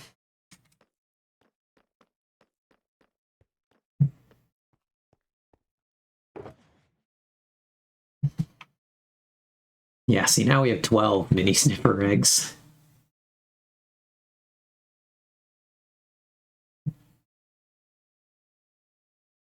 Okay, technically, wandering traders sell them, so a little bit renewable. But for all intents and purposes, they're non-renewable because, like, no one's counting, I feel, on the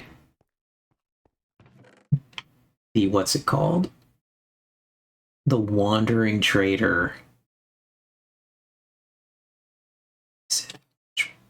Which one of these does have these things in it? Nope.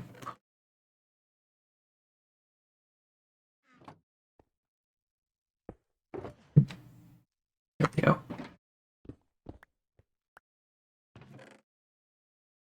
Enchanted books. Enchanted books. Well, not now, since Mojang took away our void trading fund. Yeah. Vex really should not have vocalized into the world that that was the thing. Oh, that's funny. I guess it happens eventually. That totally caught me by surprise.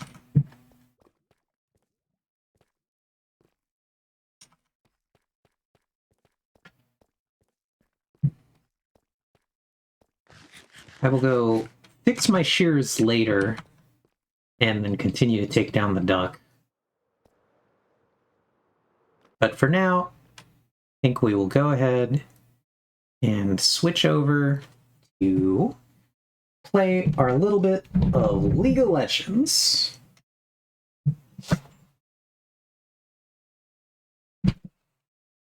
Oh, if I put efficiency on this shit? Cool. Okay. Long, What are we hmming? Is it just the wandering trader noise we're making? Ah.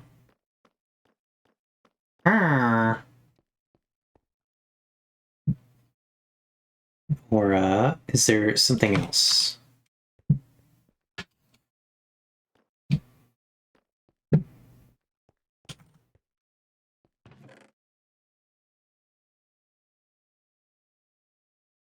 Oh, well, honestly, I can play one, if you'd like.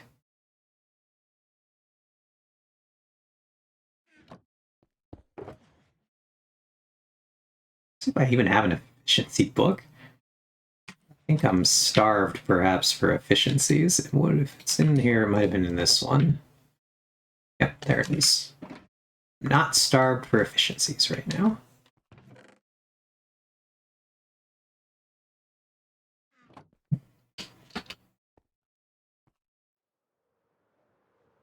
But, yes, you, as my... I guess I'll try to break this one next. Can we go 2 for 2 on breaking these things? Not yet.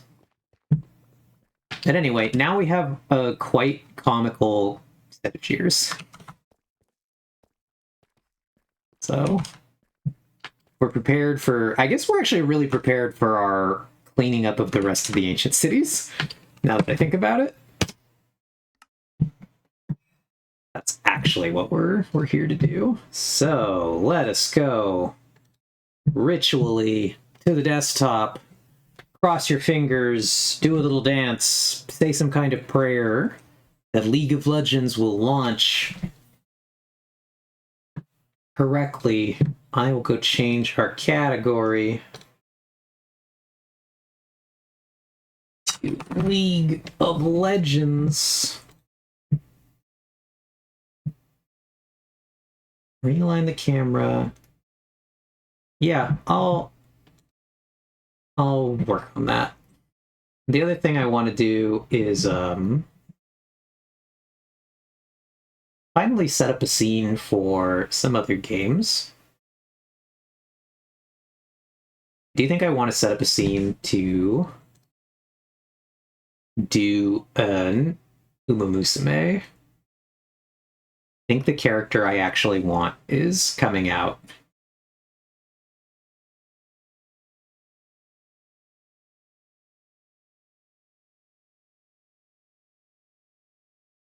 The one that I've been just like collecting coins for, or carrots, and then so I think now that once it's there and I'm gonna blow all these carrots, I want to actually do that on stream just because it's funny.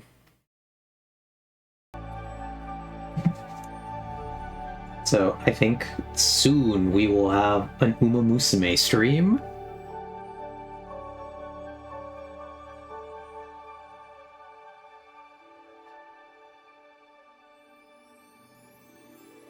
I'm currently logging in to check what is the current banner. Yeah, it'll be amazing.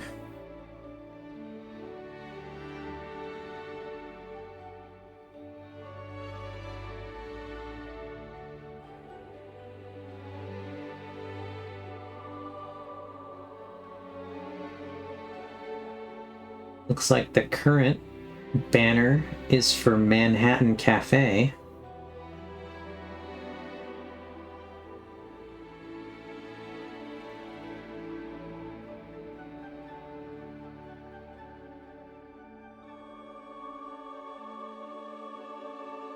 Oh, nice.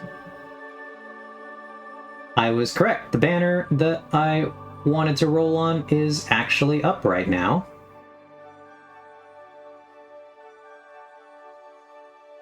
So, on Wednesday, I think we will have the Uma Musume stream, where we spend all my carrots. I knew it was around here. Let me just check.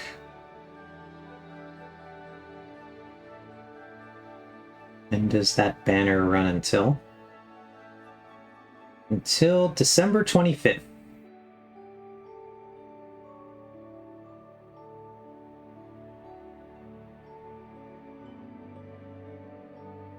So yeah, very exciting for us here. One more interesting thing to do on stream. We can all appreciate the miserable drop rates for pity rolls. We will possibly be doing an entire Uma Musume stream, because what'll happen is, first, I need to roll for the character. So we're going to be sitting here just spamming gacha rolls for a while. Then,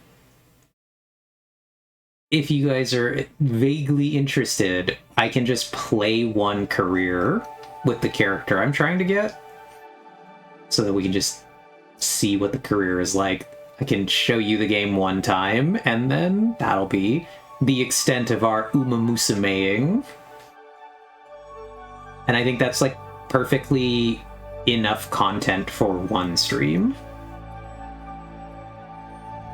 So I think it will be actually just like a perfect like 3-hour thing to do.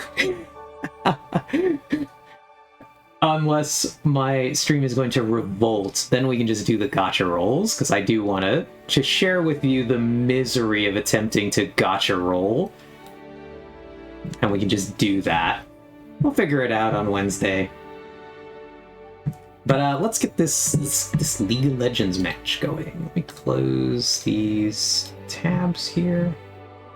A little curious, but also a little afraid. Why are you a little afraid?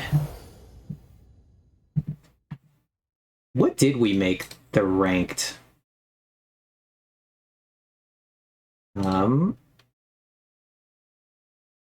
Cost, anyway. I'm gonna play an ad. And we're gonna check.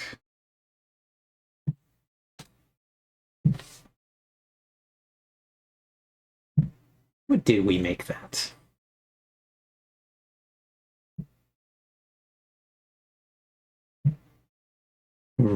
League ranked match. The Uma Musuverse is a strange place. It is, and I don't think that the game. I honestly don't think that the game is a good representation of what Uma Musume is, or what's good about Uma Musume, which I think is funny. I think some of the shows do a much better job at being good representations. Do I have anything I can do? Doesn't look like it. No new chests. I have long since gotten everything I can from the pass here. So I'm going to wait for this. Are there long phones in the game? I haven't seen one. I've only seen them in the show. I don't think I've seen a career where they talk on the phone. Or whatever that counts for.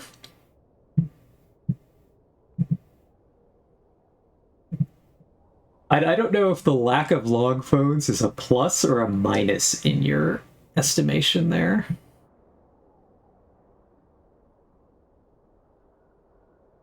Whoops. We forgot we were going to go over here.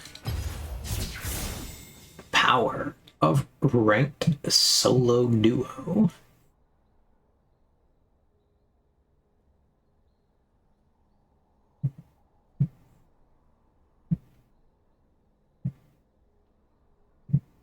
I have not tried Swift Play. I would not play Swift Play.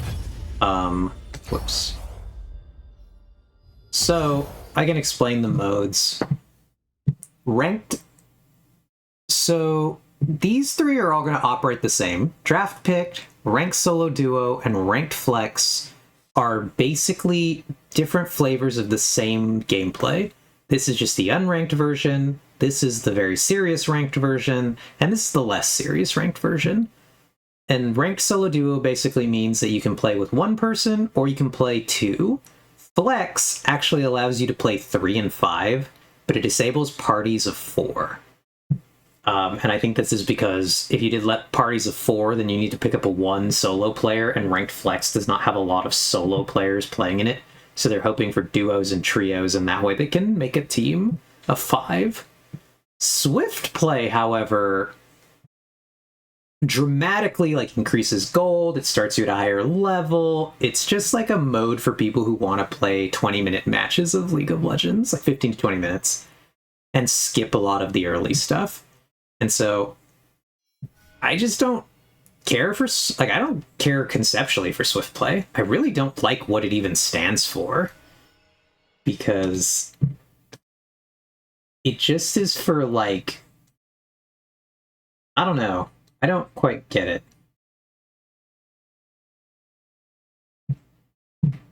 It's for people who both don't want to play the full experience of League. They just want to play some of it, and I'm just I don't know. If that's what you want, maybe you just go play ARAM, which I think is a better version of the thing you want. But I don't know. Anyway, we're gonna queue. It's party time. Queuing for solo duo. We should get a queue pretty fast because I main support. Yeah, and also, as Vex just said, Swift Play also just has the absolute worst quality of games. This is indeed an EVE ranked game, Vex. Ox has requested a ranked game. So we are going to deliver. We're going to play one serious game of League of Legends. Redeeming limited champion select will do nothing in this mode, but redeeming choose my skin will, I think, actually provide you the time to do that. This mode has a much longer lobby, so I think we will have time if you guys would like to pick my skin for all that matters, and I'm going to play a character where I am going to own multiple skins. I will have options.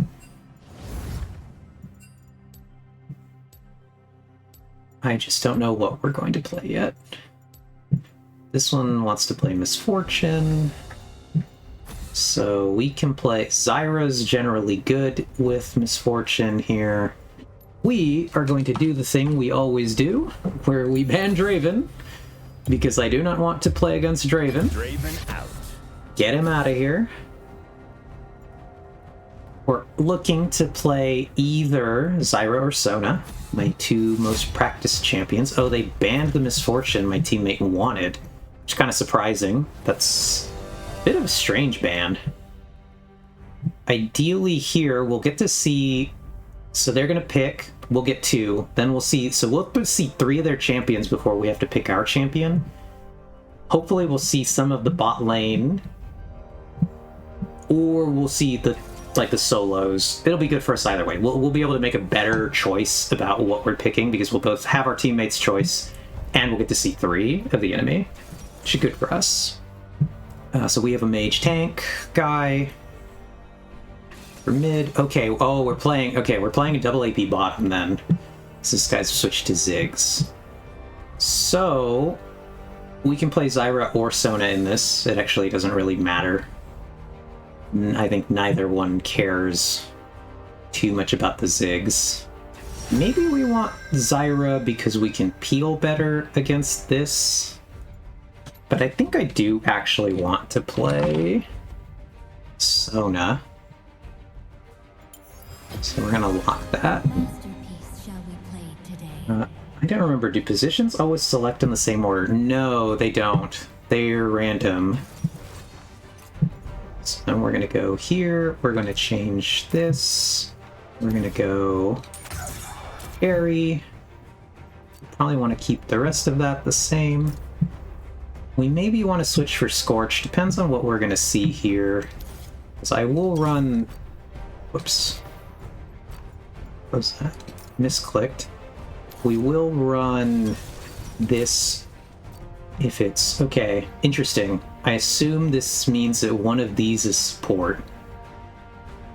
This is a weird comp.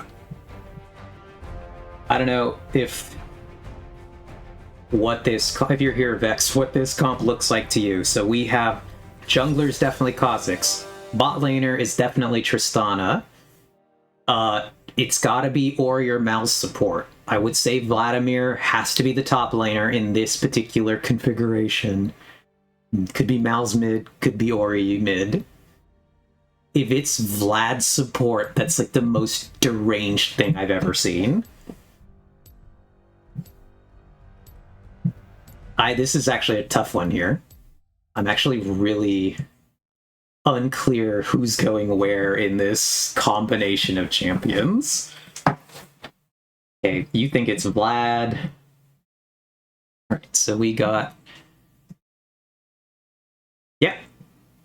It was a correct call there, Vex. It is Ori support. I think that this all makes sense the way... I mean, I don't think it makes a lot of sense. Oh, look, we get to see the Christmas map, actually.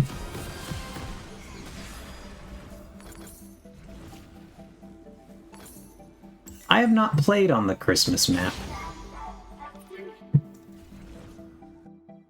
Alright. So we gotta get out here as fast as we can. Yeah, my comp is weird too. Welcome to Summoner's Rift.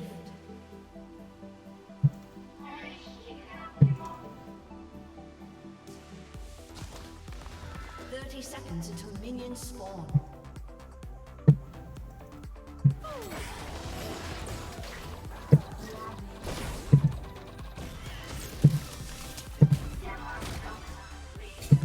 Okay.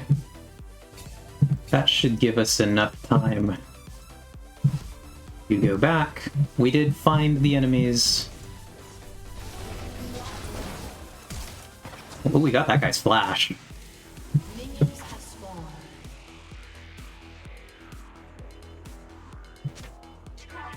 Actually, we're just gonna stay. The minions coming in. we have healing. It's a little too important to us to be here on wave.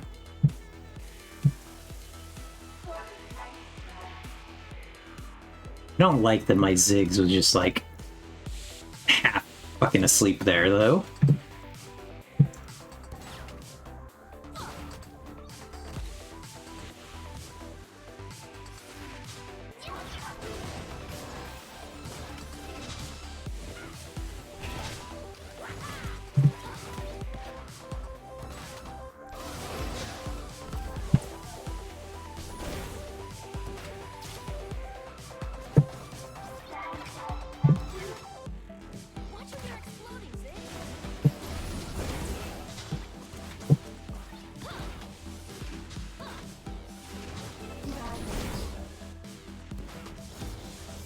Need this guy to ward.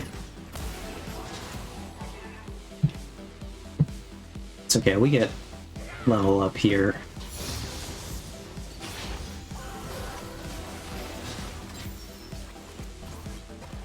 Which makes this lane better for us.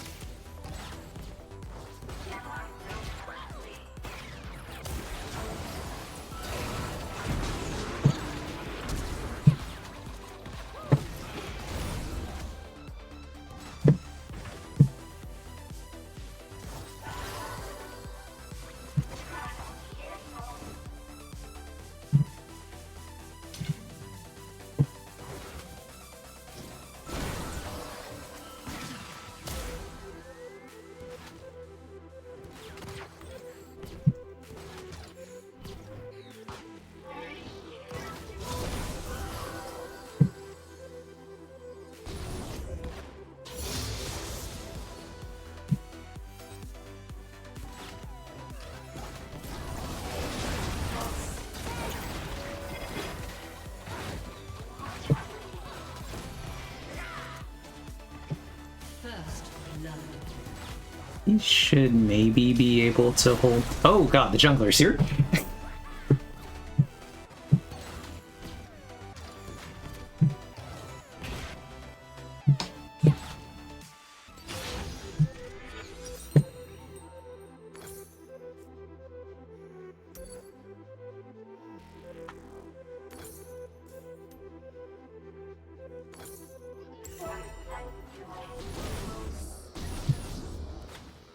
That caught me by surprise.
Luckily for us, Tristana can't really freeze very well.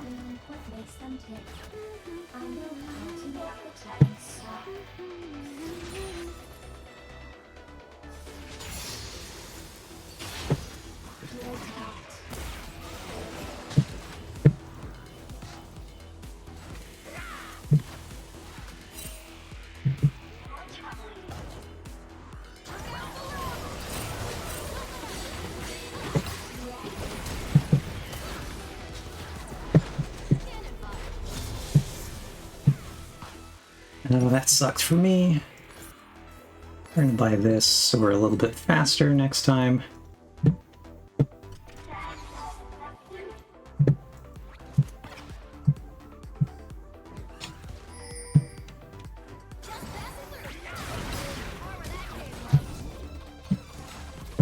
being faster is going to be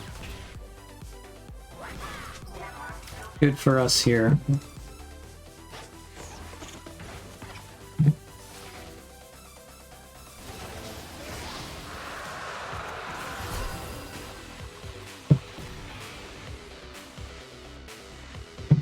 Don't know where the jungler is here.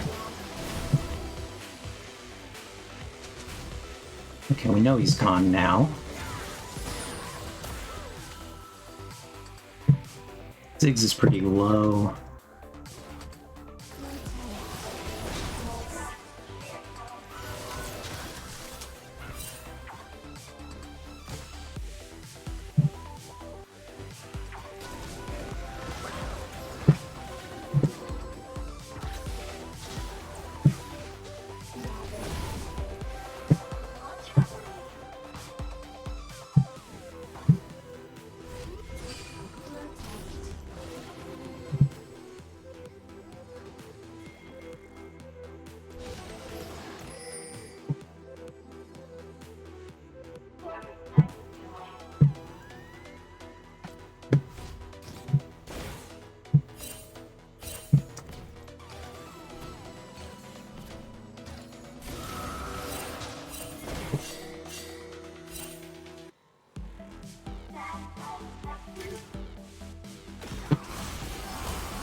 That worked out pretty well for us there.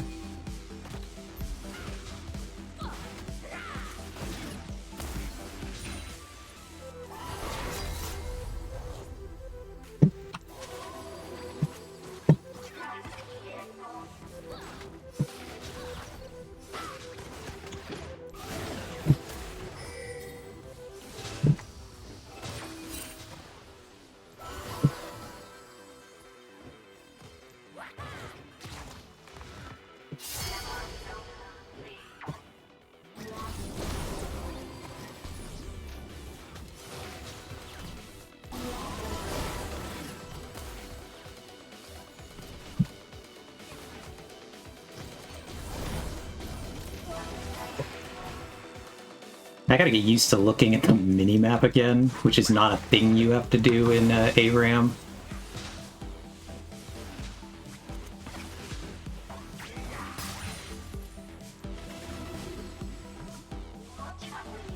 Okay, we just want to make sure that that wave crashes into the tower here. Yeah, sorry for not having better commentary for that. Box some of this that is just we gotta go fast and I gotta really focus on what's happening in my lane. So as you can see, I've died a few times, which has been not good for me. It's made the levels kind of weird. I'm a pretty low, I'm like about to hit 6, but I wasn't yet.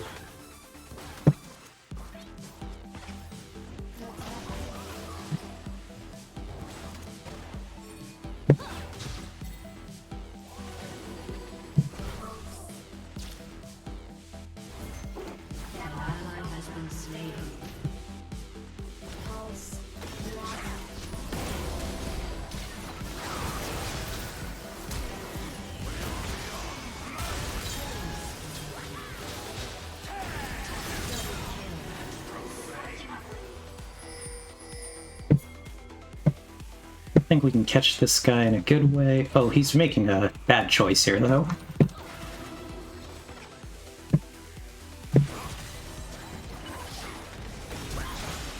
Okay, he had to flash. He shouldn't have gone for those minions right there. That basically guaranteed he had to blow the flash.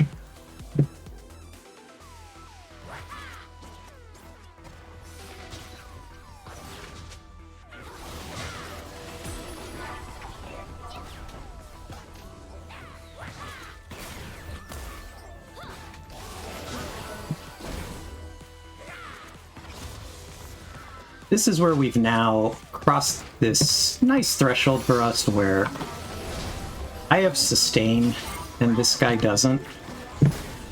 Oh, I'm gonna die here though. Maybe my teammate gets out. We'll see. Okay, he does get out, so that's good for us. As long as one of us makes it in that situation.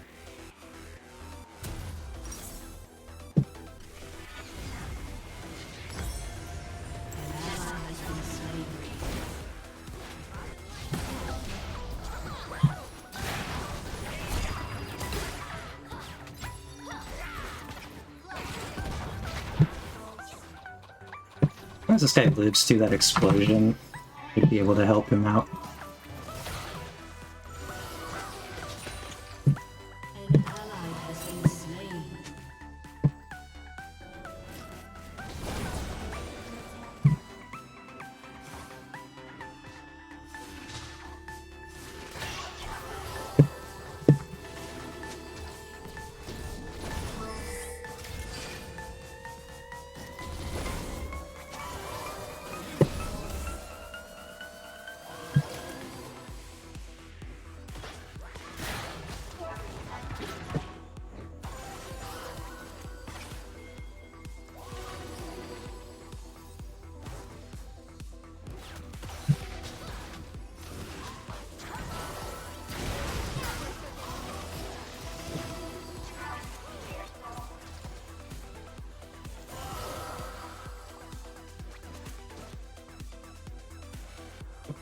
Turret plating will fall soon.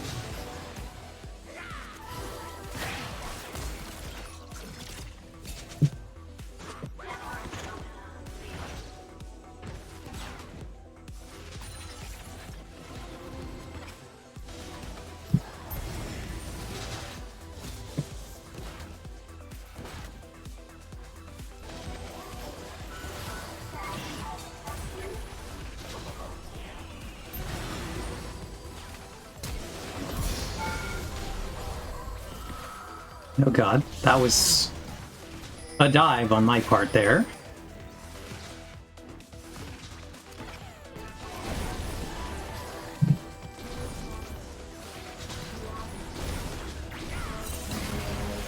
And we got the tower. Okay, that was intense. That was hard. There was a lot of thinking I had to do there on what the right choice was, so sorry that I was super quiet. I was trying to line up my ultimate to actually hit and do something useful there.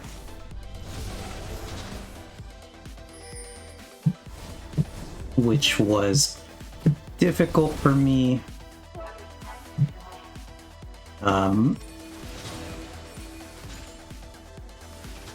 Because it was like, there's obviously a moment where I should have gone for it earlier and just didn't.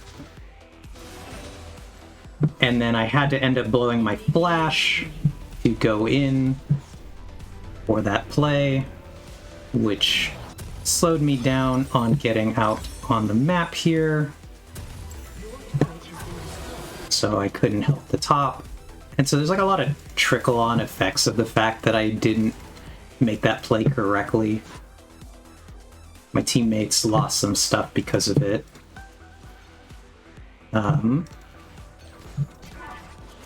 Yeah, there's a lot more, like, complex decision-making happening here.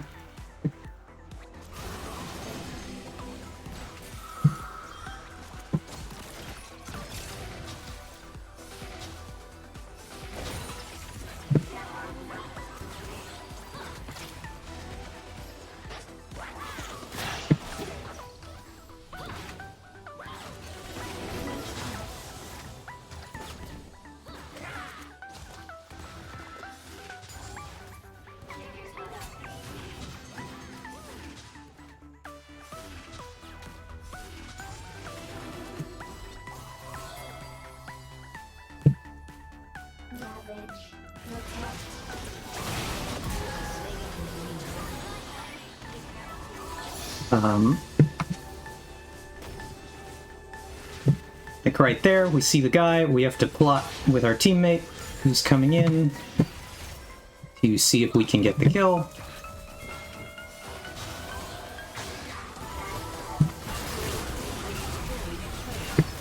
But right there, I have to abandon that guy because there's very little I can do for him in that situation.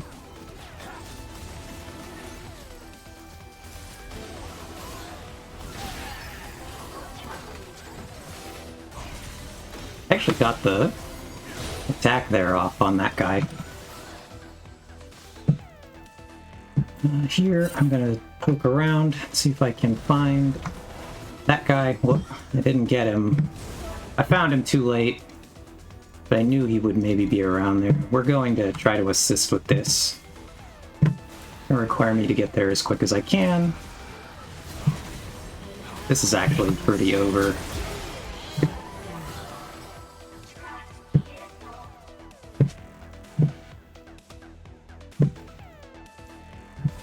Now I'm going to go back to buy my item. Ziggs should be able to just hold this.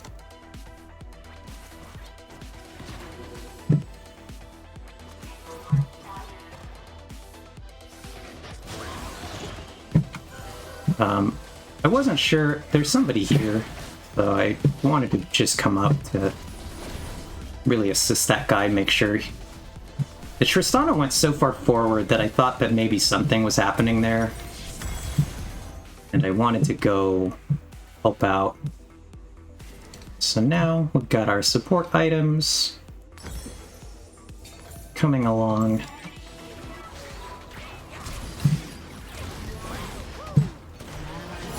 See, he's really susceptible to all-ins if I'm not there. He should be much safer. I guess he just went a little too far forward.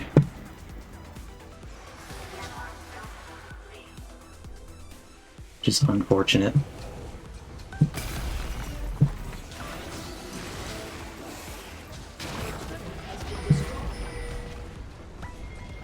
enemy has been slain. Enemy rampage.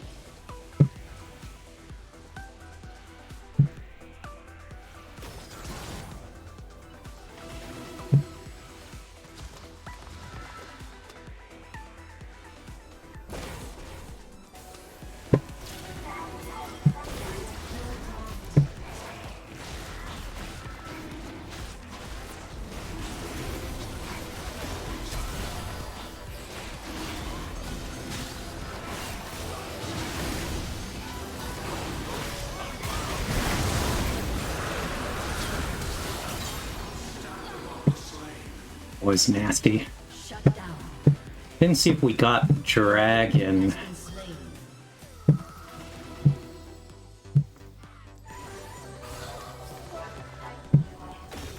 I did somehow survive that, which is quite amazing.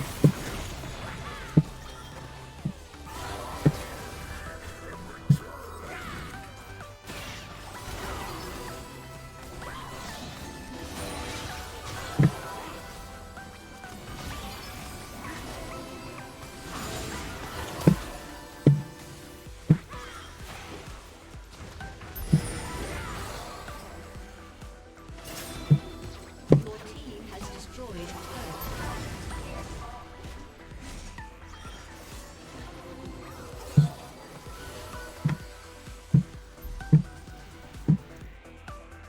I need to... I don't quite need to go back, but I need to restock my... I actually do, because I need to go back and restock my wards.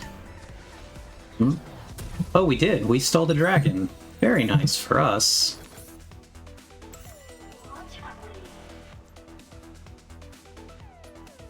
Yeah, the current music is the DJ Sona music. It's a lot of why I play DJ Sona.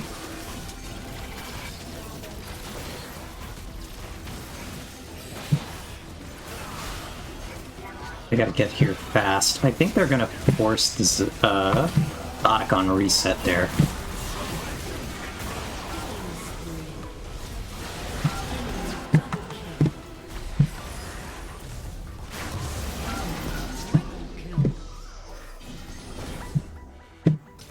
I couldn't get there in time.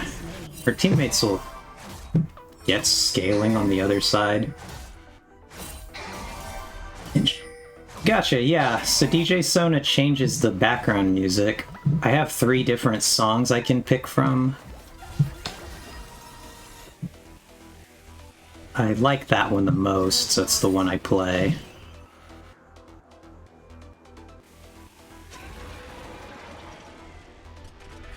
Let's see, Nasus has 546. So, like, he's gonna be good, theoretically, eventually.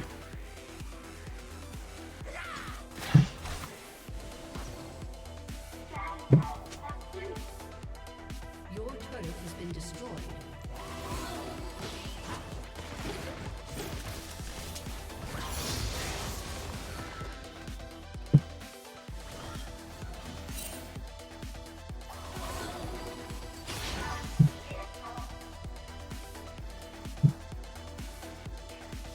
Problem is we have to watch out for this jungler who can just, like, obliterate us.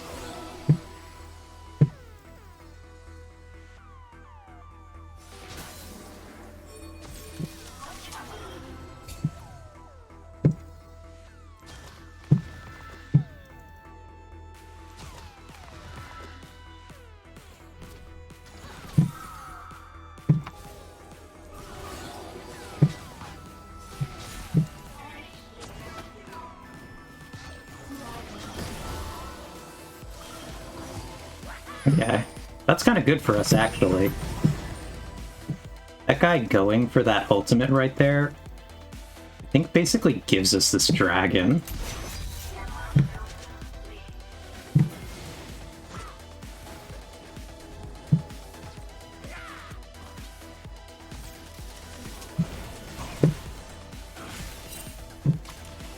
I gotta stick kind of with Sehen here.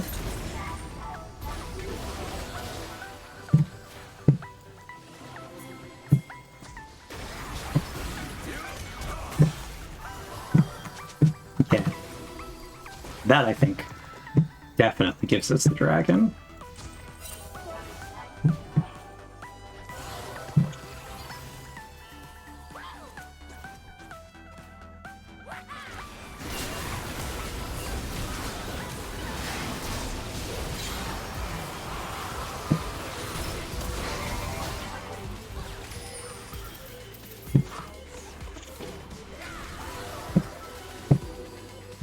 Ow.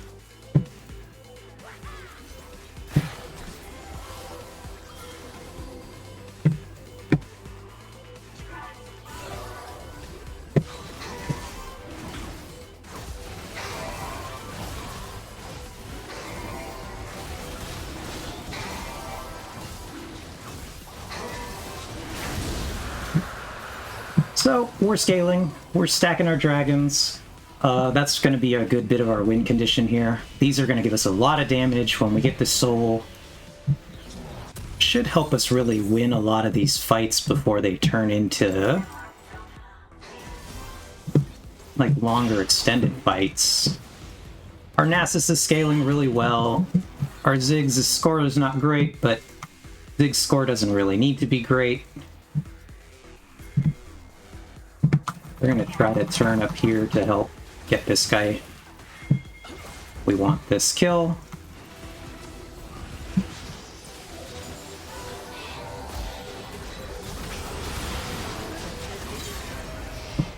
Killing spree. Ziggs just has to try to Ally has been slain. play a little farther back. He goes forward in places that I don't think he should.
Here, we're just going to come in with our Nasus, who is quite strong.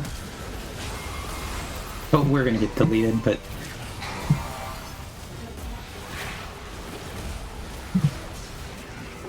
Okay, they've killed the jungler. Susan is going off. Oh, he's dead, but he did his job.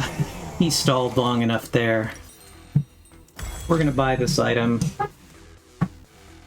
Then we're going to go for... We just want more healing in AoE here, so we're building really support this game. We do have 2 Infernal Drakes, which are these orange things. So if you see this, it says 3% attack and ability power. So every one of these we get just makes our team do more damage. So by the time we get all 3, we'll have a bonus like 9%. Because we can get another one before, I'm on the way, rat, but I'm not gonna make it. You're dead, you're dead.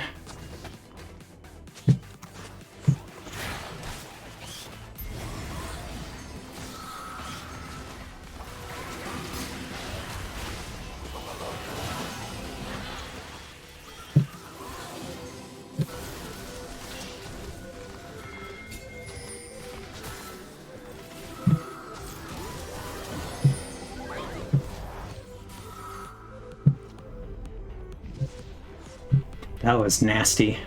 I lived, but had to throw my ult down. I'm going to go back to buy these 2 wards. Should be able to make it back out to the dragon in time with more vision now. We don't have as much of a chance to set up. Nasus is in the bush there. He's relatively strong, so he should be able to just exist and not have too much to worry about. So we're just trying to get our position here.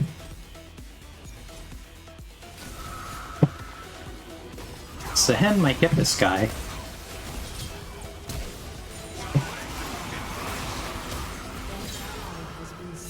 Yep, we get that guy.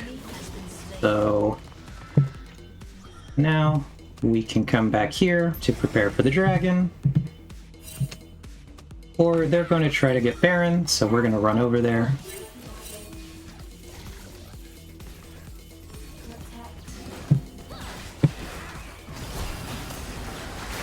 Okay, they got it.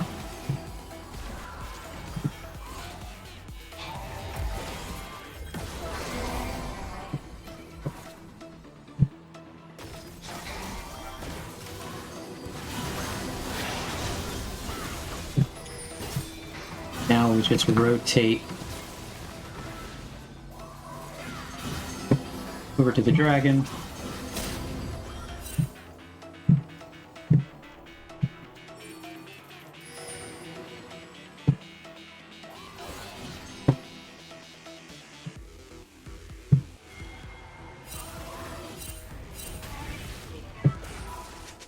I think here we've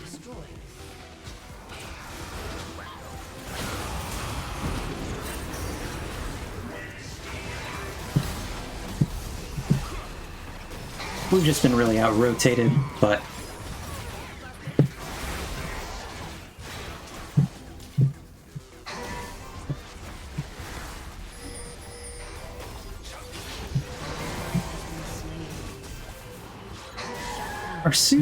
our Nasus is quite strong. He is just going to start killing things that he's near with like almost no trouble. My team should have just committed, I think, to the dragon. Realize there was no way to get up to Baron, commit to dragon, get the dragon. At least we get soul that way. They're still in a rough place for fights with us because we've scaled.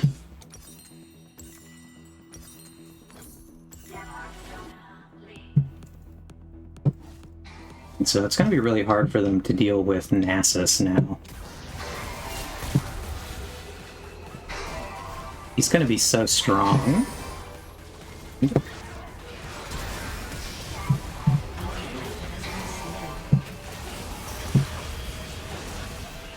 I'm on my way to help him. Not that he particularly needs a lot of it.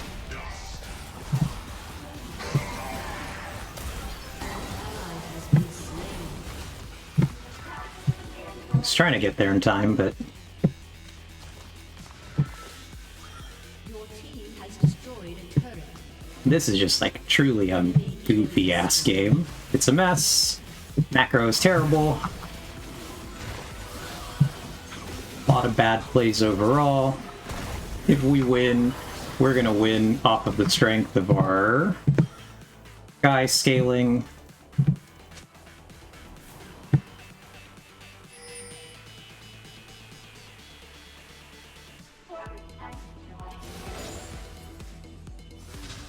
Yeah, I'm gonna try to support Nasus, I guess, in this situation. Nasus and Zehen. The two I gotta try to help the most. There's no neutral objectives for a while.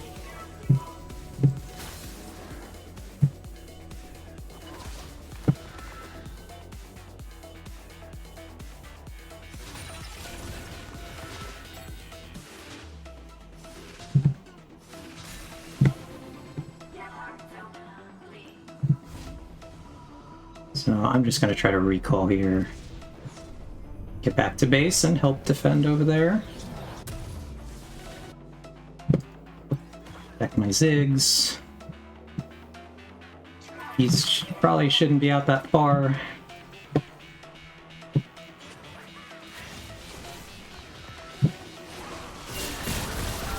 Basically, I died because of where he was.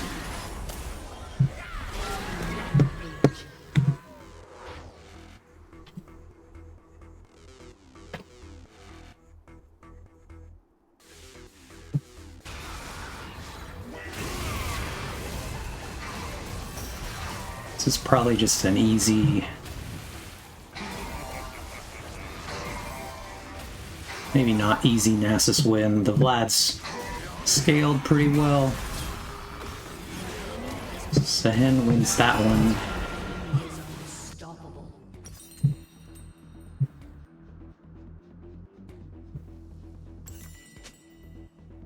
Yeah. Ziggs needs to be safer. He's not... Problem is I can't really support him, so he needs to be like more okay on his own, which he's a relatively safe champion. He could stay farther back,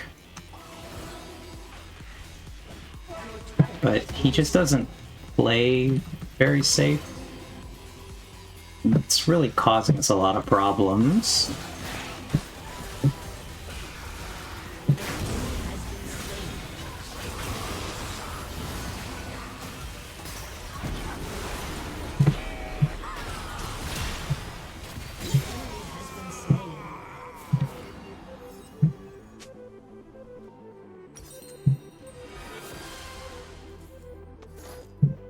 We're gonna go here. We're actually gonna pivot to build magic resistance.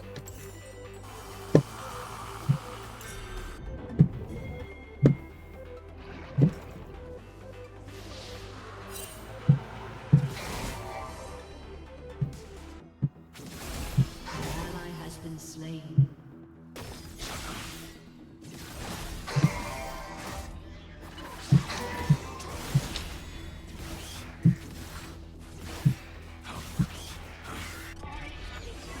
We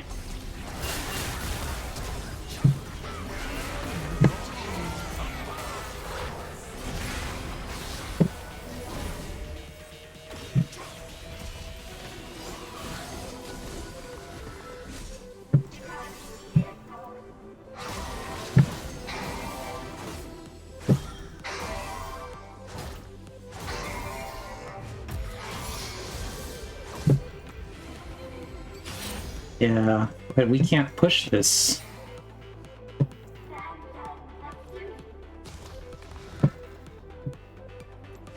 Guess they're definitely going to get Baron. That gives them the empowered recall.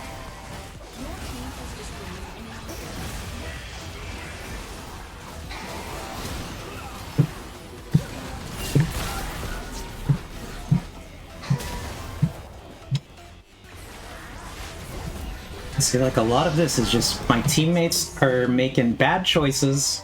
I have to try to follow up their bad choices, and then I die in kind of like response to it. And so my options, like, this guy, he shouldn't be here. He can't afford to go that far out of the base. This has happened to him multiple times. And the problem is that just he goes a little too far forward, he gets himself killed.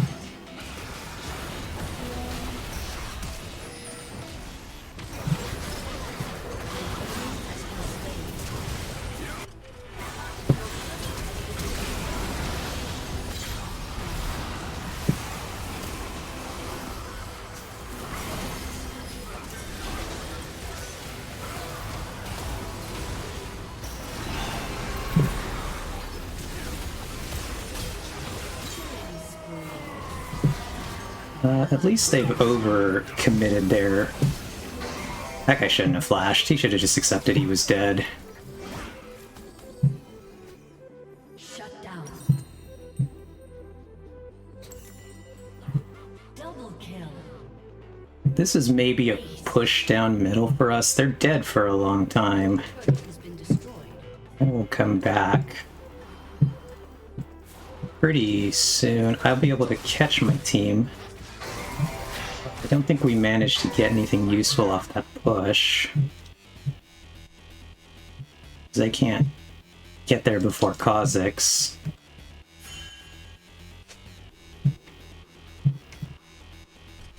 But maybe we can get some setup on this dragon now.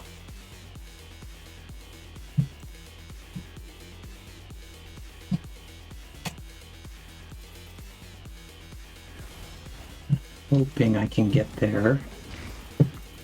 To at least dump some of my vision.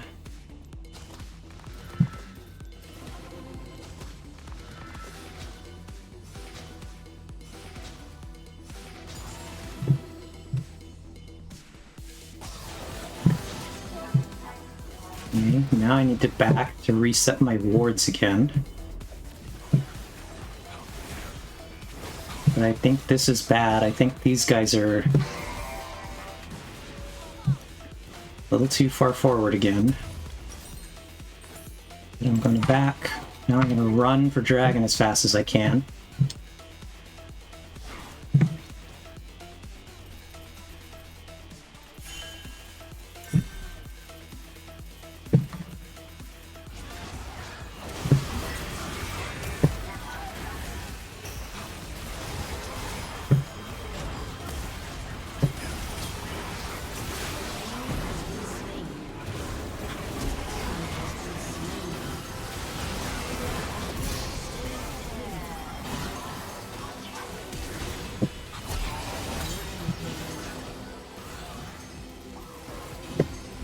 Okay, we have a wave now. So we can actually push here. With a super minion coming in. And this Nasus will rip these towers apart.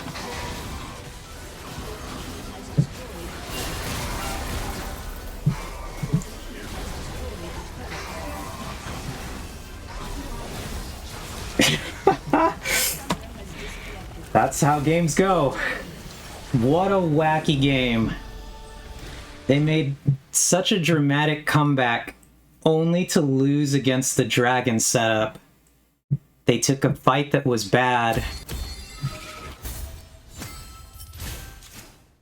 We're gonna have to go back and watch that last fight because that was so utterly chaotic. We need to try to figure out exactly what happened there. But that's how those kind of matches go. By that stage of the game, Ox, the problem is that the respawn timer is so long that anyone that we killed is out of the game for like a whole minute. And in that minute, you see how quickly it can end. Particularly because once we realized that we'd won the fight and the members we had standing and the minion position, we just went for the end. We rushed the base, and our Nasus has an ability that stacks, the thing that Vex asked about. He asked about the stacks, and that ability, it gets stacks, it increases damage for every stack that it has, and it applies on towers. It's one of the only abilities in the game that hits towers. And so what it turns into is it means that Nasus, by the time the game gets this late, he is incredibly powerful at hitting structure, at the different structures. So here, the current game state is they have an open inhibitor here, and we have an open inhibitor here, plus we're missing one tower. So we have super minions going down the lanes, which means that this lane is going to balance out until one of our players pushes the minions, which is what Nasus is constantly doing. He keeps coming up here, killing these minions. So he's resetting. Ziggs is out here doing kind of something useless. He's killing this crab. I'm trying to get wards at Dragon, so I'm going to come in, I'm going to drop my wards, I'm going to clear this one, and if you notice how I move, I'm always trying to make sure that if I think Kha'Zix could be around, which he was really close to me actually, so the fact that I was hitting it and moving closer to my base every time made it so that, like, it was just harder to catch me, just a little bit harder to catch me. Micro decision that matters. Here, he has to think, do I want to try to kill this guy? Which apparently, he might have been able to, but he decides against it. So, we have 3 positioned here. They don't have vision here, because I cleared it and I placed vision down. So they don't know where we are. This guy's doing a sweeper right here, so they can't see him either. And I'm trying to come out of base to catch up. This guy's just pushing the side. But this guy shouldn't be here. He's actually important to his team. Let's see. He's not the most important. They're all kind of doing mediocre except the Kha'Zix. But he shouldn't be here because he's usually a backline glass cannon. He needs to stay probably behind this guy. He should be over in this area. He definitely should be following this guy who can actually protect him. And this one should maybe be the one protecting this guy. But he goes forward, he gets chased out. So that's fine. He manages to use an ability. He goes to safety. They now kind of know that we're in this area, and my team is kind of guarding all the entrances to get towards the dragon. We know we have to fight for dragon. And Ziggs is the one who's pushing middle, so he's actually really good for this. He does a lot of damage to minions. He can theoretically do it from far away. But he gets... the Kha'Zix comes in for a play on him. So Ziggs is going to die to this. This guy just saw a gap here. He went for this guy.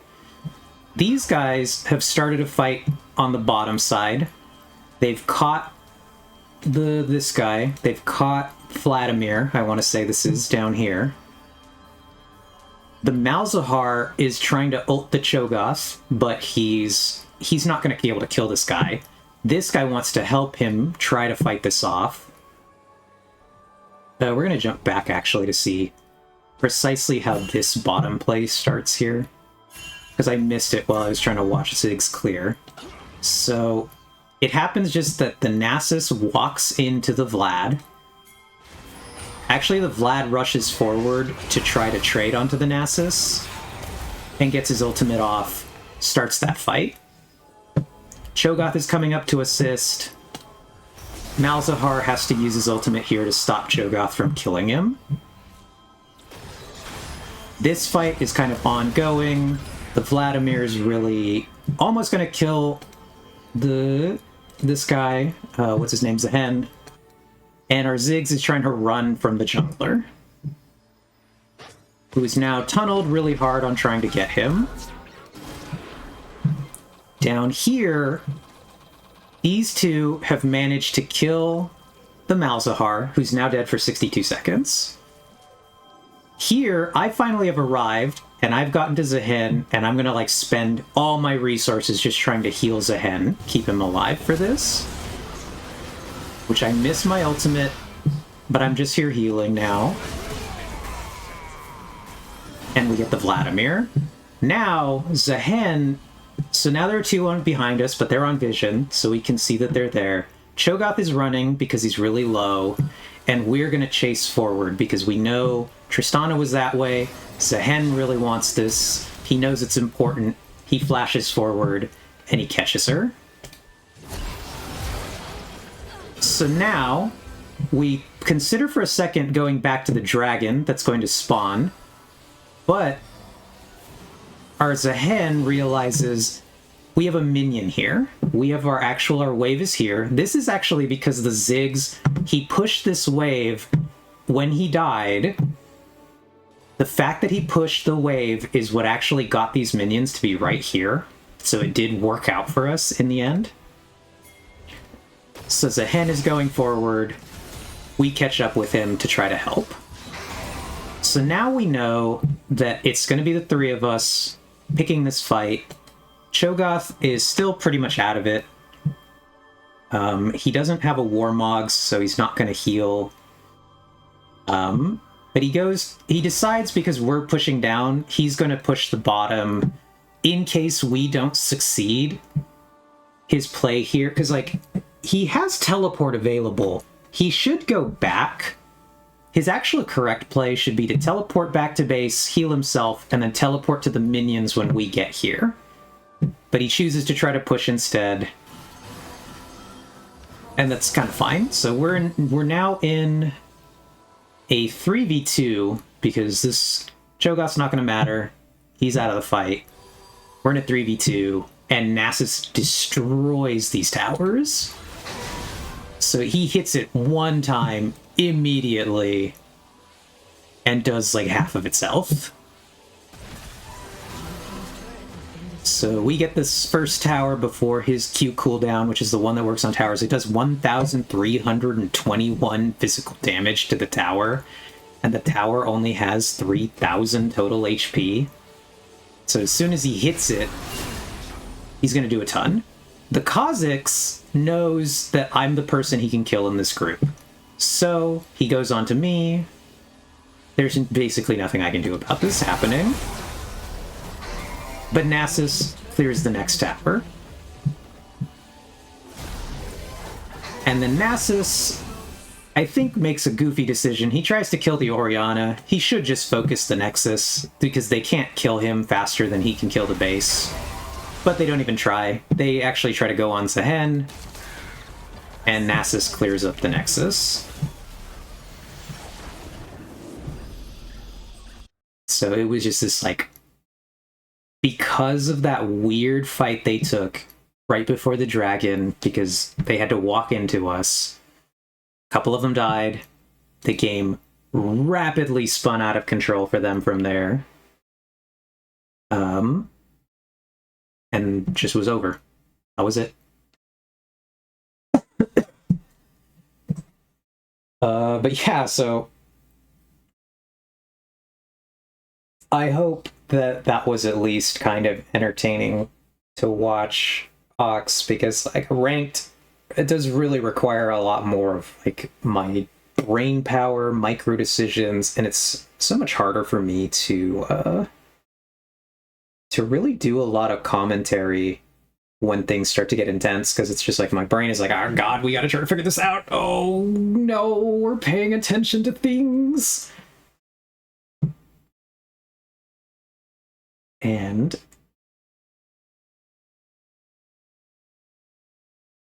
yeah, so it's wild how often these games go from you strategizing for a long game to it just ending immediately.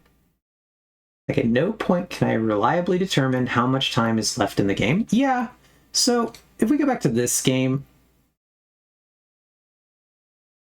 this is obviously just because you don't like have the knowledge of how League of Legends works. And so right here, from this game state, you can tell that the game is about to end. because here at this particular moment, we're 38 minutes in. This is quite long. We're all gonna be like the levels. We're pretty much 18 here, 17 here. I'm the lowest because supports are always the lowest. 17, 18. So anyone who dies now is dead for a really long time. From this state, though, the most important thing are these dragons. We have 3, and they have 3. The next dragon that spawns will be the final dragon of the game, because one team will get to 4. When you get to 4, you get what's called the Dragon's Soul, and you get a really big buff. And so what I know is going to happen here, and basically what every player knows in the game, is that both teams can't afford to give this buff over, which is going to force them to fight here. And when you're this late into the game, a major fight like this, whichever team wins this fight is going to win the game, because neither team has both teams have this open mid lane where there's no tower and no inhibitor. That means whichever team wins this fight can run directly into the enemy base with no resistance, which would have been the same thing that they would have done to us if they had won the fight.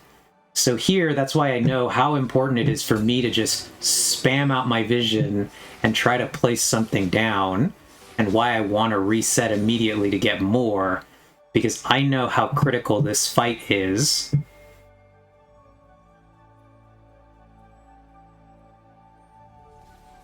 And so, like, from this game state, you know that the final fight is going to be the end. Yeah, and so, since you're familiar with ARAM is basically just if we traveled straight across the middle of the map. That's the ARAM map, because ARAM stands for all random, all middle. But in Summoner's Rift, there are 3 lanes. So there's 1 tower, 1 inhibitor, 1 tower, 1 inhibitor, 1 tower, 1 inhibitor. So it's 3 lanes, 1 that runs along the bottom of the map, 1 that runs along the top of the map, and the 1 that runs across the middle. And so there are minions that go in each lane. You can watch them. They're traveling here. There are actually some up here. So it just causes these much more divided map states where people have to go. Sort of. Top and bottom are almost identical. The only difference is that the top lane towers are stronger than the bottom lane towers. And this is a mechanic to stop people from sending their top laner. So if the top laner goes here, they basically want the 2 top laners to be fighting each other. They don't want one to go here, 1 bottom lane to go here, and 1 bottom lane to go here, and 1 top laner to go here. Because what happens in that game state, because the top tower is stronger, the 2 people up here won't have the advantage. They won't be able to clear this tower as fast as the 2 people down here could clear the tower here. So they want to encourage 2 fighting down here and 1 fighting up here. They've done that by making the towers slightly different. Otherwise, they are interchangeable. And normally, the only reason that bot lanes also kind of want to be down here is that early game, the dragons spawn closer to the bot lane. So you want more of your members down here so that they can rotate to help with the dragon. And so that's the other reason that bot laners are sitting, why we send 2 people here, is because we want to be able to help claim the dragons. But, I want to turn the Fog of War to blue, because I want to see what they could see of this. See, this is where this is troublesome for them. They have no vision anywhere in our bottom quadrant of jungle or in the dragon area.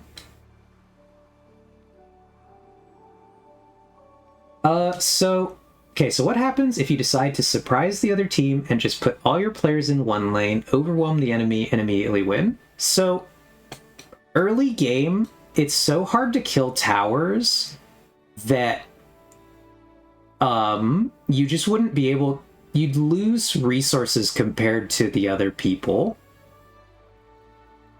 So like the people who are free farming here, they're going to get resources faster, because the reason you want to send one person to each spot, if ideally possible, is because then this one person is getting 6 minions worth of gold. If you send all of your teammates to, say, bot lane, for example, there's still only 6 minions, but now there are 5 people who are splitting 6 minions worth of gold, as opposed to this person who's collecting 6 minions on their own.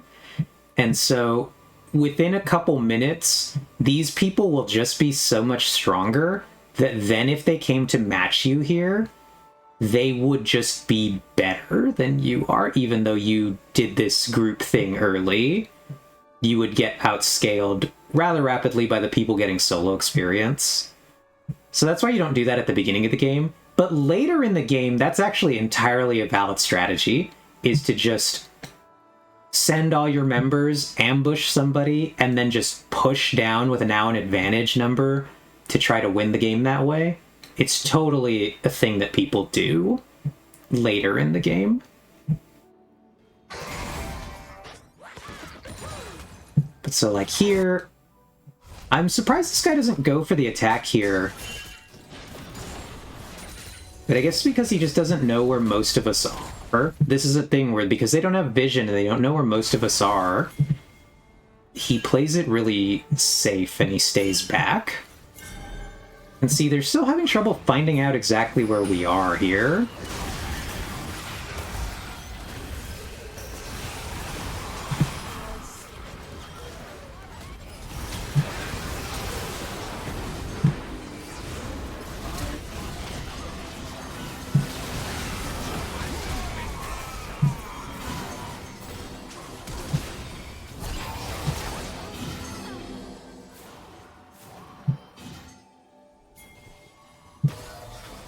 So they just were really struggling to figure out where we were. Yeah, so that's really the job of the support players. We go back to the initial part of this play, so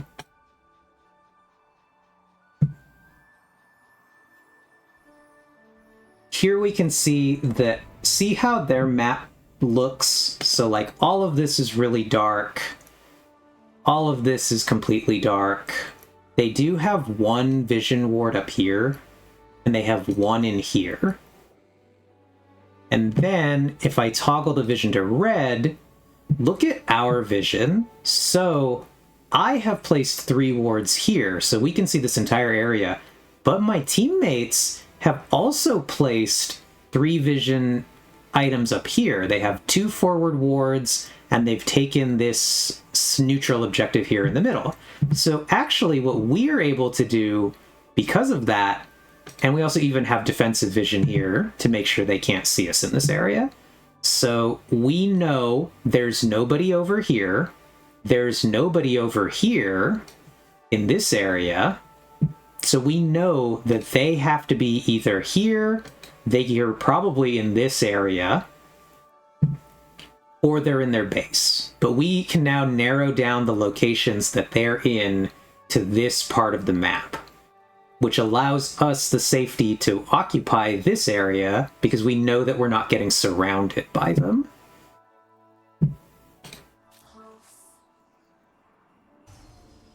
And then, no, you don't actually, because you can see this darkness. You actually don't always have vision in your base. Your towers grant you vision, but so because we've lost our tower here and our tower here, we don't have vision of this part of our base anymore, which is kind of unfortunate for us. But here you can see what I'm doing, where I'm trying to sneak through here. And you see here, I place 1 vision item, and that's coming from, in my items, I have this thing. And you can kind of see the part where it says active, active 4 charges. Place an invisible stealth ward that grants you vision. Current stealth wards placed 1 of 3. So this is my item that is letting me drop these, and then I'm also allowed to purchase one that's a visible one. Place a control ward that grants vision and reveals enemy stealth wards, traps, and camouflaged enemies. Current control wards placed 1 of 1. So each player is only allowed to put 1 of these on the map. It's visible, but it allows you to see if the enemy has a ward there, and it allows you to see invisible enemies, traps. So it's really good. And then I have this, my Oracle Lens. This is an item that anyone can get, and it occupies a 7th item slot, so you always get 1 vision item. This one is keeps charges, reveals enemy stealth wards and traps around you for 6 seconds. So this one lets me just fly through an area and make sure that both I'm not in vision or I can find their vision. So right here, I'm just trying to come in and speed drop my wards in an arc here, and then leave. This is all I want to do. So I drop 1 there, I drop 1 at the dragon, and then I drop 1 in this bush, which shows me that there's a vision ward here that I then clear out, and I immediately run away, because I don't know where the Kha'Zix is, and I think he's probably trying to kill me. So then I want to go back to recall, because what happens is, since I've used my wards, now my item says current stealth wards place 3, and my active charges on it, though, are going to be down to 1. It doesn't show that number here on this screen, but you could actually see it really, really tiny down here. It shows that I have 1 left. So now, if they clear out my vision, I can only replace 1. But as soon as I go back to my base, that item refills and gives me 4 more.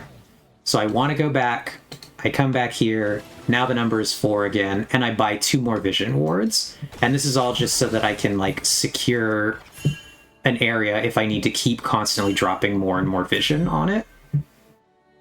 And then I try to run back out to help my team, but this fight gets started. Here I realize is actually a really critical play. What I realize is, if this guy had gone for me instead of the Ziggs, I wouldn't have made it here to save this guy, and they could have won the game. The fact that he goes for him instead of me basically loses the game for his team, because I'm the only reason that these guys live. Because look how low they get. And then I start healing and shielding them.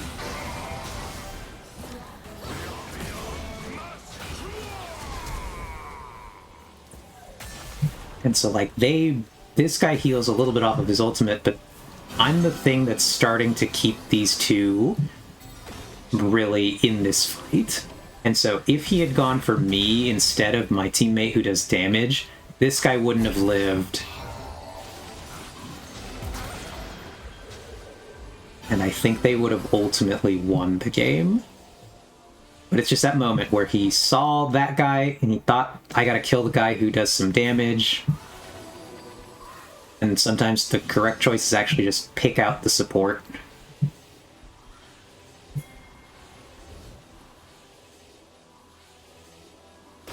Because every time I cast my little heal, it healed this guy for 309. And the cooldown of me casting that is 5 seconds. So every 5 seconds, I'm giving 300 health to a teammate, and I'm giving them both a shield.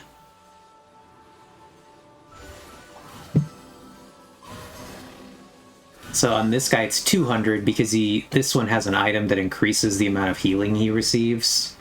So it's actually a lot better on him. But so I'm giving 200 to this guy, 300 to the other guy. And so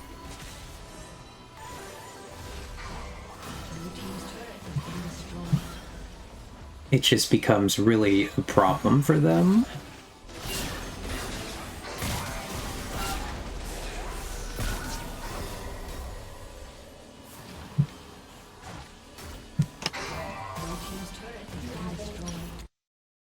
Ugh. But yeah, that was a game. I really like Summoner's Rift. I like how ranked is. But you just, again, I feel like you can see just how much it's like taxing. It's so much harder. It requires so much more focus. And I've just come to the point where I don't have the time to want to put that effort in. I've realized long ago that I'm not going to be better than I was. And so it's kind of a difficult thing when you realize you've hit like the peak of your ability to do something. Do you continue to put that time in to maintain that peak, or do you do something else? And in my case, I realized that there just wasn't a reason for me to keep putting that much effort into it. I could always maintain that peak, but it wasn't good enough to be like a professional player or anything. I wasn't trying to be a streamer back then. Maybe if I had wanted to stream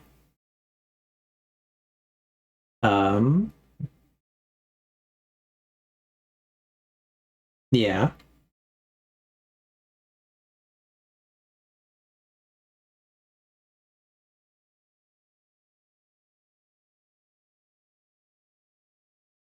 Yeah, so I'll let you put this one. I don't understand that. Like, I have been playing trombone for over 10 years. When I put work in, I still improve.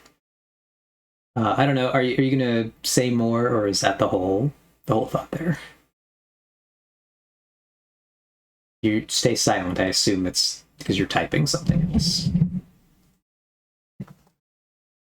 Um, for me, the problem, Ox, was that to get as good as I did. So I guess I don't know what would cause you to reach the end of your ability. So to get as good as I did at League of Legends, I was playing like 6 hours every day to try to get that good.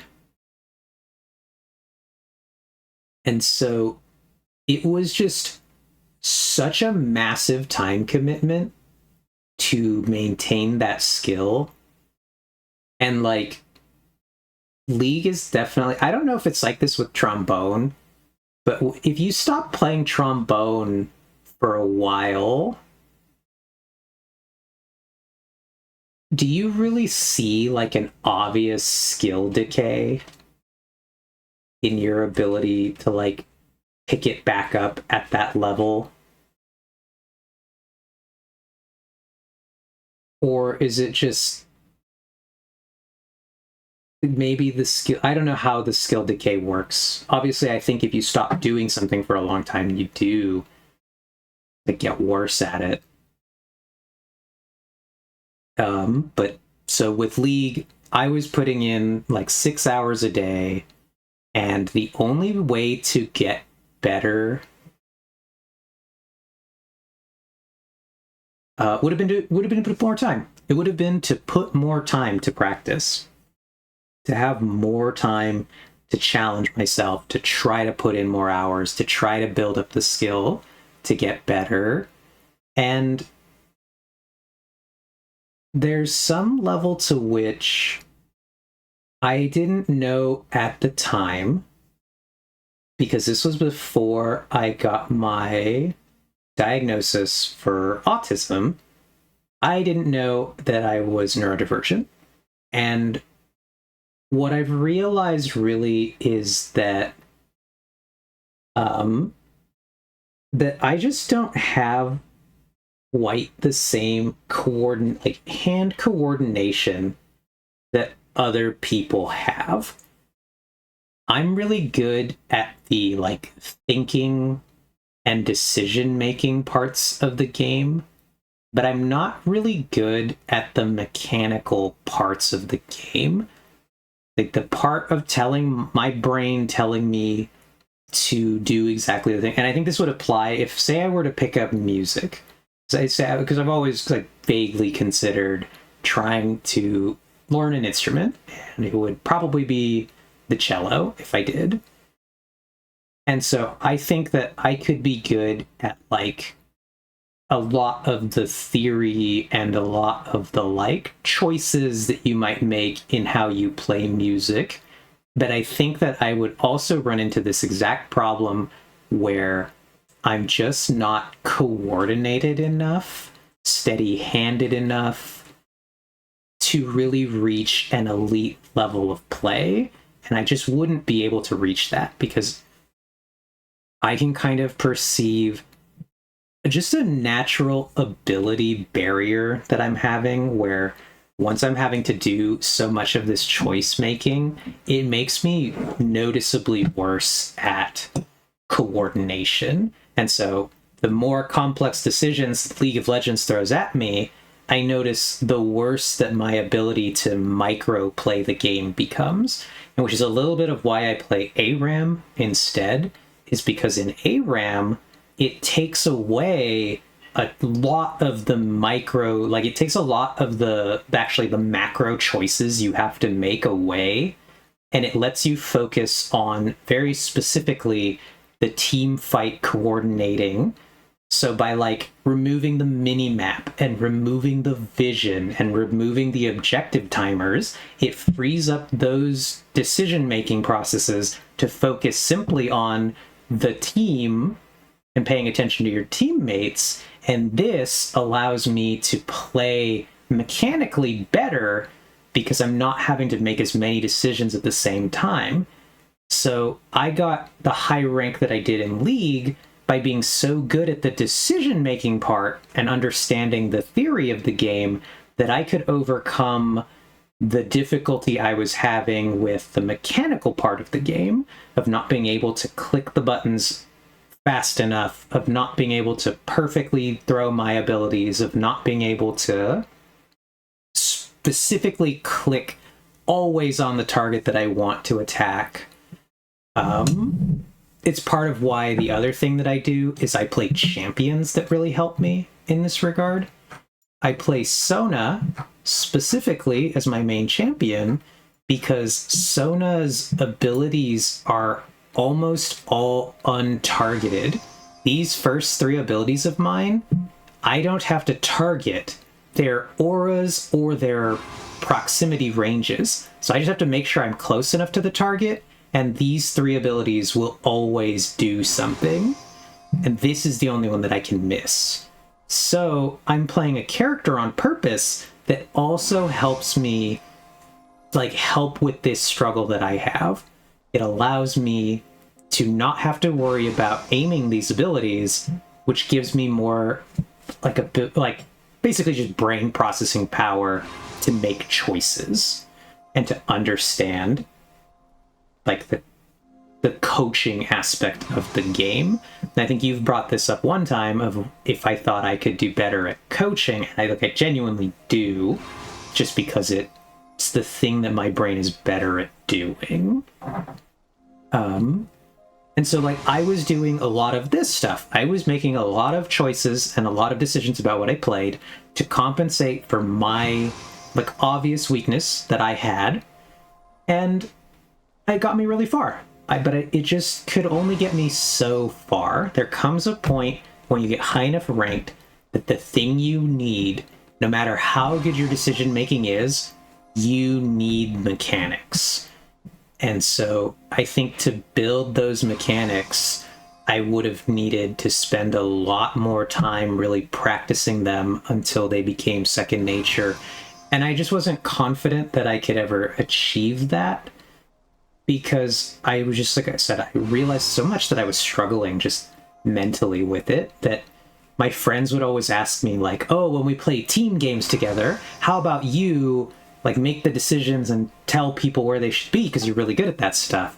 And like that added layer of adding talking to people, coordinating with the people, and watching them to see where they should be was truly just impossible for me to do. I could not add that level on, because when I'm playing, a lot of times when it gets into these really complex decision-making situations, you saw it watching the stream right now, that I stopped talking because my brain is just like, we have so much going on. There's no room in here to talk anymore. I have to focus. I have to dedicate the brain power to making decisions, to choosing correct plays, to watching what's happening and trying to process it all.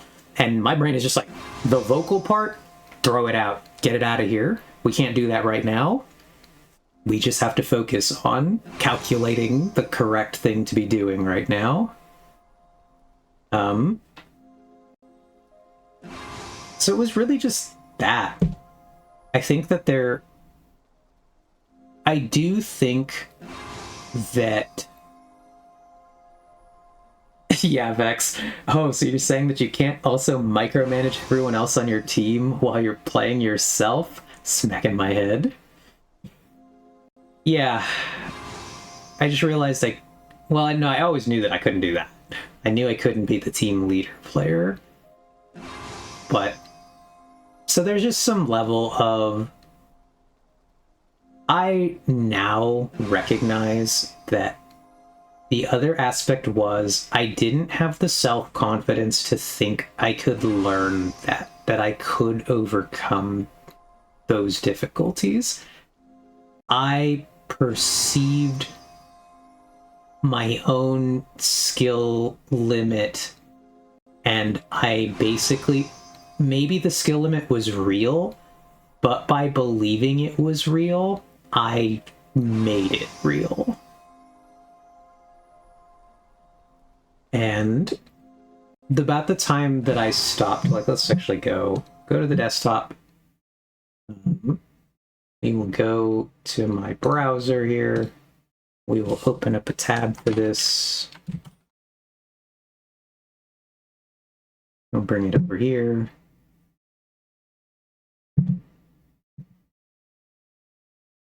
Yeah, if you just wanted me to like help you coach games or go over games, Vex, I think I would actually be pretty good at that.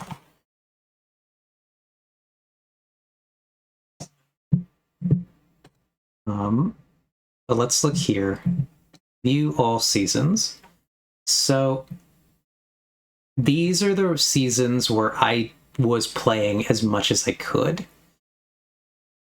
These diamond rank seasons here. This at the time was before they created more ranks.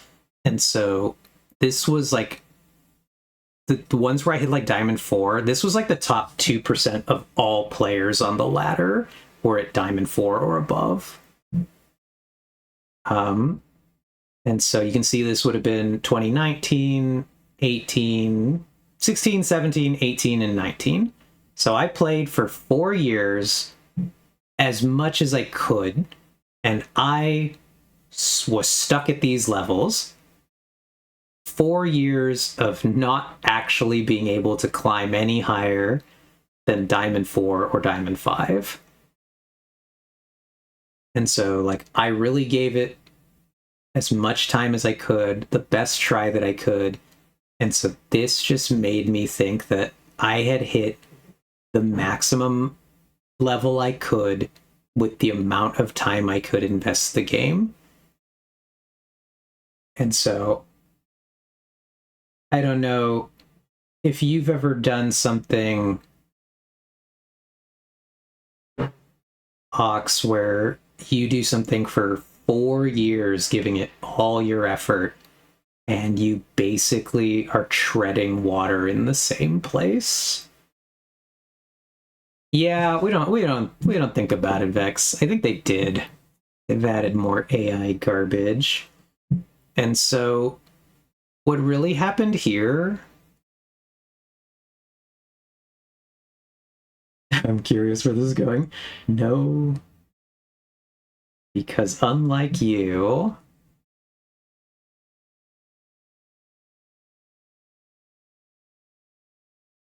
I have a lot of ADHD mixed in to my neurodivergence cocktail. I don't give full effort to anything for a long time. Yeah.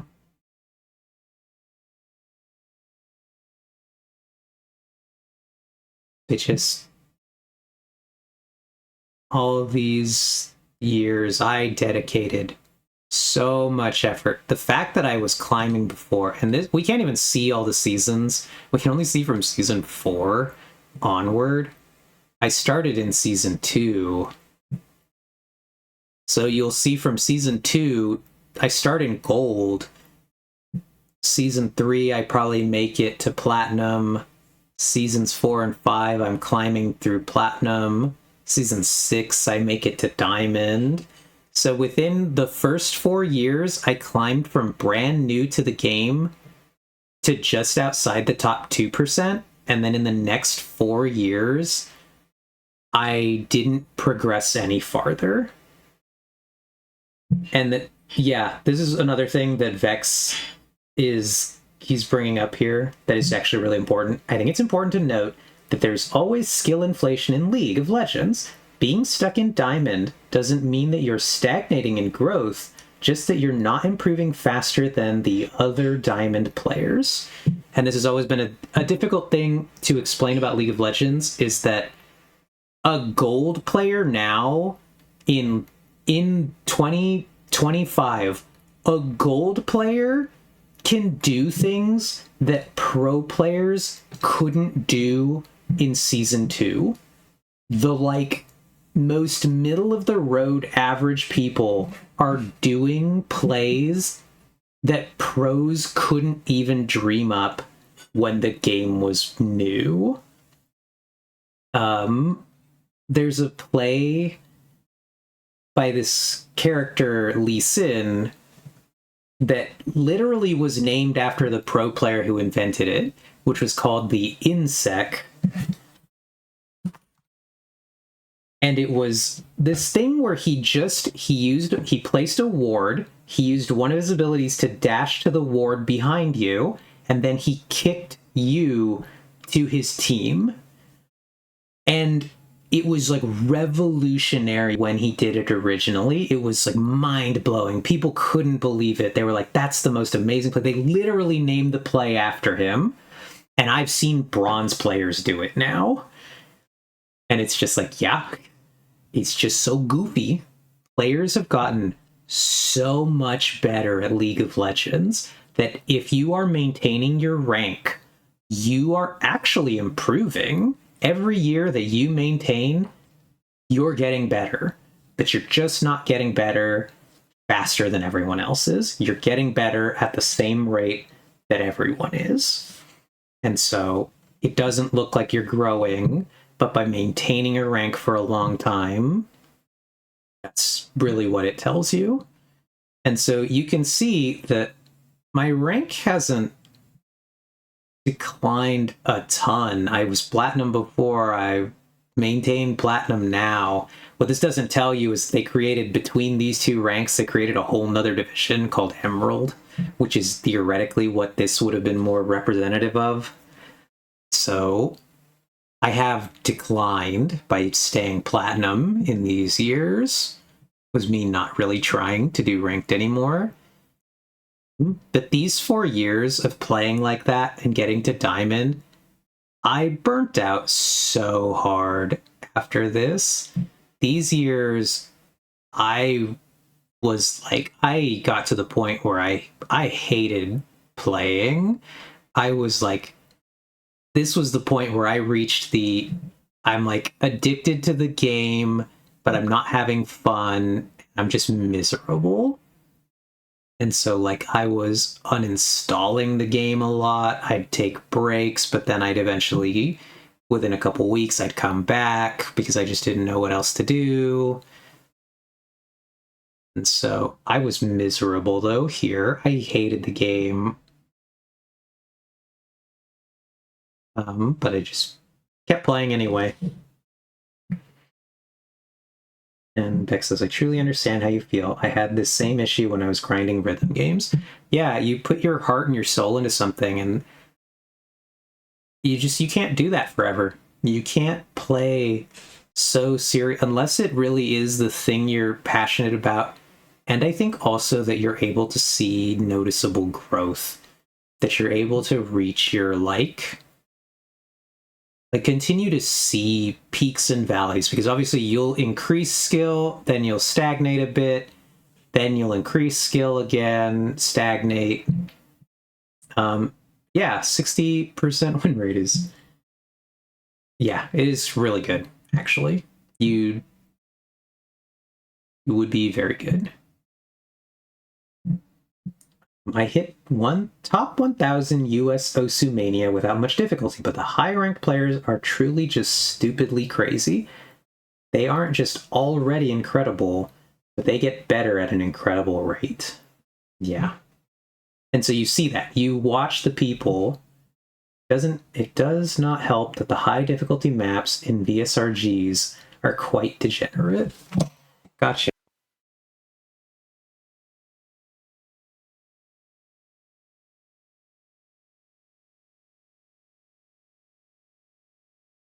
Ugh. But yeah, so here, these were the really bad years. I really was unhappy, not having a good time. Then I think this probably low point here. And then I really was considering in these years actually just completely quitting League, because this is when I decided to transition, actually.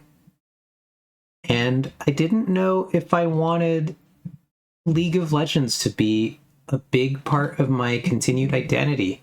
I wasn't sure how much I was going to reinvent myself and how much was things I would leave behind and what I would continue to do. And so I really almost stopped playing in these years completely. I decided to move on from the game. But then what happened was I just decided that I liked it enough. I wanted to keep playing, and I pivoted to only playing ARAM. I started just playing entirely for fun. And from here, I built up just a much healthier relationship with the game. I just started to actually enjoy what I was doing, started to play the silly things, and it got better. I play less now than I ever...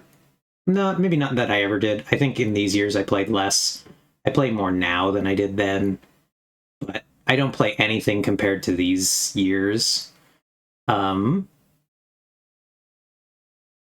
Because we can't really see it here. Somewhere I could try to find the stats for these. Some of these years I played like 1,000 games of ranked in the season, which is quite degenerate. I remember we talked a lot a couple years ago about you not being sure what was truly you, what was fake guy you, and what was you trying to be a girl, but not in ways that were natural for you. And that's what this reminds me of. Yeah, there was a lot of that going on. Obviously, we met, sometime around here? I want to say we met in 2023 or 2. I actually think it was in the later half of 22. Yeah, okay, you're right, it was 22. It's very disheartening watching someone play a map that I, a top 0.5% player, could not even beat, and them not only never missing a note, but getting max score, basically hitting every note within 15 milliseconds, and League is arguably even more competitive. Okay, it was 2023? Yeah, because I think... I know we've done...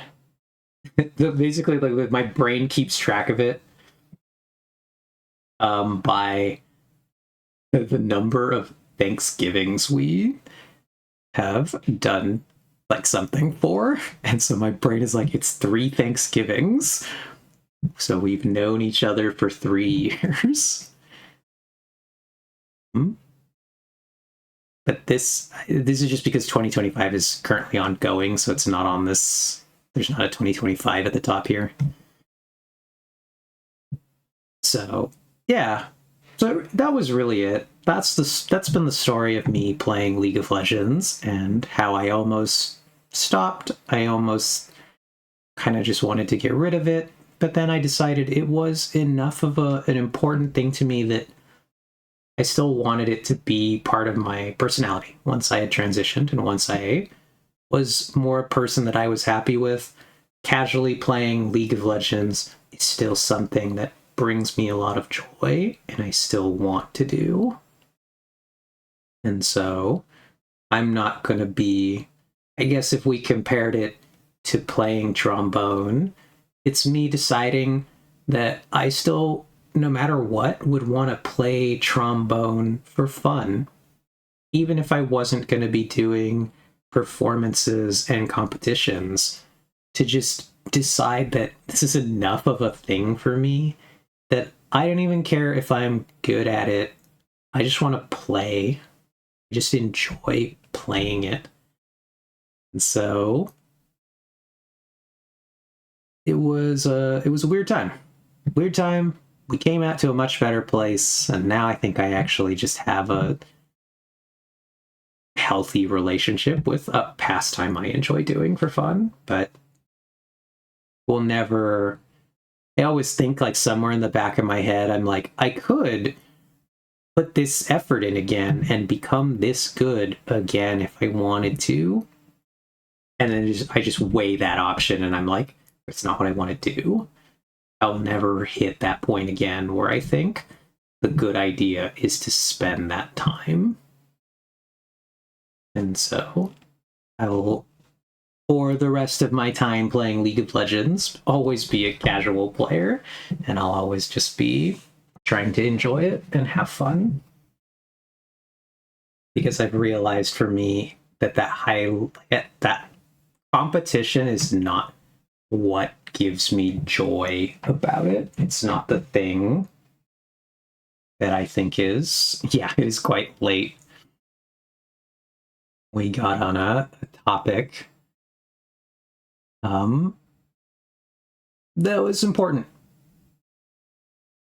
So I don't know. I guess I'll ask, does that all make sense to you? Did I have a cohesive thought and explanation? I drink some more water.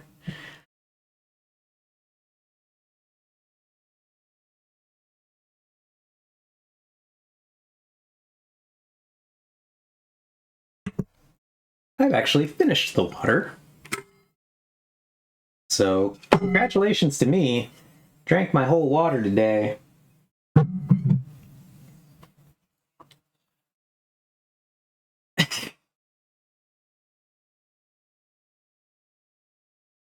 I don't get it. Can you please start from the beginning? Yes, Bex. We'll start from season 2. Yeah. I tend to think that you don't actually improve by grinding 6 hours a day. Better to have less, but much more focused practice. Do you think that that also applies at the really elite level? Or do you think that to be the best, you also just have to be dedicating your life to doing the thing? Because that's always how I've perceived it. That, yeah, most people are not trying to be the best. Therefore, that kind of level of dedication is not beneficial to them. But I've always believed that those people who reach the top, and particularly in League, being the thing we're talking about, the people who reach the top, they are all the people who are spending 10 hours a day playing the game.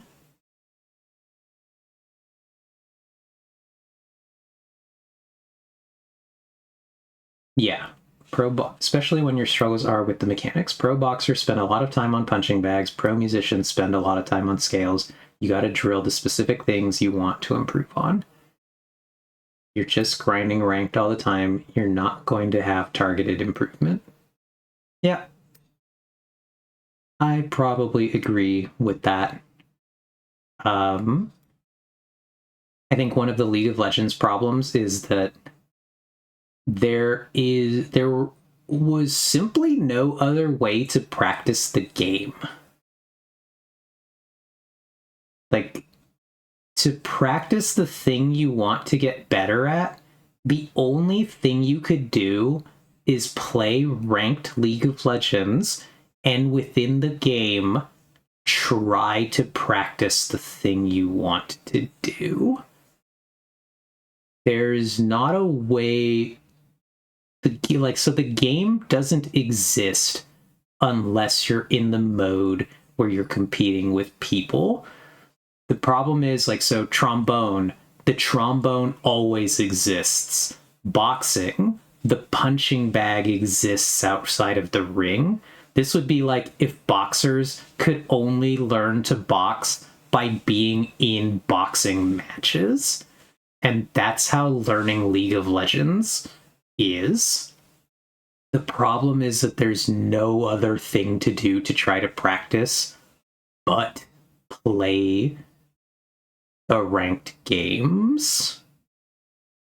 Because if you play normal games, the unranked, you're going to learn bad habits because you're going to be able to do things that you can't do when you're playing against people of your own skill level. If you put me against bronze players, I can make all the worst decisions in the world, and I will look like a nightmare, unkillable monster to them, even with my very questionable mechanics. And I've done this. One time I played on my old friend Chris's account, and I got him to gold in 2 days because it was just every game I played, I'd get 27 kills, no deaths. And it was just yeah, you can't put me in a room with the bronze people. It's so unbelievably bad for them.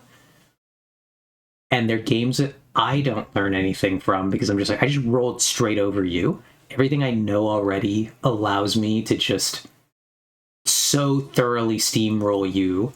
I don't know what I learned from this because it's like taking candy from babies.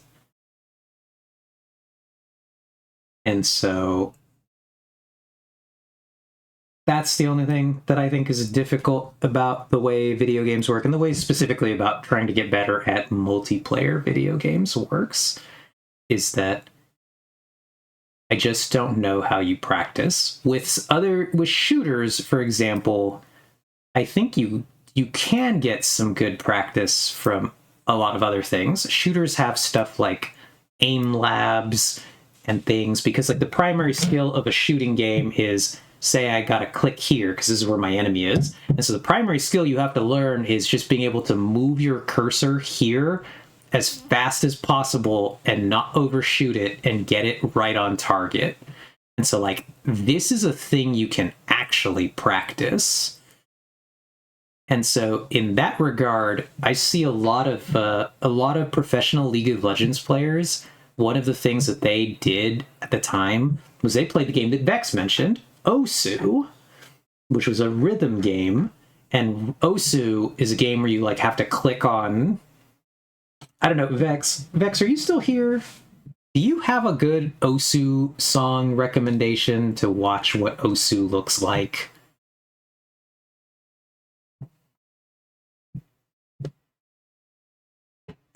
Because Osu is an interesting game that I know very little about. Yeah, something hard. Okay, and you're familiar, Ox, so I do kind of want to see this, though. Image, material, Osu. Because I also kind of want to see kind of what we're looking at here. We got it muted.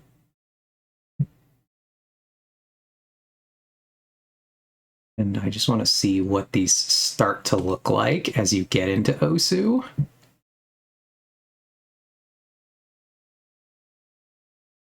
And so, like, pro players would recommend doing this to try to get better at the mechanical clicking aspect.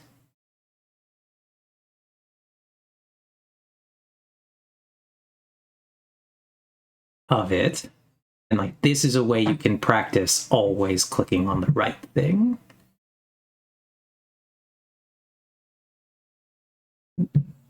So, gotcha, yeah.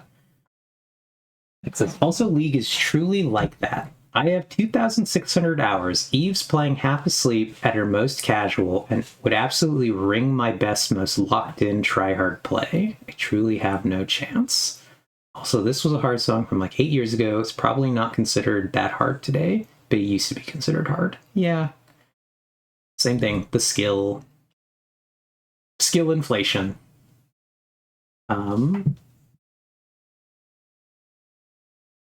But yeah, so I don't know. It's fun to get to talk about this kind of level of competition and like the passion you put into stuff. A reset our different things here. Change our category. We're gonna pack it in. As Ox time checked us a little while ago, we're really late. We're having a good time. And a great conversation here, and I would love to continue. I could easily continue for another hour just yapping about stuff like this, but I gotta go to work tomorrow, which sucks. Work sucks, friends. Don't do it. I mean, we gotta, but like, kinda sucks. Maybe a lot of you have jobs you actually enjoy, but even Ox just said, I don't recommend going to Eve's work. My job sucks. Not having a good time there.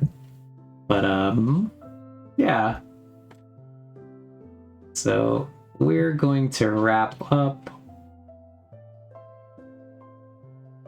We're gonna look around to see what the raid channel has for us. Who is online?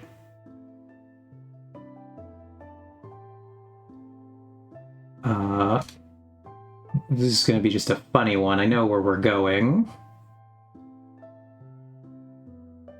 And I don't know how long they're going to be running for, but...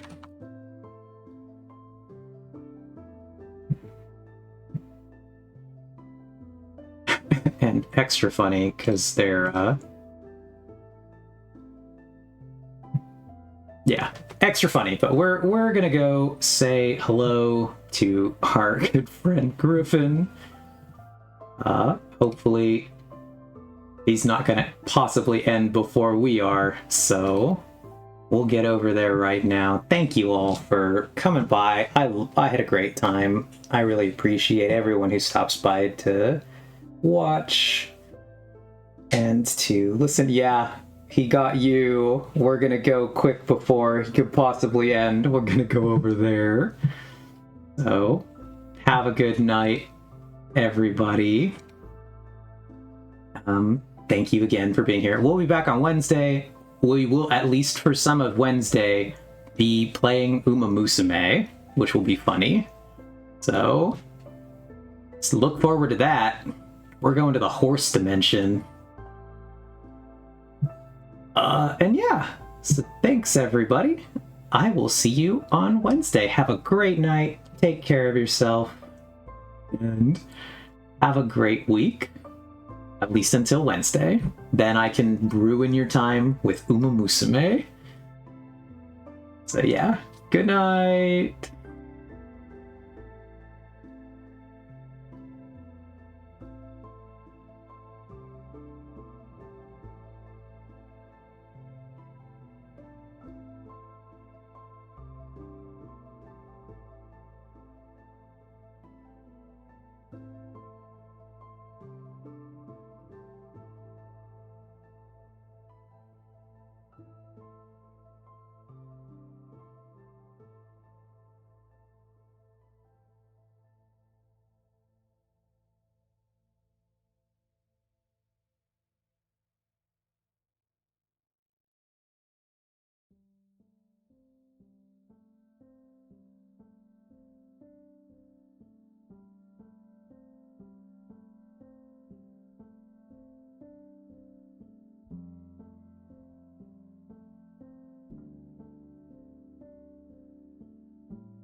I guess I will come back to say this really quick, since you might not be looking at the chat, friends. We're actually just going to end.